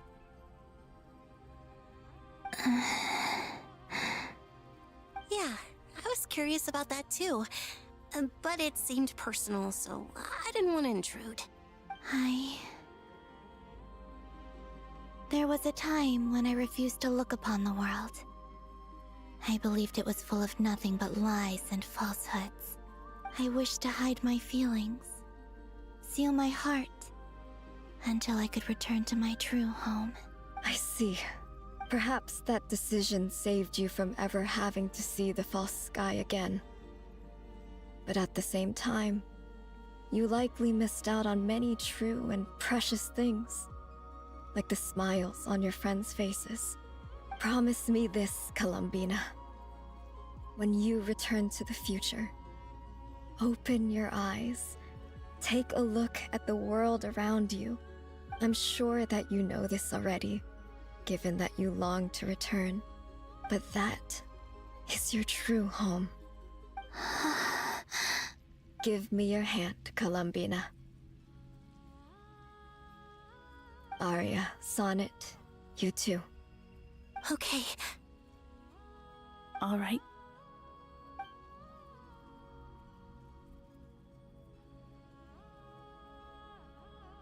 มาจากไหน3 พี่น้อง4เพื่อเป็น1น้องสาวรวมพลังด้วยคาราเมน่าครับ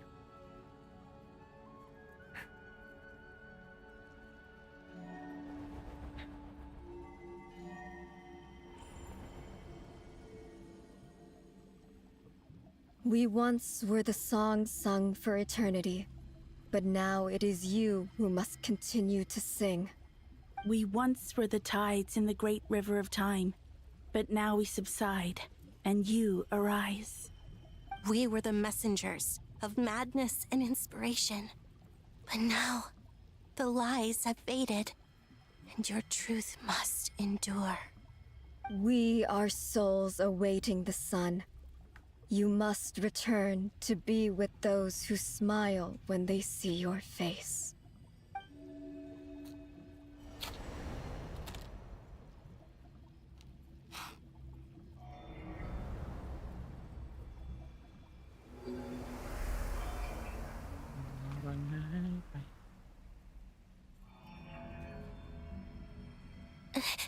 Is it done? Yes. We have transferred the authority over all 3 moons to Columbina Hyposelenia.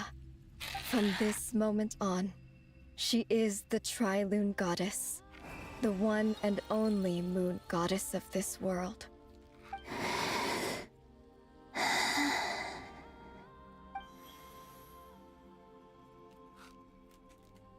Thank you. Thank you, my sisters. Now go, and do what you believe is right, Columbina Hyposelenia. Be aware that we cannot grant you the power of the 3 moons beyond these prison walls. The conflict that arose over their remains following our disappearance will still take place. I understand. Sisters, oh, my body, it feels... Now that we have given up our power and authority, our bodies are merely mortal shells. This prison is dissolving them as we speak. It's okay, Sonnet.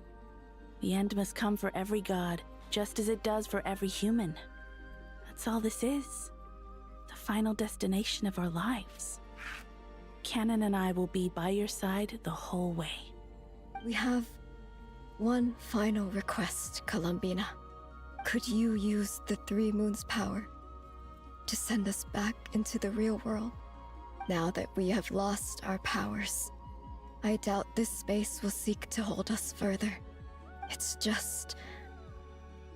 we would like to spend our final moments together in the only place we ever called home. Of course. Gladly. Sonnet. Don't... I wish I could tell her not to give in to the abyss. Not to be afraid. But is this really what I should say? Don't forget. I'm so glad to have a big sister like you. No, Hypo... Thank you. I'm okay. I'm not afraid. As long as my sisters are with me, I won't be afraid.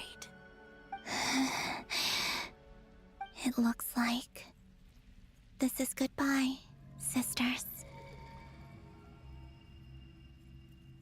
Goodbye, Columbina. Take care of this world in our stead. I will.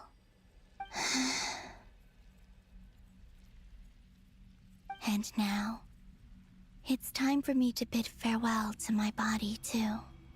May it become the moonlight that keeps Nodcry company through the long years ahead. So this is why Nodcry was not always home to Kuvaki.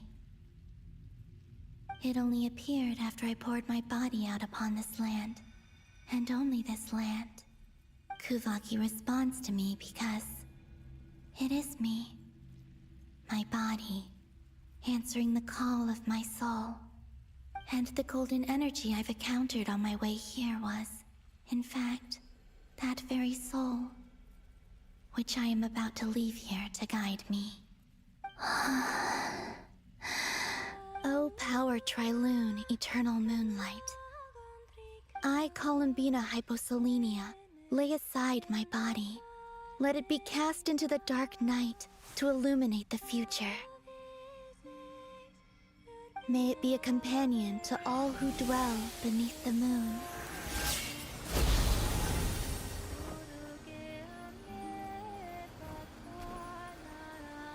Until the time comes for me to return home.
That was crazy! Were we even allowed to see that?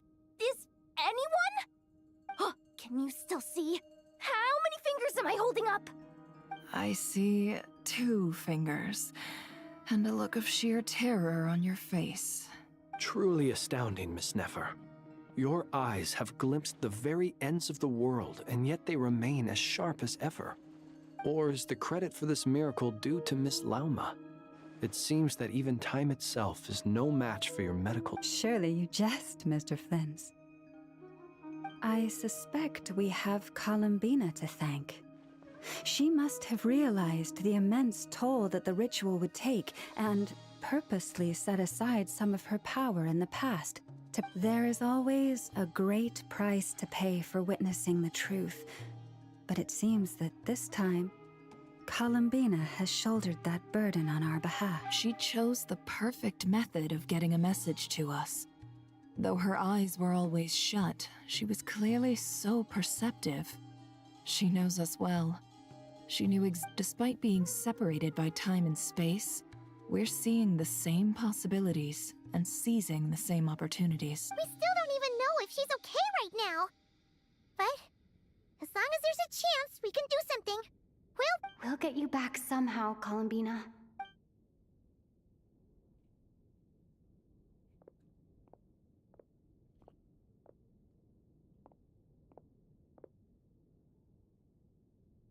Well, based on the information we now have, let's figure out our next move. Thanks to these gentlemen, we have a much clearer picture of the situation with Dottore. The civilian population has been moved to safety. so we no longer need to hold back. Miss Androne, how are the calculations going? So far, so good. I'll keep seeing how far I can push the system, though. Can't have Hatman being powered down for nothing. There's still a long road ahead. Where should we begin?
plan is clear.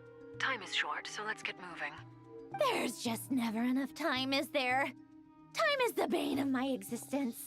All right, we'll do our part too. Yeah.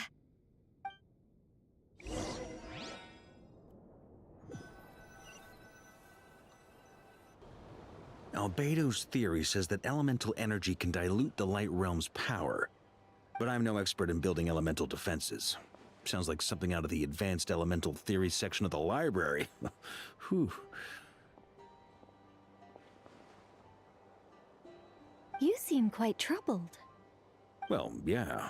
I mean, who doesn't get a little flustered when they're completely out of their depth? You were the very picture of confidence back when you approached the Hexen Circle. Yeah, I could have been faking it through that whole meeting for all you know. Who's to say I'm not just a ball of nerves in a charming and gregarious package? Oh gosh, really? I'm so sorry, I had no idea. Well, you're all the braver for it. Still, I was much more in my comfort zone than I am here. At least in Mondstadt, you can cry for help from a cliff top and actually stand a chance of summoning Barbados himself.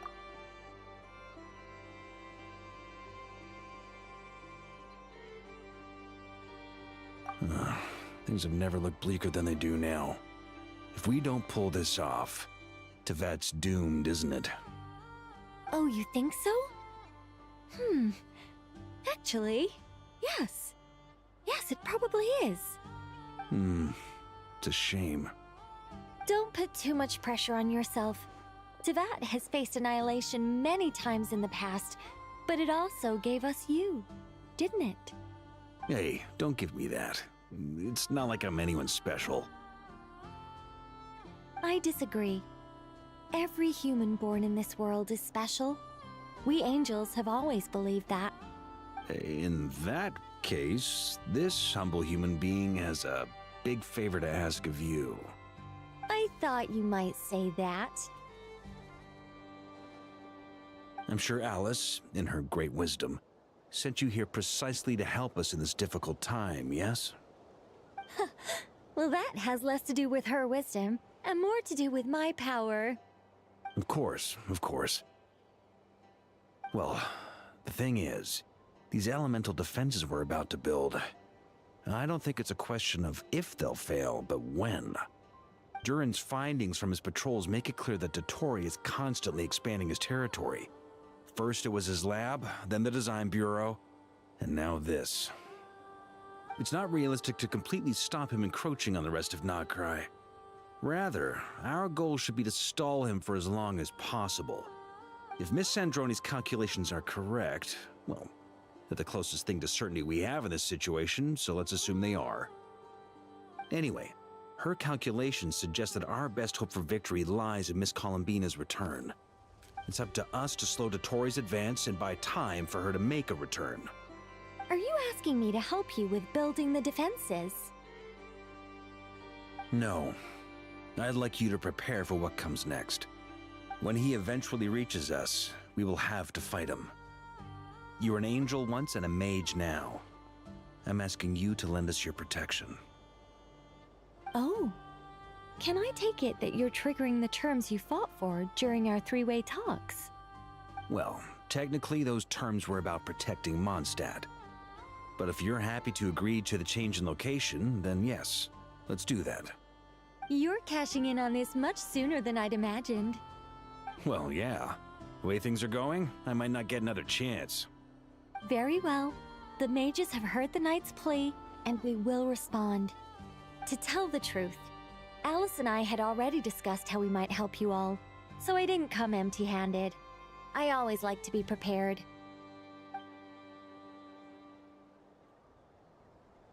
This is... wow. Yeah. This is great. Seriously, thank you. It's been many long years since I had a chance to dazzle humanity with a little divine intervention. To humbly serve as a reliable and responsible guide. Anyway, Knight of Boreas, please accept this gift in recognition of your great virtue. Go now. May the angel's blessing deliver you safely to your destination.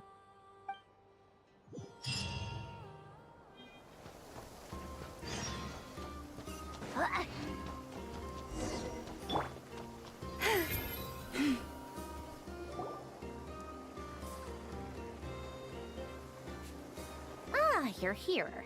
Sandrone! How are things going? Glad you asked. You two are about to become the first people to lay eyes upon my masterpiece. Or should that be the first person and the first, specter? Hey! Whatever. Come, feast your eyes on this. Wow!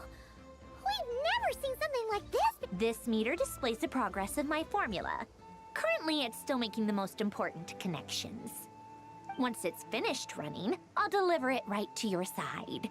And then, we can finally bring Columbina back. What do you mean, deliver it? Can't you just tell us over the Dodo communication device? It'll just be some numbers, right? Ugh, you're such a greenhorn. This isn't the kind of formula you solve in math class. It's a highly complex algorithm capable of constructing a framework of... whatever. We'll be here all day if I start trying to explain it. All you need to know is the formula must be completed before we can bring... I'll share the data with you. Nicole's agreed to let me use her information channel. So we just need to use the Dodo communication device like so. There. Now you can check in on my progress. Wow! Look at that! You're amazing, Sandrone! About time you recognized my genius. Took you long enough. Anyway, that's all for me. You should check on the others if you have time. Make sure we don't have any weak links in the chain. That might sound harsh to you, but close supervision is a common practice in the Fatui. Not looking to catch anyone out. I just care about everything going smoothly. I'm kinda stuck here while the formula's running, so I need you to be my second pair of eyes in the meantime.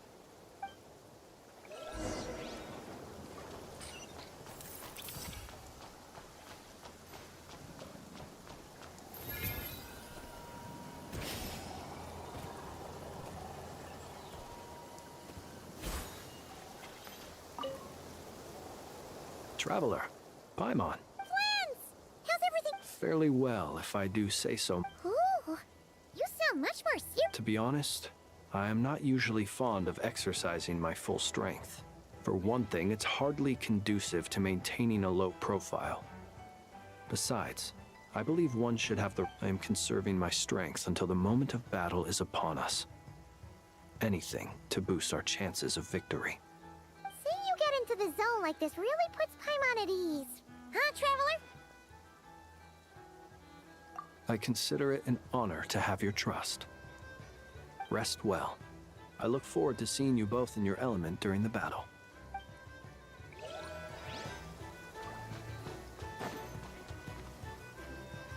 Thankfully, Miss Nicole has come to our aid. Nasha Town is now looking very well defended. Golden Flame. Yes, that's Nicole's power, all right. Based on the latest message from Grandmaster Varka. It sounds like they've reached an agreement. The situation should be more stable with her assistance. Everyone will have at least some degree of protection. Albedo! Durin! Hello there, you two. Are you well rested? That's good to hear. As per the plan, Albedo and I will be in charge of... As Dotori's energy field expands, it's creeping ever closer in that direction. We fought side by side many times before, and always with great success. I believe this time will be no different. So don't... As Dotori's energy field We fought side by... I believe this time...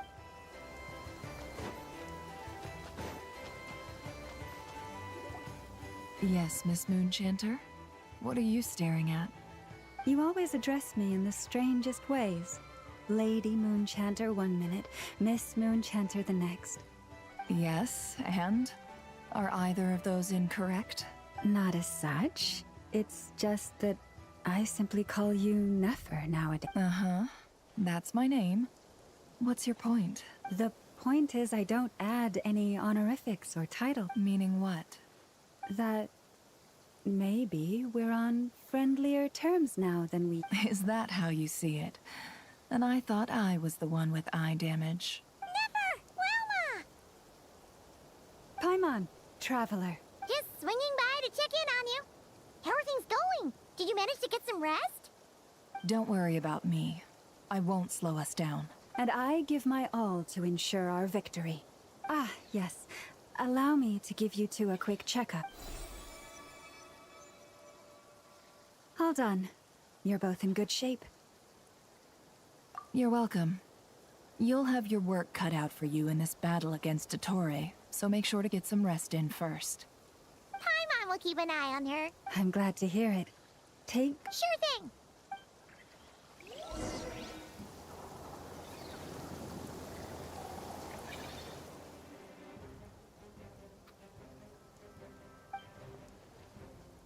Here they come. As we expected. Get ready, everyone. Take your positions and prepare to engage. Let's begin. I'm at the ready.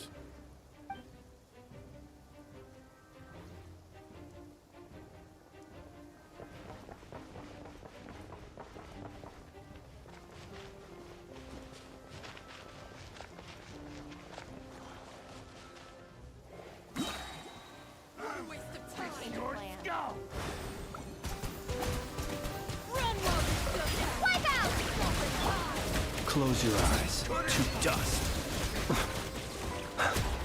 Burn no more. Another one.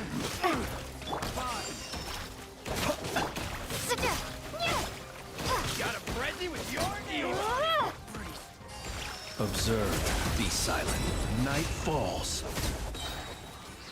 โดนคุยบนรัวรีบตายจะรั่ว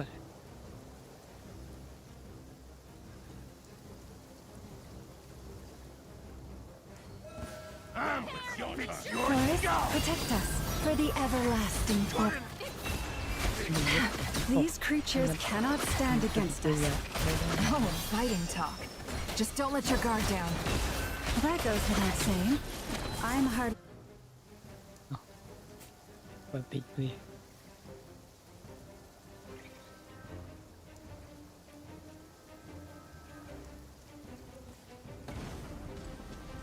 Come into being. Feel this ancient power. Leave it to me! A turning point in fate!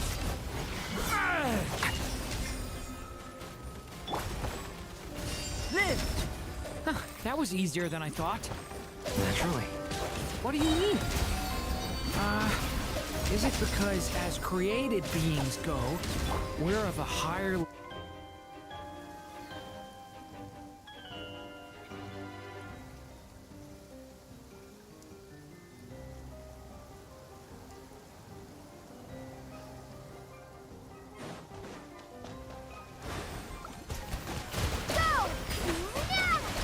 By the Frostmoon of old.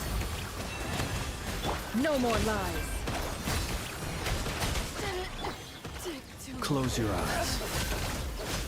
People have always used fire to drive away wild beasts. Wouldn't a lantern work just as well? You read my mind, my dear friend. I was just about to say that. All right then, dear friend. Bring the light.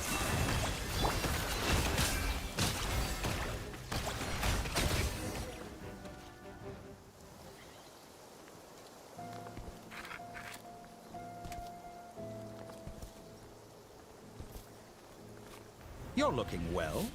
I trust you've had a good couple of days. Dottore. It's actually a good thing, in my view. If the subjects of my experiment were to die prematurely, it would throw quite a wrench in the works. And so, I must thank you all for your resilience. We are no longer on the same level, but you are nonetheless worthy of my respect. A creator god should be merciful and gracious after all. And in any case, it is only right that before I end your lives, the world is informed of the arrival of their new god.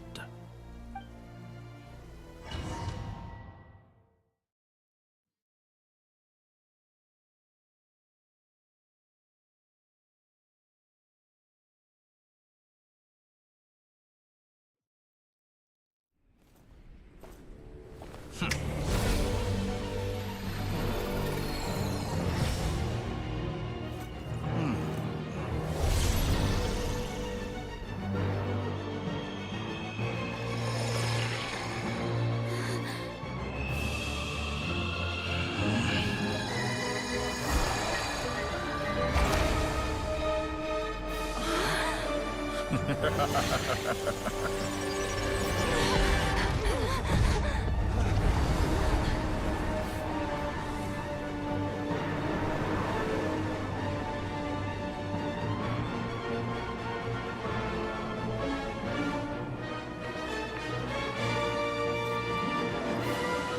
experiment begins.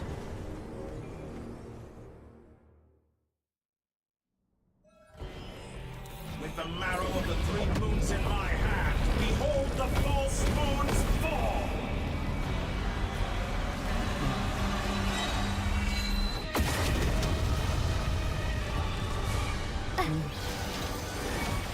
Go! Bombs away! Can't hide the truth. For the everlasting forest. Observe. To dust. Close your eyes. Night falls. You cannot face me! Observe. Found. Night falls. Water jet! Go! Good. No more Keep lies. it up. Enter. Technical clean. Be silent. Close your eyes. Observe. Excellent. You barely managed to touch me. Well done.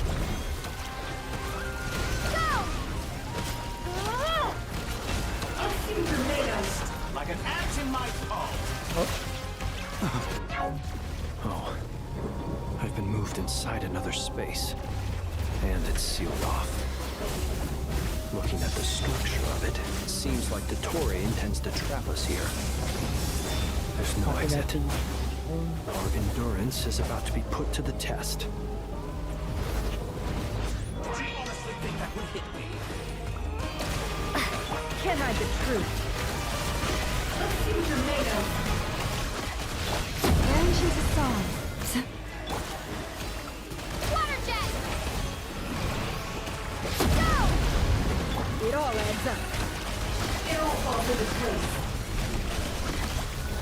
Good. Keep it up. With one heart, we pray.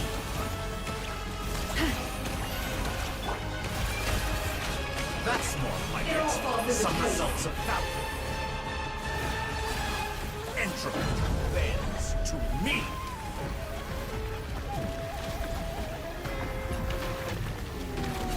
Let's see what you're made of.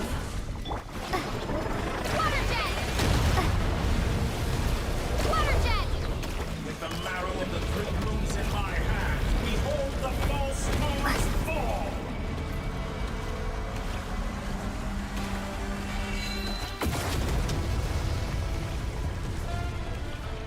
You cannot face me! Found!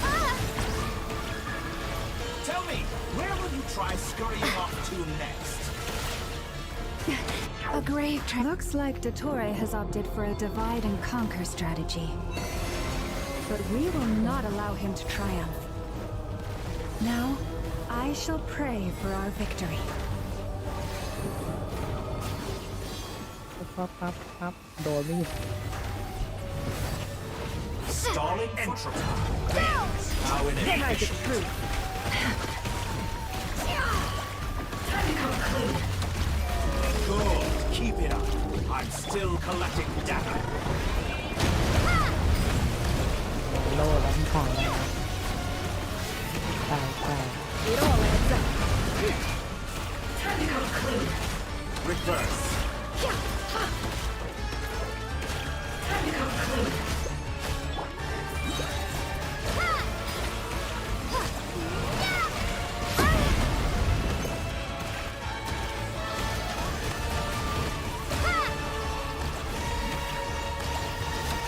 No more lies. Technical clean. Can't hide the truth. Seek within. It all adds up.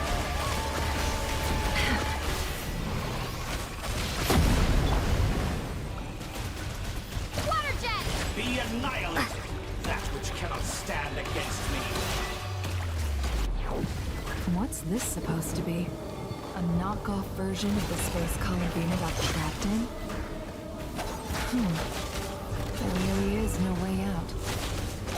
We'll see about that, Dottore.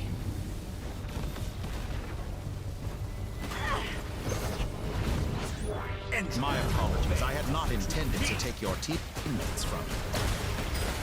But you have a choice in the matter. Obey, and I can release them. An excellent deal, if you ask me. Won't you consider it?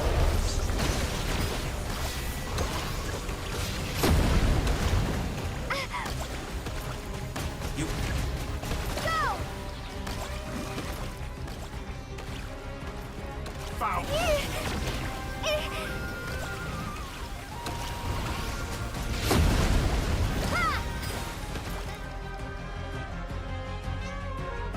I'm aware you've been working on some little tricks to surprise me with, but it appears that none of them have come to fruition. My guess would be that you're trying to bring Columbina back. But then, where is Sandrone? Or are you trying to buy time for her? I always found their friendship to be a curious phenomenon. Two highly incongruent personalities, and yet they share a deep connection. Speaking of Columbina, I once saw her as like a younger sister. We got along quite amicably while she was with the Fatui. But then one day she suddenly decided she would refuse to take part in any further experiments. To this day, I truly don't understand what I could have done to upset her so much. It's such a pity. I could have had a sister, a family.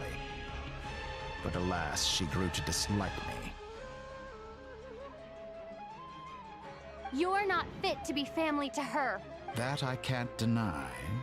So many people, all obsessed with playing out the same tired old dramas. And then there's you.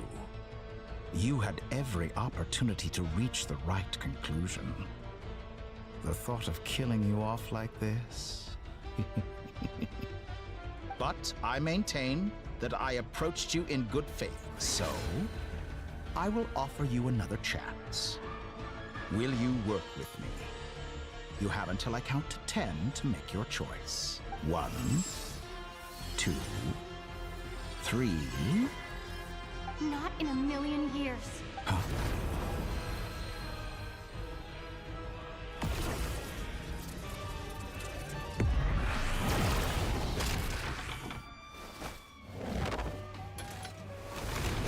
Sandrone, what a pleasant surprise. You're as sick and twisted as ever.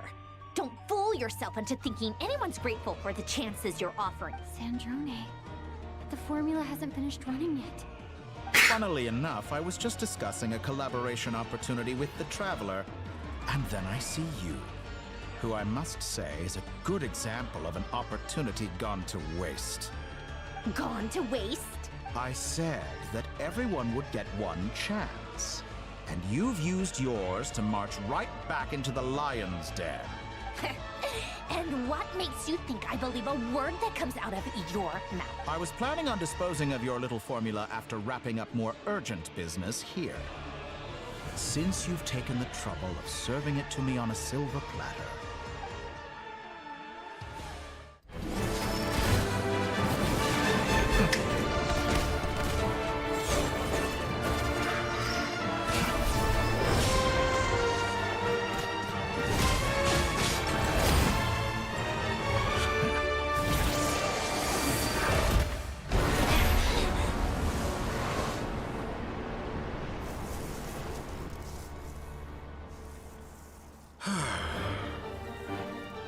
is this your life's work? This piece of trash?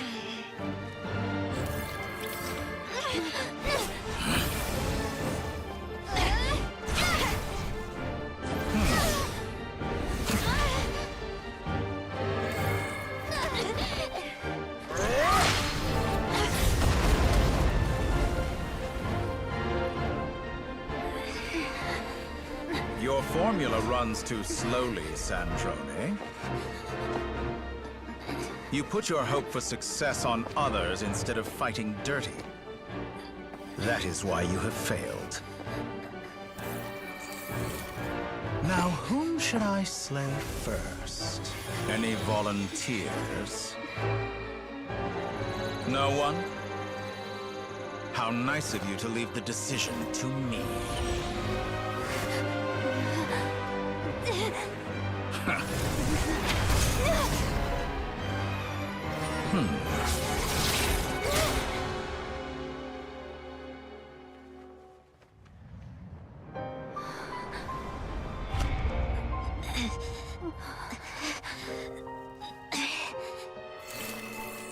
Oh, how unexpected.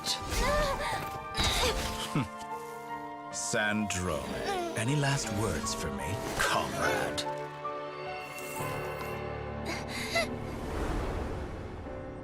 Is there anything you wish for? Not really. But I've always known what I don't want. Go to hell, Dottore.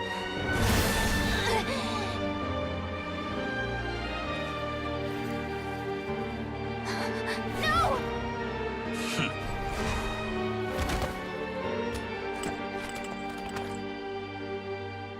And now, you have failed.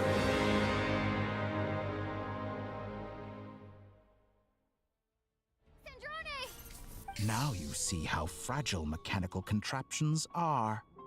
Just a gentle tap, and they fall to pieces.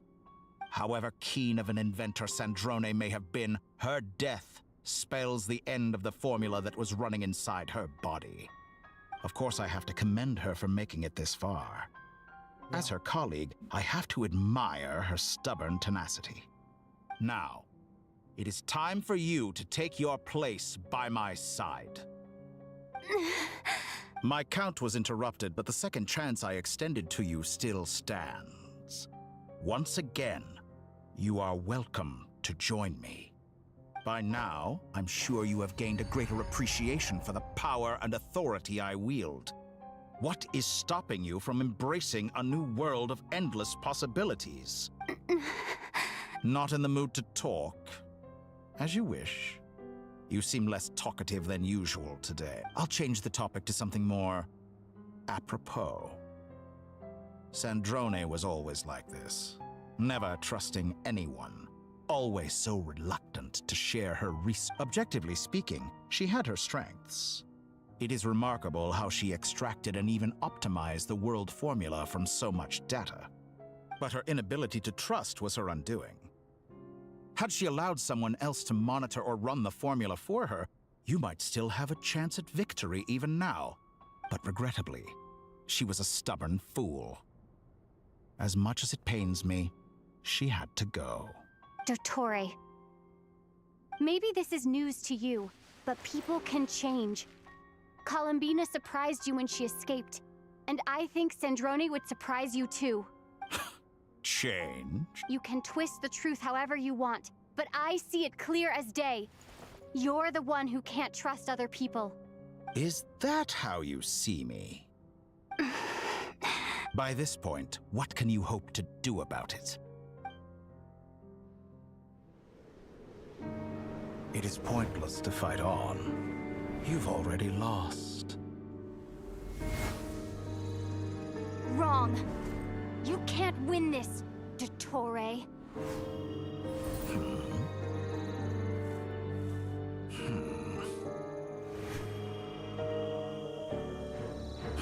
What?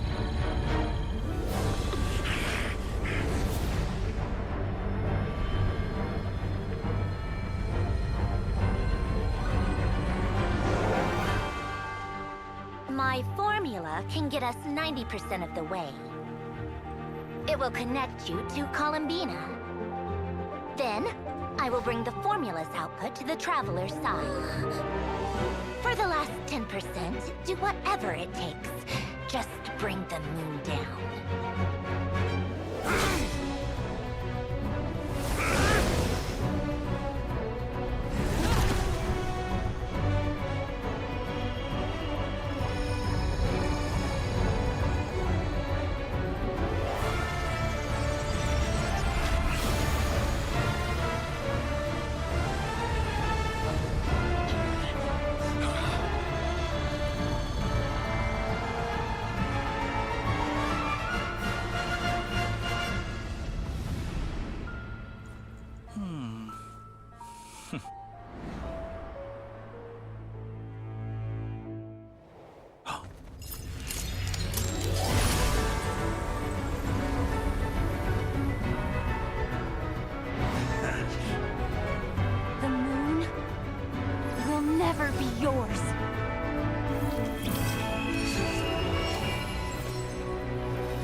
my body into moonlight and pour it over Nodcry. My soul, I leave here to inform my future friends. Lastly, I will hide the Trilune Authority within the Frost Moon. And when my body, soul, and authority are reunited, finally... Columbina!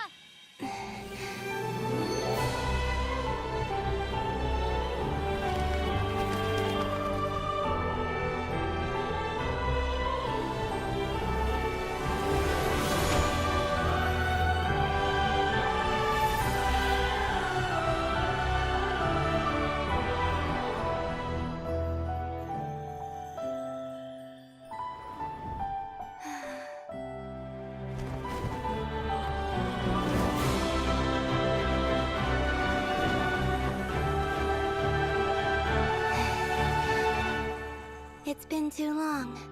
I'm back.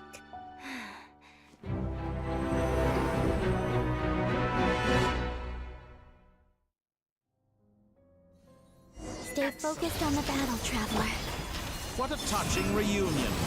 Though I personally find myself repulsed by the sight of weaklings huddled together for war. Now, you're quite finished patting yourselves on the back. Show me how long you can struggle before you drown. Watch out, Columbina! He can manipulate space itself! I know. Wait for the right moment. We'll strike together.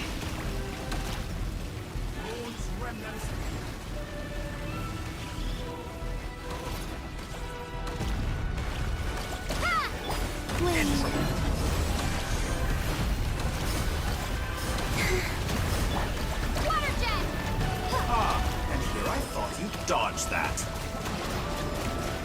Water jet! Pathetic.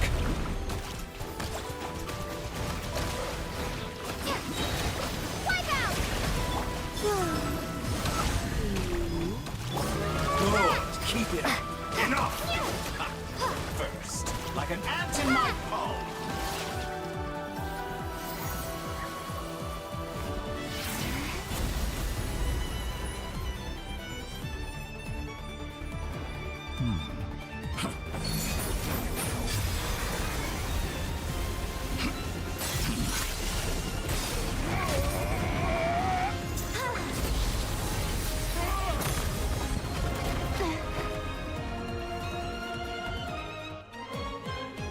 I grant you the new moon's blessing. The new moon shines upon you. ตอนแรกชื่อ I am growing weary of your stubborn resistance. ครับแล้วชื่อ It's over, Dottore! สแลชชื่อกระโดดตก No longer must the world cower in the cold night. สแลชอีกครับ Time to pay for your heinous crimes! ไอเปรม Let the moonlight dispel the dark. ตายก่อนสแลช Our future is not yours to command! Everlasting as the moon. มันจะแล้วไหนตอนนี้ไอ้ในมันจะไอเฟรมไว้ก่อนดิบยักษ์จะตายฮะ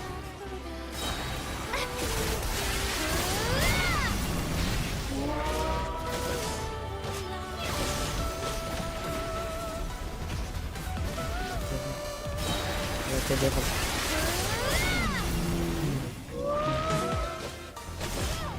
Such a rather wallow in this rotten, decaying world.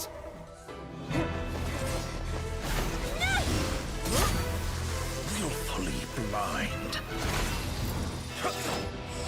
How can you be so satisfied with your fate?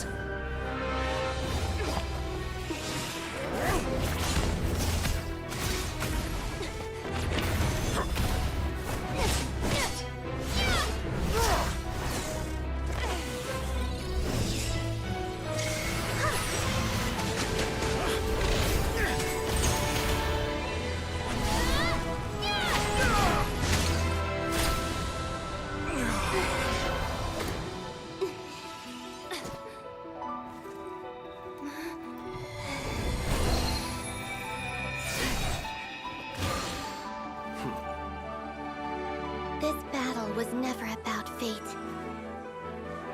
It's about friends, family, and the home you stole from them. So dull. Only the weak rely on each other for comfort. You shall see. Once I transcend fate, you will be nothing but fodder for my grand experiment! That will never happen.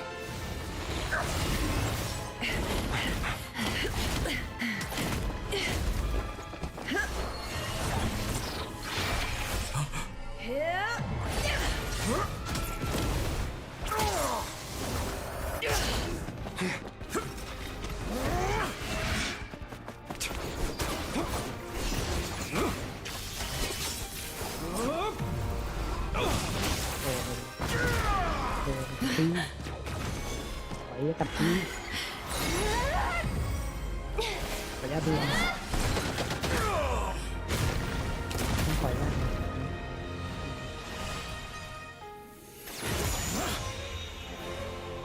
Today, the moon lights up this world once more.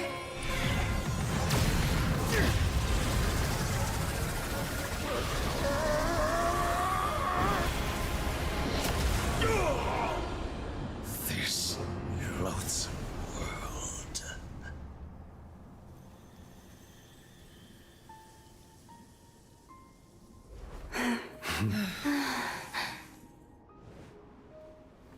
No, this world is our home.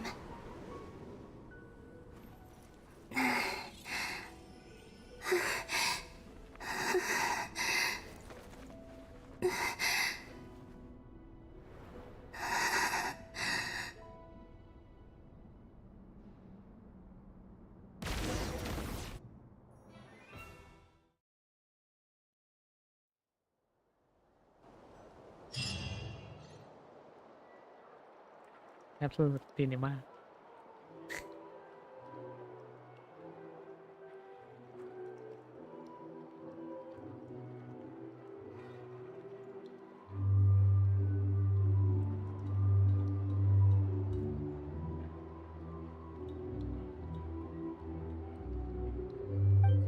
No, you're doing it wrong.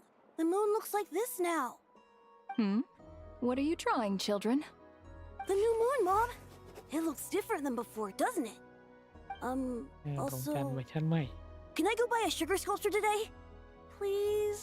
Just one? All right. I suppose today is a special day after all. Almost like a festival. Extra, extra! Get the latest Nasha Express here! Post disaster report! Nasha Town reborn beneath a new moon! The voyage begins today! The future looks bright thanks to the League. Want a copy? I knew things would be different, but I didn't think that would include the moon. They say a new moon goddess has been born. A new moon goddess? Who's saying that? The Frost Moon Scions? I guess so. I'm not too clued up on the details. As far as I'm concerned, the moon's still in the sky and it's business as usual. Hey, since we've come all this way, shall we grab ourselves a free meal while we're here? Are you a convert now? Or are you just here for the free lunch? Oh, come on. What does it matter? After everything we've all just been through? That smells good. All right, that's it. I'm hungry. Time to eat. เจไม่อยากได้ของฟรีนะครับ Come on! We gotta get there early, or there won't be any good spots left! Shh, keep it down. This is a residential area. What if people are still sleeping?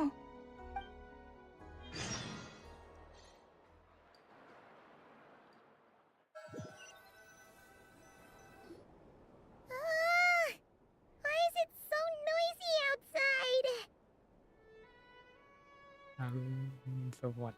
It's okay. Paimon was pretty much awake anyway. It's been so long since we last had a chance to relax, huh? Feels like, what about you? Did you rest well? Still winding down from everything that's happened? Or are you wondering how our friends are doing? Or is it about what Dotori said to you? Okay, if you say so. But don't push yourself, alright? Let Paimon know if you need to talk. What we just went through was a lot. It's totally normal if you need some time to get back in your groove. Luanatar disappeared after Columbina came back. Apparently, she was part of Columbina's soul or something. Still, Paimon kind of misses Luanatar somehow. But anyway, you did great. So did Paimon. We all worked our butts off to contain this disaster, and in the end, we made it. So, chin up, Traveler. You should be proud of yourself. Hey, don't poke fun. You should be glad that Paimon's growing as a person.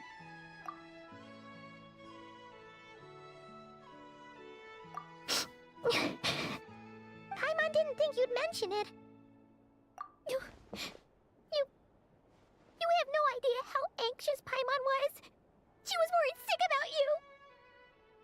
Well, if you really want to show Paimon you're sorry, you're gonna need to make it up to her. You better be ready to splash out on a lavish meal. โอ้ยในห้องก็เยอะเลยนะขนมปังเต็มหมดเลย Okay. Paimon's full now. ใครไม่อยากกินเนื้อ Huh? Oh, นี่เหรอหมู3 ชั้นเหรอวะนะ Hey there, Traveler and Paimon! Good morning! Morning, Yehuda! Here for some breakfast? Oh, I've already eaten. Just need some water. I was mostly worried you might forget what day it was today. So, I came over to remind you. Careful there, Paimon. Too much food will make you drowsy. Don't let anyone catch you hiding at the back and nodding off during the league meeting. You should probably be saying that to Aino. She's the baby of the group, if anyone. True. You know, I'm surprised that all these competing groups are actually coming together to try to solve things together. Definitely a first for Nodcry. Well, nothing like a region-wide calamity to bring people together. After that, surely even the most self-interested people have to realize that going it alone isn't worth the risk, right?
Try telling Boss Neff that.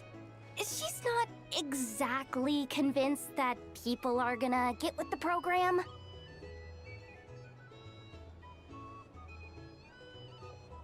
Really? But if she's so pessimistic about it, why'd she agree to be the Curatorium's representative in the League?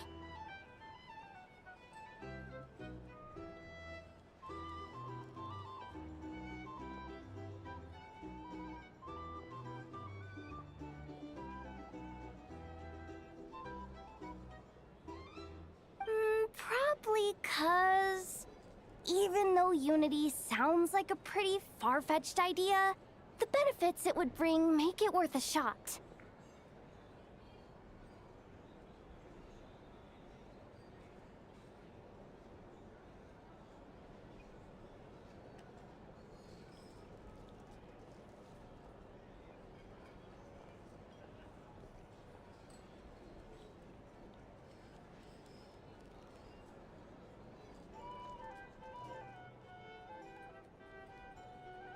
think things will work out, though. I swear, Notcry feels like one big family now with everything that's happened. More than it used to, anyway. Paimon's with you on that one. And it seems like plenty of other people agree too. Just listen to the bustling. All right. Everyone's been rebuilding these last 2 weeks, and the evacuees have been coming back in droves. Life's slowly returning back to normal. Which means my workload's probably gonna shoot back up. Were you about to head out? There's still some time before the ceremony begins, you know. Yeah, we were gonna take a stroll around the square and say hi to some friends first. Sounds good. See you later then.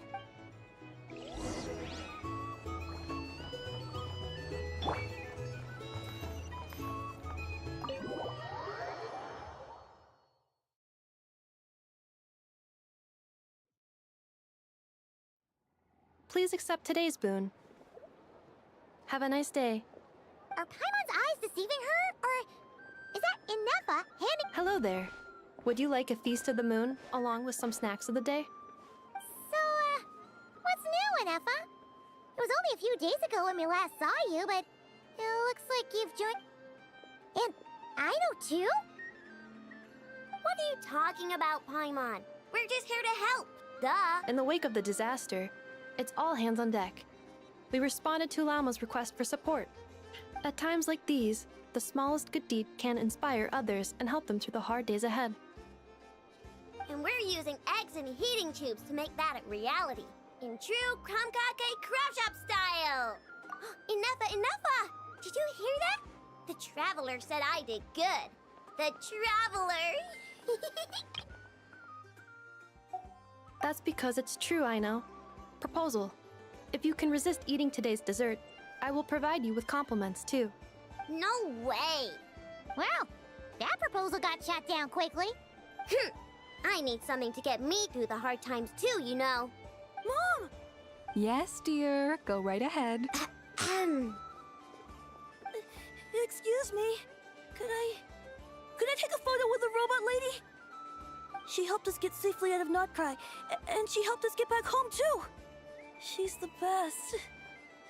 Of course she is. And since I'm the wizard... But you stole my snacks, though. Oops. Shall we move to the open space near the center? The view there is better. Thank you! Aren't you the better pick for this job, Flint? You underestimate yourself yet again, Master Ilua. Not at all. I rarely come by Nasha Town. I don't know any of the big shots here. All in good time. Socializing is a step-by-step journey. But you're much further ahead on that road, aren't you? You're not seeing the full picture. You know the truth now. There is no question about it. The Lightkeepers need a representative in the League. Someone who is upright, cares about other people, and can realize their self-worth through group action. You say it like you wouldn't make the cut. I am most flattered that you think I would. Sigh a little less, Master Ilua, and have more faith in yourself. That is precisely why Starshina and Nikita felt safe delegating such important work to you. I'm sure we all also agree that we would sooner die of dehydration than manage to wrangle anything out of you in a discussion. My apologies.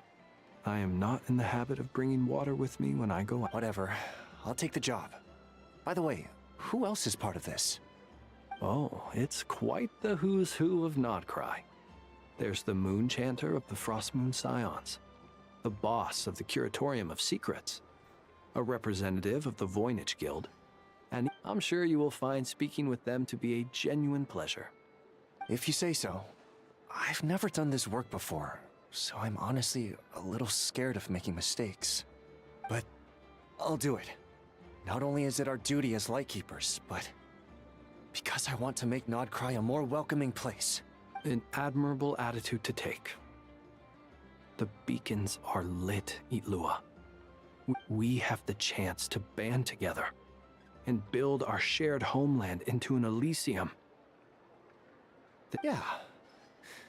You're right. I'll do my best. Quite a few familiar faces have arrived. Let's go.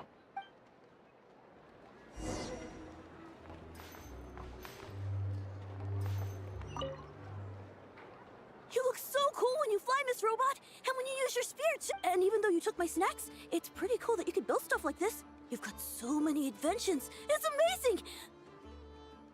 Also, Micah. 1 second. Please take this Feast of the Moon, as well as some snacks.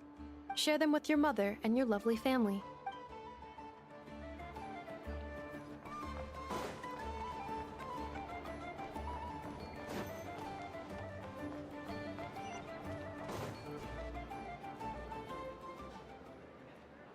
Wow! Everyone's here!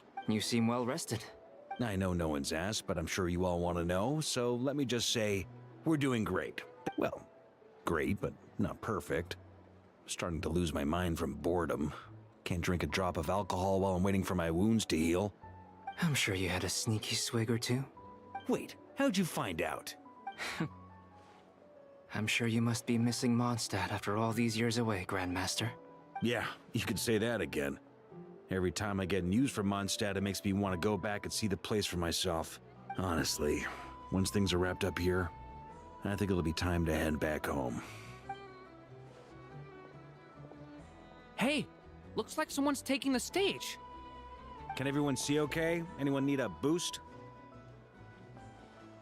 I'll just listen from the back. You're taking this pretty seriously, huh? Well, it's not every day that I get the chance to see how people speak in official settings. Soak it up like a sponge. I'll make sure you get a chance to practice for yourself later down the line.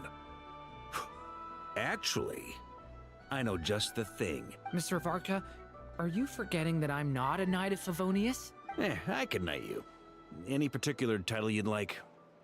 Is he joking? I really can't tell. You'll have to figure this one out for yourself. It'll be a good learning experience.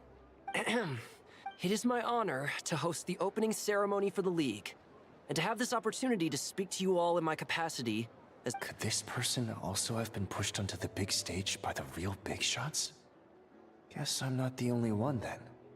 We come here today, having weathered the trials and hardships of yesterday, and having learned from them the importance of unity and cooperation. All right, here we go. Uh-oh, looks like Aino's off in Dreamland already. Wait, boss is looking— Come on, get this speech over with already. Nodcry is our home, the land we rely on for survival. And as we chart a course for the future, may we persevere through the storms ahead as we sail towards a new era of prosperity, freedom.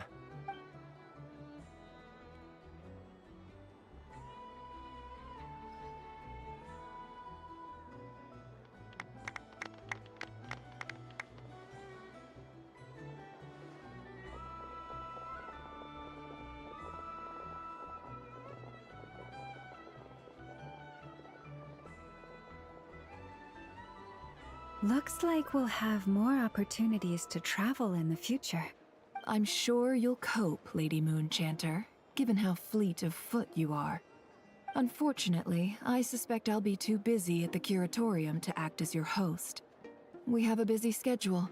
It'll be all right. I'll just check your schedule with Yehoda well in advance. And if she's not available, I can simply ask Ashru. You... So giving my employees extra workload isn't enough for you? You're really going to drag my cat into this too? I thought you'd approve. That's a bold statement. Are all the Frost Moon Scions feeling more audacious now that your moon goddess has returned?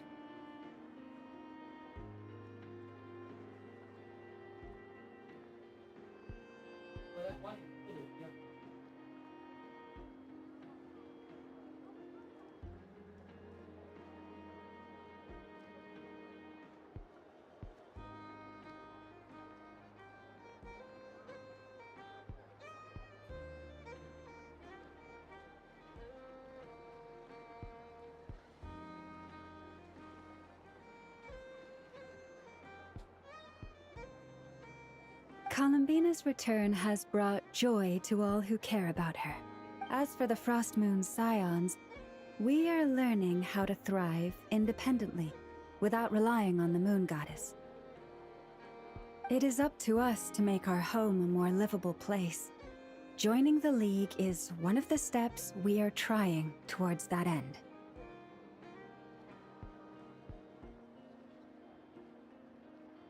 I like the word try.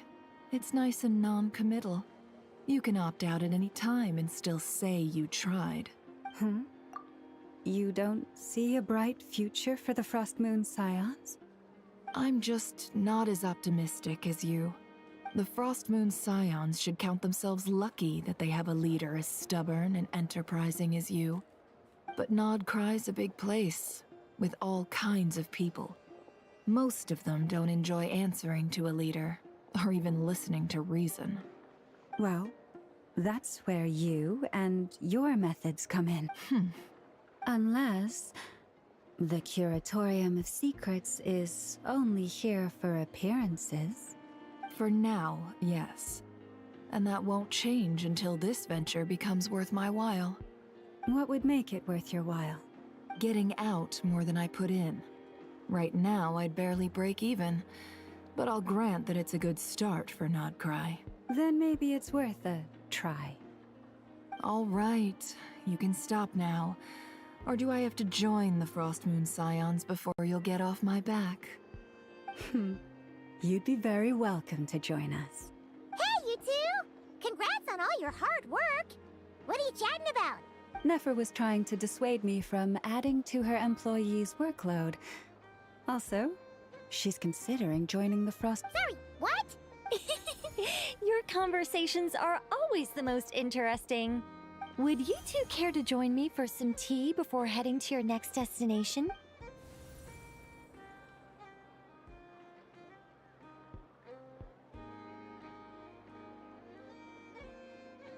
Nicole? Wait, where are you? Aren't you gonna show up today? Sadly not. I'm otherwise occupied right now. I'm sorry, Paimon. I can hear how disappointed you are. If it's any consolation, let me say that how things appear on the surface is a far cry from what they are at their core. Perhaps you'll feel better if you focus on the fact you have a special line of communication with the great mage herself. Okay? Has something happened? No, or not yet, anyway. Well, that's not ominous at all. Not for the time being. Just think of this as a general check-in to make sure this communication system is still running smoothly. Besides, it's good to chat once in a while if we want to maintain our friendship. You could have just said so. Paimon got all still. The best friendships are built through face-to-face interaction, you know. It's never gonna stop being weird having tea with you when you're not there and just talking to thin air. All right, fair point. I'll bear that in mind for next time. Yeah. Any update on that crisis at the world's borders? Alice just informed me that they had their work cut out for them.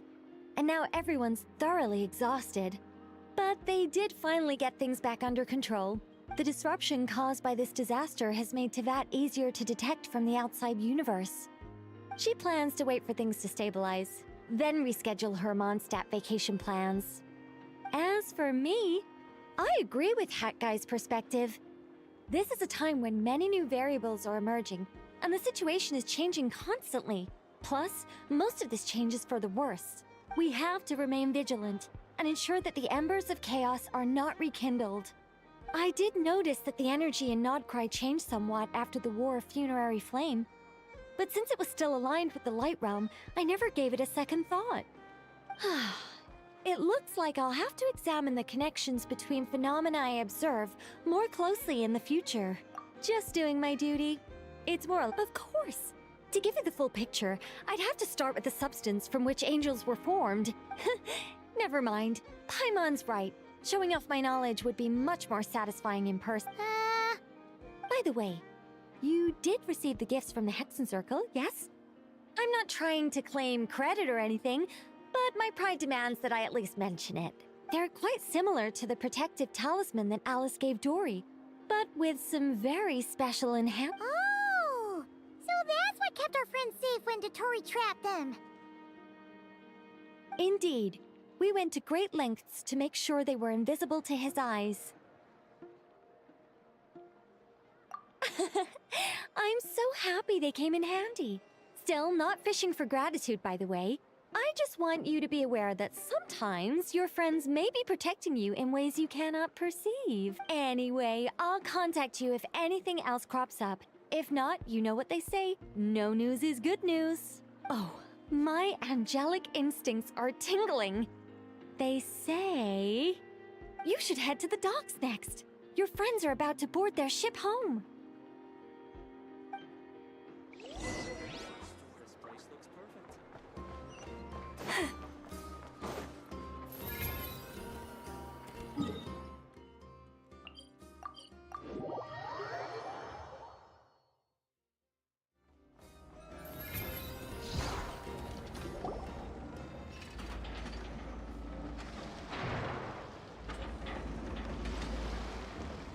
You're here. You're here too, Hat Guy. Are you heading back together? No. I'm bound for Sumeru, and she for Fontaine. We just happened to cross paths at the harbor. Everything seems fine. Sandrone may have an abominable temper, but she's always been very responsible with important calculations. And you always speak as if you know us inside out, Mr. Hat Guy. Maybe I'm just a good judge of character. I certainly hope that's all there is to it. Regardless, you have been a significant help in this matter. For that, you have my gratitude. I didn't do anything special. Sandrone's the one who completed a seemingly impossible formula and turned the tide of the entire battle, even giving her life in the process.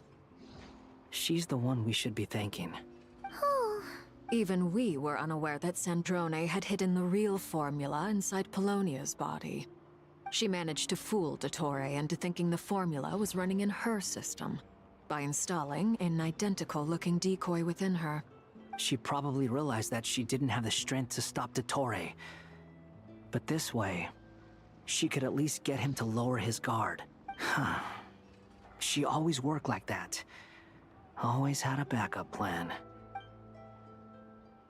Well, that's why I'm traveling to Fontaine. She made a request of me long ago, and the time has come to fulfill it. Think of it as her will. She said that should she ever fail in a mission, she'd like me to deliver her core and Polonia's to the Fontaine Research Institute. She also mentioned that she had made arrangements for people there to set her affairs in order. Some of her personal effects, such as her notes, were left to me. I've decided to take them back to the House of the Hearth, for safekeeping primarily, but also as mementos, I suppose. However, there is one book among them that I'd like to leave in your care. I'll have someone deliver it to your residence at the flagship at a later date. No, I was specifically warned not to tell her. This is her last wish, and I will abide by it. I can only hope so, but none of us here can know for certain. I bade farewell to Columbina earlier today. As promised, she turned the iridescent moon's marrow over to me. She spent a long time with Sandrone's body, saying her goodbyes. Oh, is she alright? Sandrone's passing has left a great wound in all of our hearts. It will take time to heal, but Columbina surprised me. She offered me some words of comfort before I departed. Despite being grief-stricken herself, she showed she never used to act like this. Clearly, she has grown. And I suspect that we have you to thank for much of the change we are seeing in her. Huh. After these recent events, the Tsaritsa has revoked the Pale Star Edict. Snezhnaya now realizes that the arrest warrant for Columbina was just a ploy by Dottore, who coveted her powers. I shall return to Nodcry to see her as soon as I find the time. I hope that from now on, she too will explore more of the world. Columbina Hyposelenia's journey is only beginning. My ship is here. Traveler, Paimon, we shall meet again. You What are you still bumming around for? Isn't Columbina waiting for you? I thought today was the day you'd agree with her to go find out the truth about your sibling. You're afraid you won't like the truth when you see it. Well, this is new. I was starting to think that nothing could scare you. Don't say that! Wouldn't you be if you were in this situation? Fair point. But I'd say I have more experience facing up to unpleasant truths than the Traveler. They say blood's thicker than water. I know how much you need your family back. More than you need any of your friends. No matter what the truth turns out to be, they will stick by you and support you, whatever decision you make. Finding the truth is important. But more important still is what you choose to do once you've found it. At least, that's the life lesson I've learned from my experience. Grappling with the truth. What? Now that Dottoro's dead and gone? A little, I guess. But it hasn't solved everything. Maybe I regret not getting to end his life with my own hands. Or maybe it's something else. But for whatever reason, I still feel like I have a chip on my shoulder. Either way, I'm going back to Sumeru. Lesser Lord Kusanali is gonna need help dealing with all the chaos Dottori left. You should continue with your journey, as you've always done. Who knows? Maybe we'll meet again someplace else. So, what should we do now? If you want to explore a bit more to stick after all, when Columbina said she knew where your ship was hidden, Paimon promised to give you two some alone time. It hasn't been all that long since we were last apart, sure, but with Columbina there, Paimon's sure things will be just dandy. Ain't no biggie. Paimon might be all about that food and fun, but she knows how to do right by Paimon's sure you'd prefer to digest the news about your brother in peace. But, no matter what you see, just know you can share it with Paimon. Of course, as long as it's not super private. If you can't make sense of something, let's give it some thought together. And even if we both can't figure it out, Paimon can at least treat you to a nice meal. Glad to hear it. Feel better now? Alrighty. Next up, time to meet with Columbina.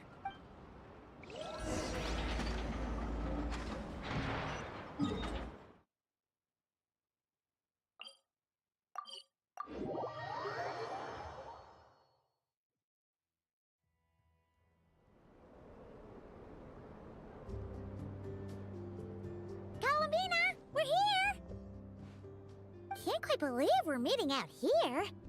We've gotten used to walking over to Silver Moon Hall whenever we go see you. Well, you're still welcome to go there whenever you want to see me. It's just, now that it's all over, I've decided to make some changes. Try and fit in with the Frost Moon Scions, like Lama suggested. The older generation are still timid around me. They don't dare get too close, and they bow their heads when I walk by. But things are much better with the children. I see more curiosity in their eyes.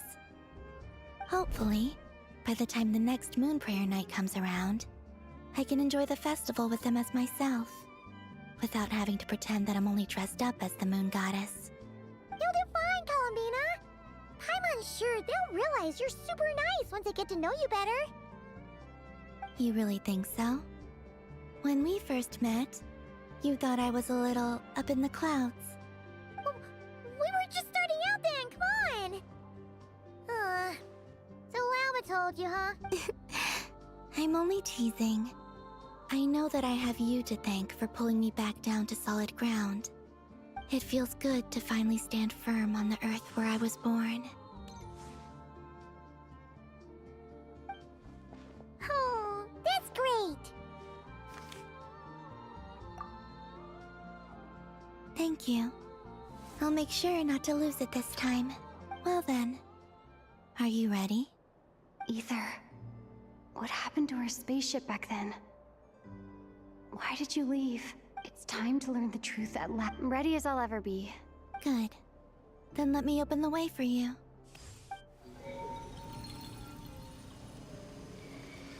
Where does this lead?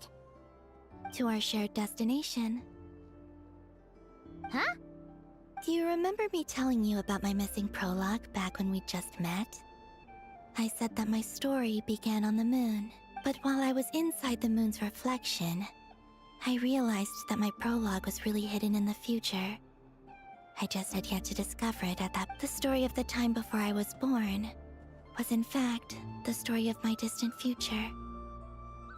It's truly fascinating, but when I obtained the Trilunar Authority and returned to our present reality, I sensed something I hadn't expected. So you mean... Yes, your spaceship. All this time, it has been hidden on the Frost Moon, which lay beyond the sky. The great ruler of the firmament. The heavenly principles. Wait, them? Why would they do that? I don't know. Perhaps your ship contains something that is incompatible with Teyvat. Or something that cannot be known. Oh, did I pick a bad time to say this? I know it must have been hard to work up the courage to do this. Maybe I should have waited until you were on the moon, with no chance to back out. That would have been kind of mean, you know. Take me there. Oh? Whatever is hiding in that ship, it belongs to me and Ether. Those memories belong to us. No one else has the right to decide whether I should or shouldn't know about it. Not even the heavenly principles. Very well. Then let's go. You two take care, alright? Rest assured, Paimon. We will. Thinking about the story that we'll find hidden on the moon? Yes. And hoping that it has a happy ending. Stories like that don't exist, you know. You don't believe in happy endings? I don't believe in endings.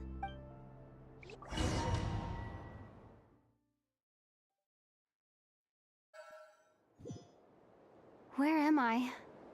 This is the pathway I built between Teyvat and the Frost Moon. The moon is very far away from us, so it could be a long journey.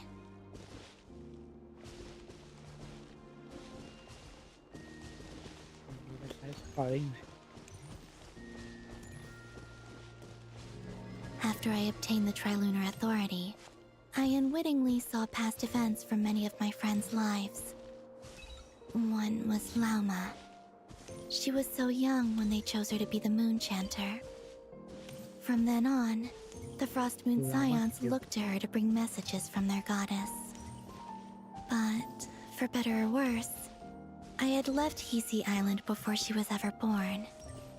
It was not until much, much later that she met me. I think it's for the best. Because of the way things turned out, you had the opportunity to become friends. You're right. In that sense, I think we were both very lucky.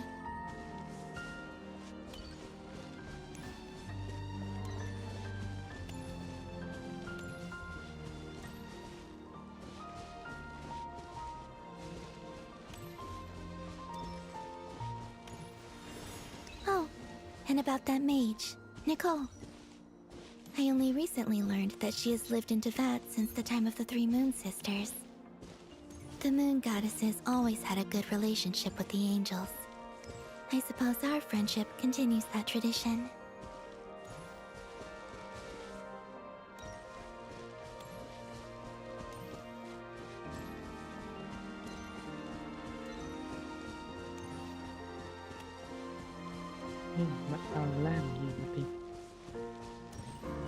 And then, there's Sandrone. I never knew that much about her, beyond the fact that she was created by someone called the Lord Artificer. She, too, suffered for a long time before joining the Fatui.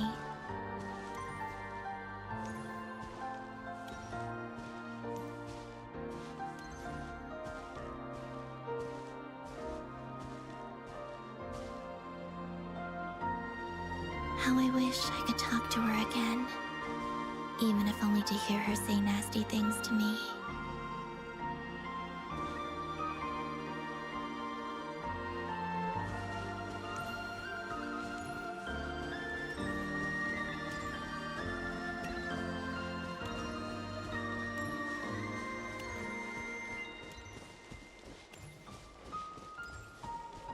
Also, I saw your sibling's story. I'm afraid I didn't see much. It seems that he rarely came to the surface where the moonlight shines.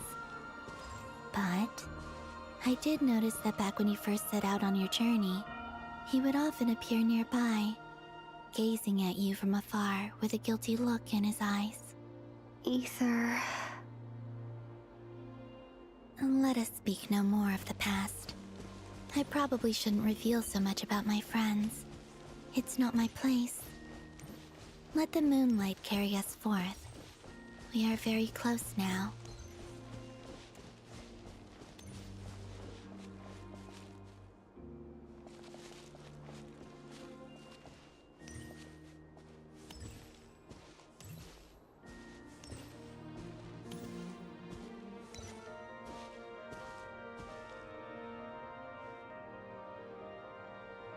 After this, I'd like to bring some kuhenki to the moon as well.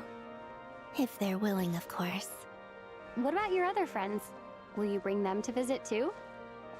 Certainly. But I'll need to tidy the place up first. This home hasn't received any guests in a long, long time.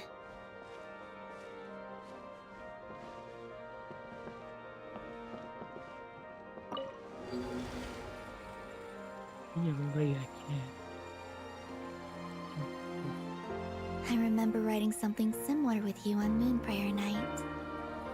I believe it was called... Dodoko's Whirligig. Yes, that was it. You asked me if I was afraid to return to the moon, and I said that I was.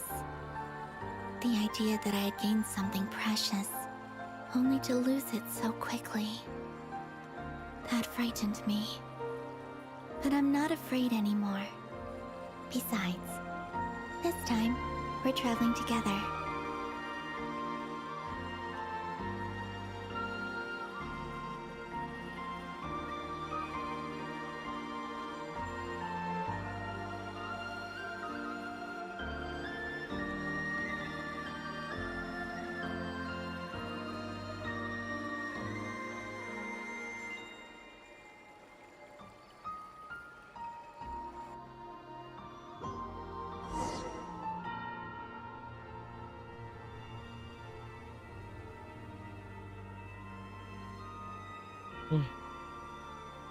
น้ำมันวงกลมโลกวงกลมไม่แบนหน่อยไม่แบนเลยด้านมืดมันต้องปกติวะ We're here.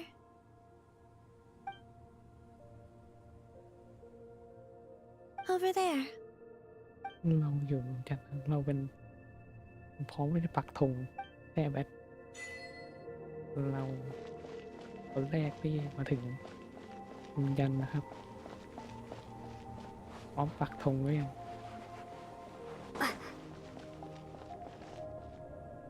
ดีอย่างมันโคตรจะสีเงาวับนะปลานี้นะขัดให้ตลอดดูทรง Our spaceship. It's huge. I suppose that the moon is the only place one could hide it. It'll be alright. Huh? The way you feel in this moment, I went through it too, on Moonprayer Night. That solitude for me once meant living a life in which even I was absent. Before I met you, that was the only life I knew. But that night, solitude meant throwing away the life I had gained after meeting all of you. Columbina. Go. Retrieve the part of your life that was once lost. Trust me, you will lose nothing by doing so. Look, Tavad is right there. All of our friends are down there, waiting for us. You're right. Thanks, Columbina.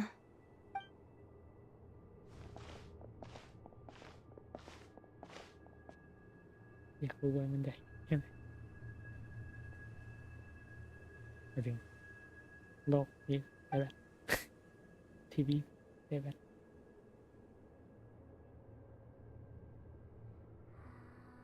ไม่อะไรนะ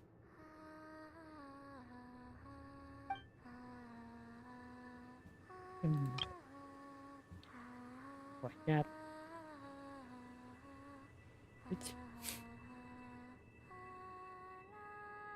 เปิดตาอ๋อมีว่าเดี๋ยวนอกด้วยดึงเข้าประกาศ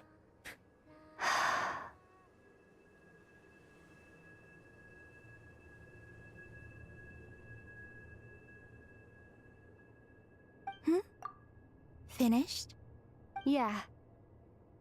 Why did you take your eye mask off? Well, since my return, I've decided to take more opportunities to see the world with my own eyes. Besides, I've always wondered how Tevat looks from the moon. And what do you think? It's beautiful. I could spend a whole day here just gazing at it. What about you? What do you think of the truth you found?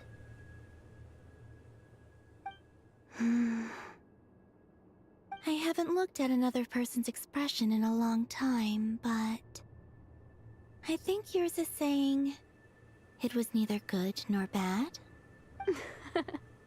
Keep this up, and it won't be long before you give Nefer a run for her money. Oh, I don't think that's going to happen. I'm much more used to sensing what's going on around me with Kuvaki. I think I'll save my eyes for seeing special moments I really want to remember. นี่ไงไม่รู้หนีเห็นได้เพราะว่าอยู่แสงเลย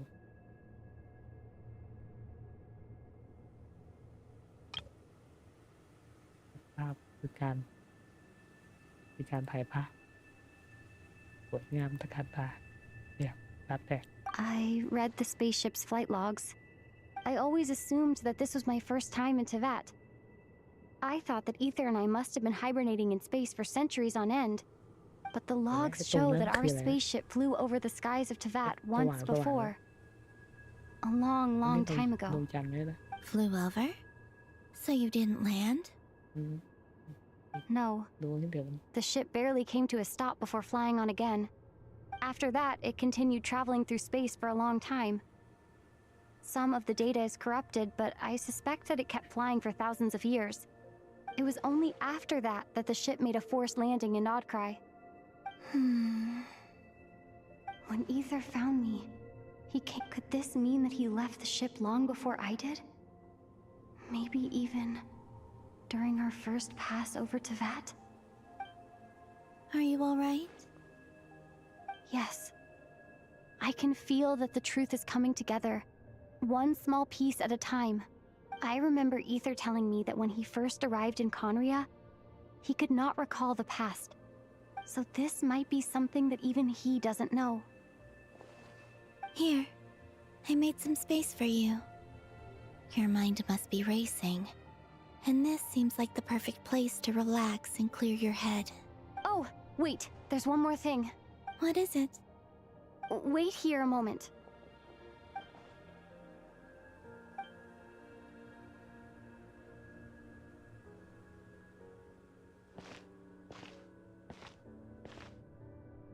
Hey, Columbina.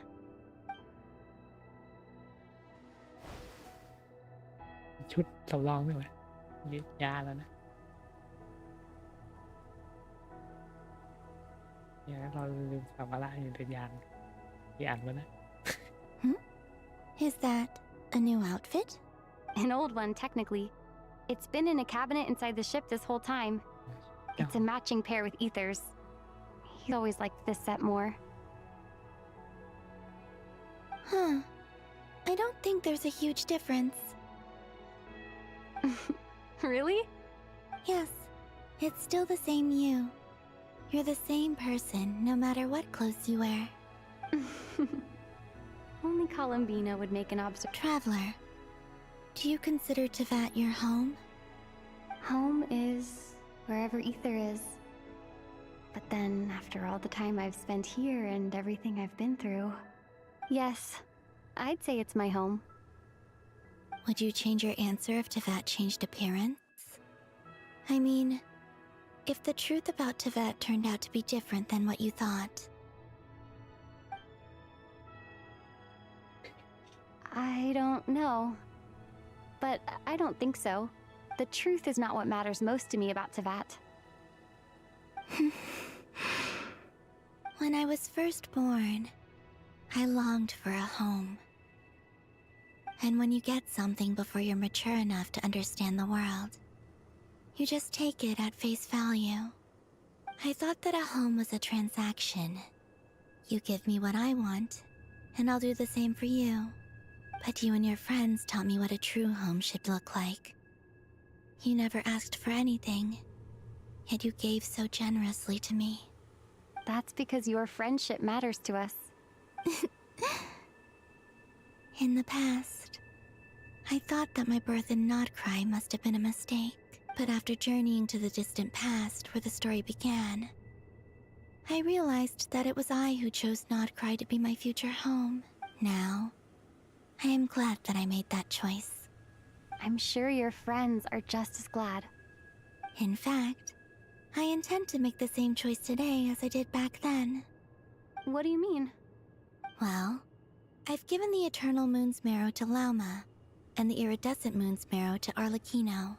And now, I shall return my Kuvagi to Notcry again, that it may continue to protect my chosen home. Wait, but what about your body?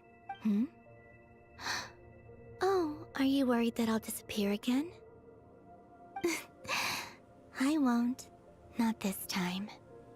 The Frost Moon has now entered the fall sky, and I am the Trilune Goddess.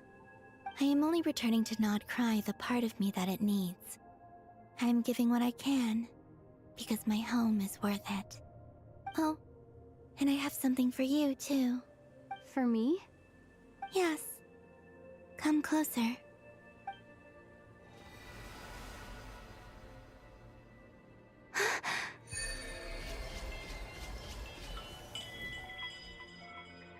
Wow.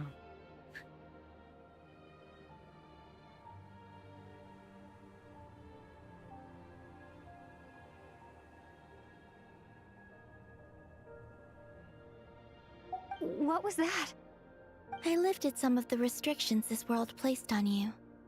I trust this will help in your future adventures. My power. It feels like it's grown. I can use the elements more freely now. Thank you. This will be a great help. You're welcome. I see you as family, and after everything you've done for me, In fact, no. It's not because I owe you. Here, this flower is for you.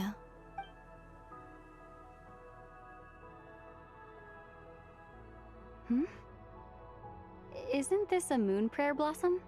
Yes. Don't worry. You will never see these flowers lose their color again.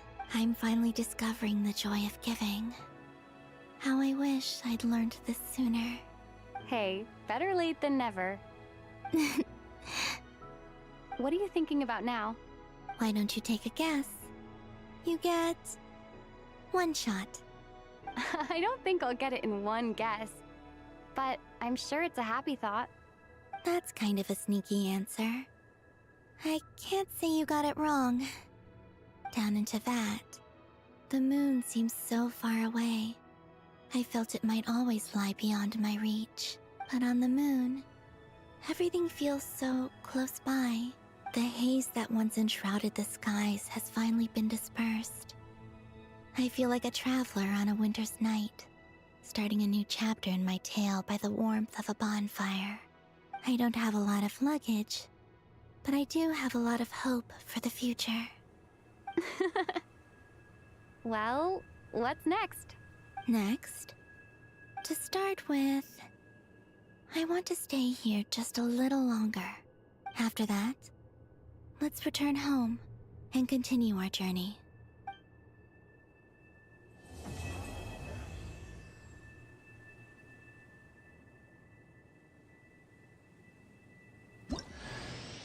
These clothes bring back so many memories.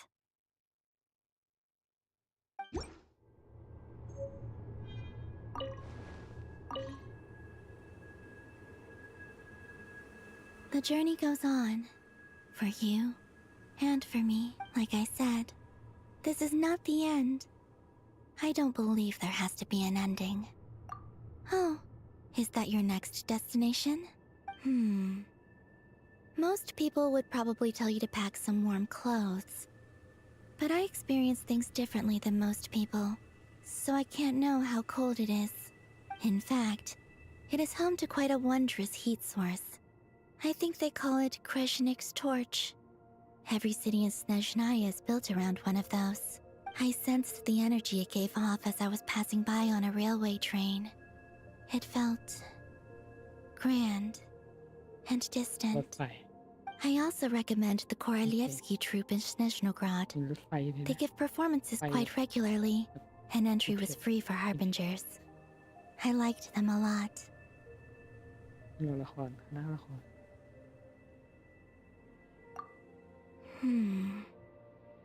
Ice cold and sharp. Crystal clear in some ways, yet profoundly unfathomable in others. That's just the impression that Tsaritsa gives me.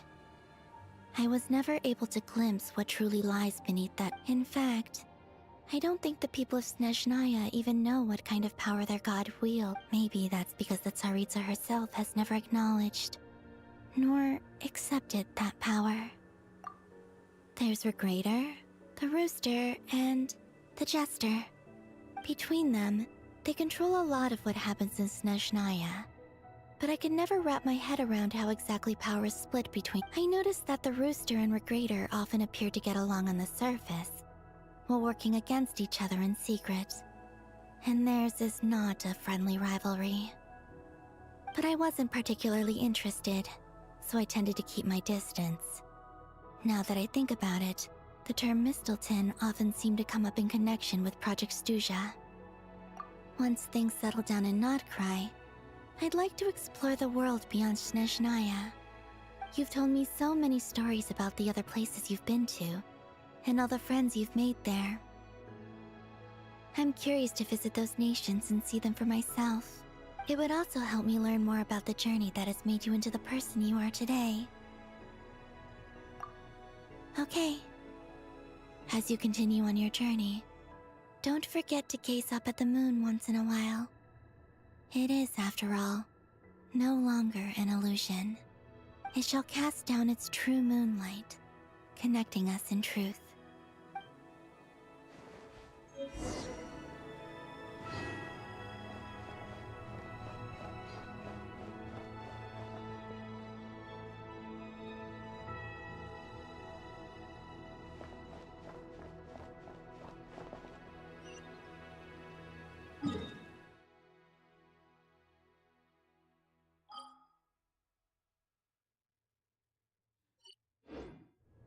นี่เราจะกลับมาไงมาจะกลับมาโดนกันนะ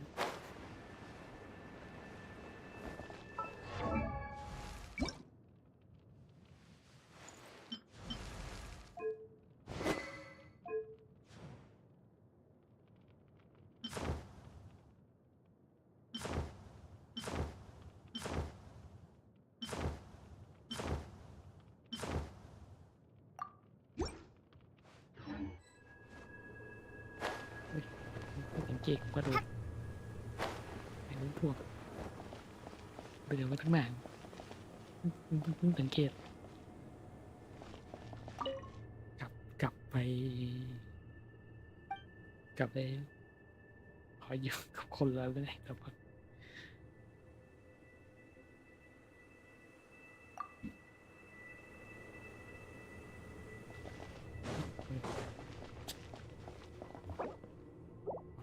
ถ่ายรูปก็ได้ยิงรถโอ้ไม่ชินแล้ววะนี่ก็ตกขอยัดนั่ง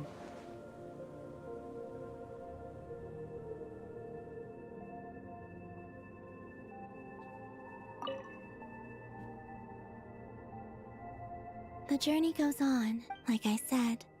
This is not the end. Okay, it shall cast down its true moonlight. ไอ้ตัวฝาบ้างป้าตายแล้ว เรียกไม่ลดจบเพลย์ไปแล้วกลับมาได้ไหมล่ะดวงจันทร์เนี้ยกลับมาได้เลยได้หรือเปล่า To Jean, acting Grand Master of the Knights of Favonius. This preamble is such a pain to write. It's probably high time we got rid of this acting business. I trust that Dern has updated you all on recent events. Hope we didn't worry you too much. The good news is, we managed to come together and put a stop to the Doctor's evil schemes. As for the Fatui, not counting the Damselette, aka the Moon Goddess, who has left their organization, we found ourselves allied in this instance with both the Knave and Marionette. May she rest in peace. As ever, we find ourselves better off for making friends rather than enemies. But until we can ascertain the Tsaritsa's true intentions, the future remains uncertain. In a short while... Wait. How am I meant to surprise everyone if I tell them in a letter that I'm heading home? Well, that would be a huge waste. Okay, I will begin sending the expeditionary team back home in waves. I'm sure they'll be able to answer any. I hope they won't gloss over the details of my many heroic deeds. But if they do, I'm sure it'll be because they're just too exhausted from the long journey. I think of Mondstadt daily.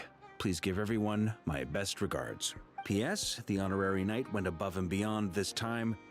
Are there any other honors we can give her? P.P.S. Please be extra nice to Klee for the foreseeable future. I cashed in on the last favor that the Hexen Circle owed us, so we... Whew, and that is the... And with the moon shining down brighter than ever, I think...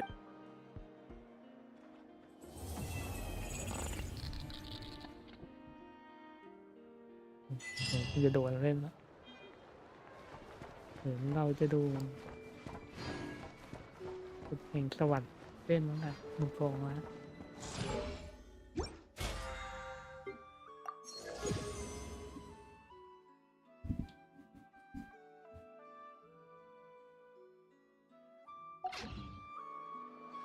ไปแล้วดีกว่าเจอกัน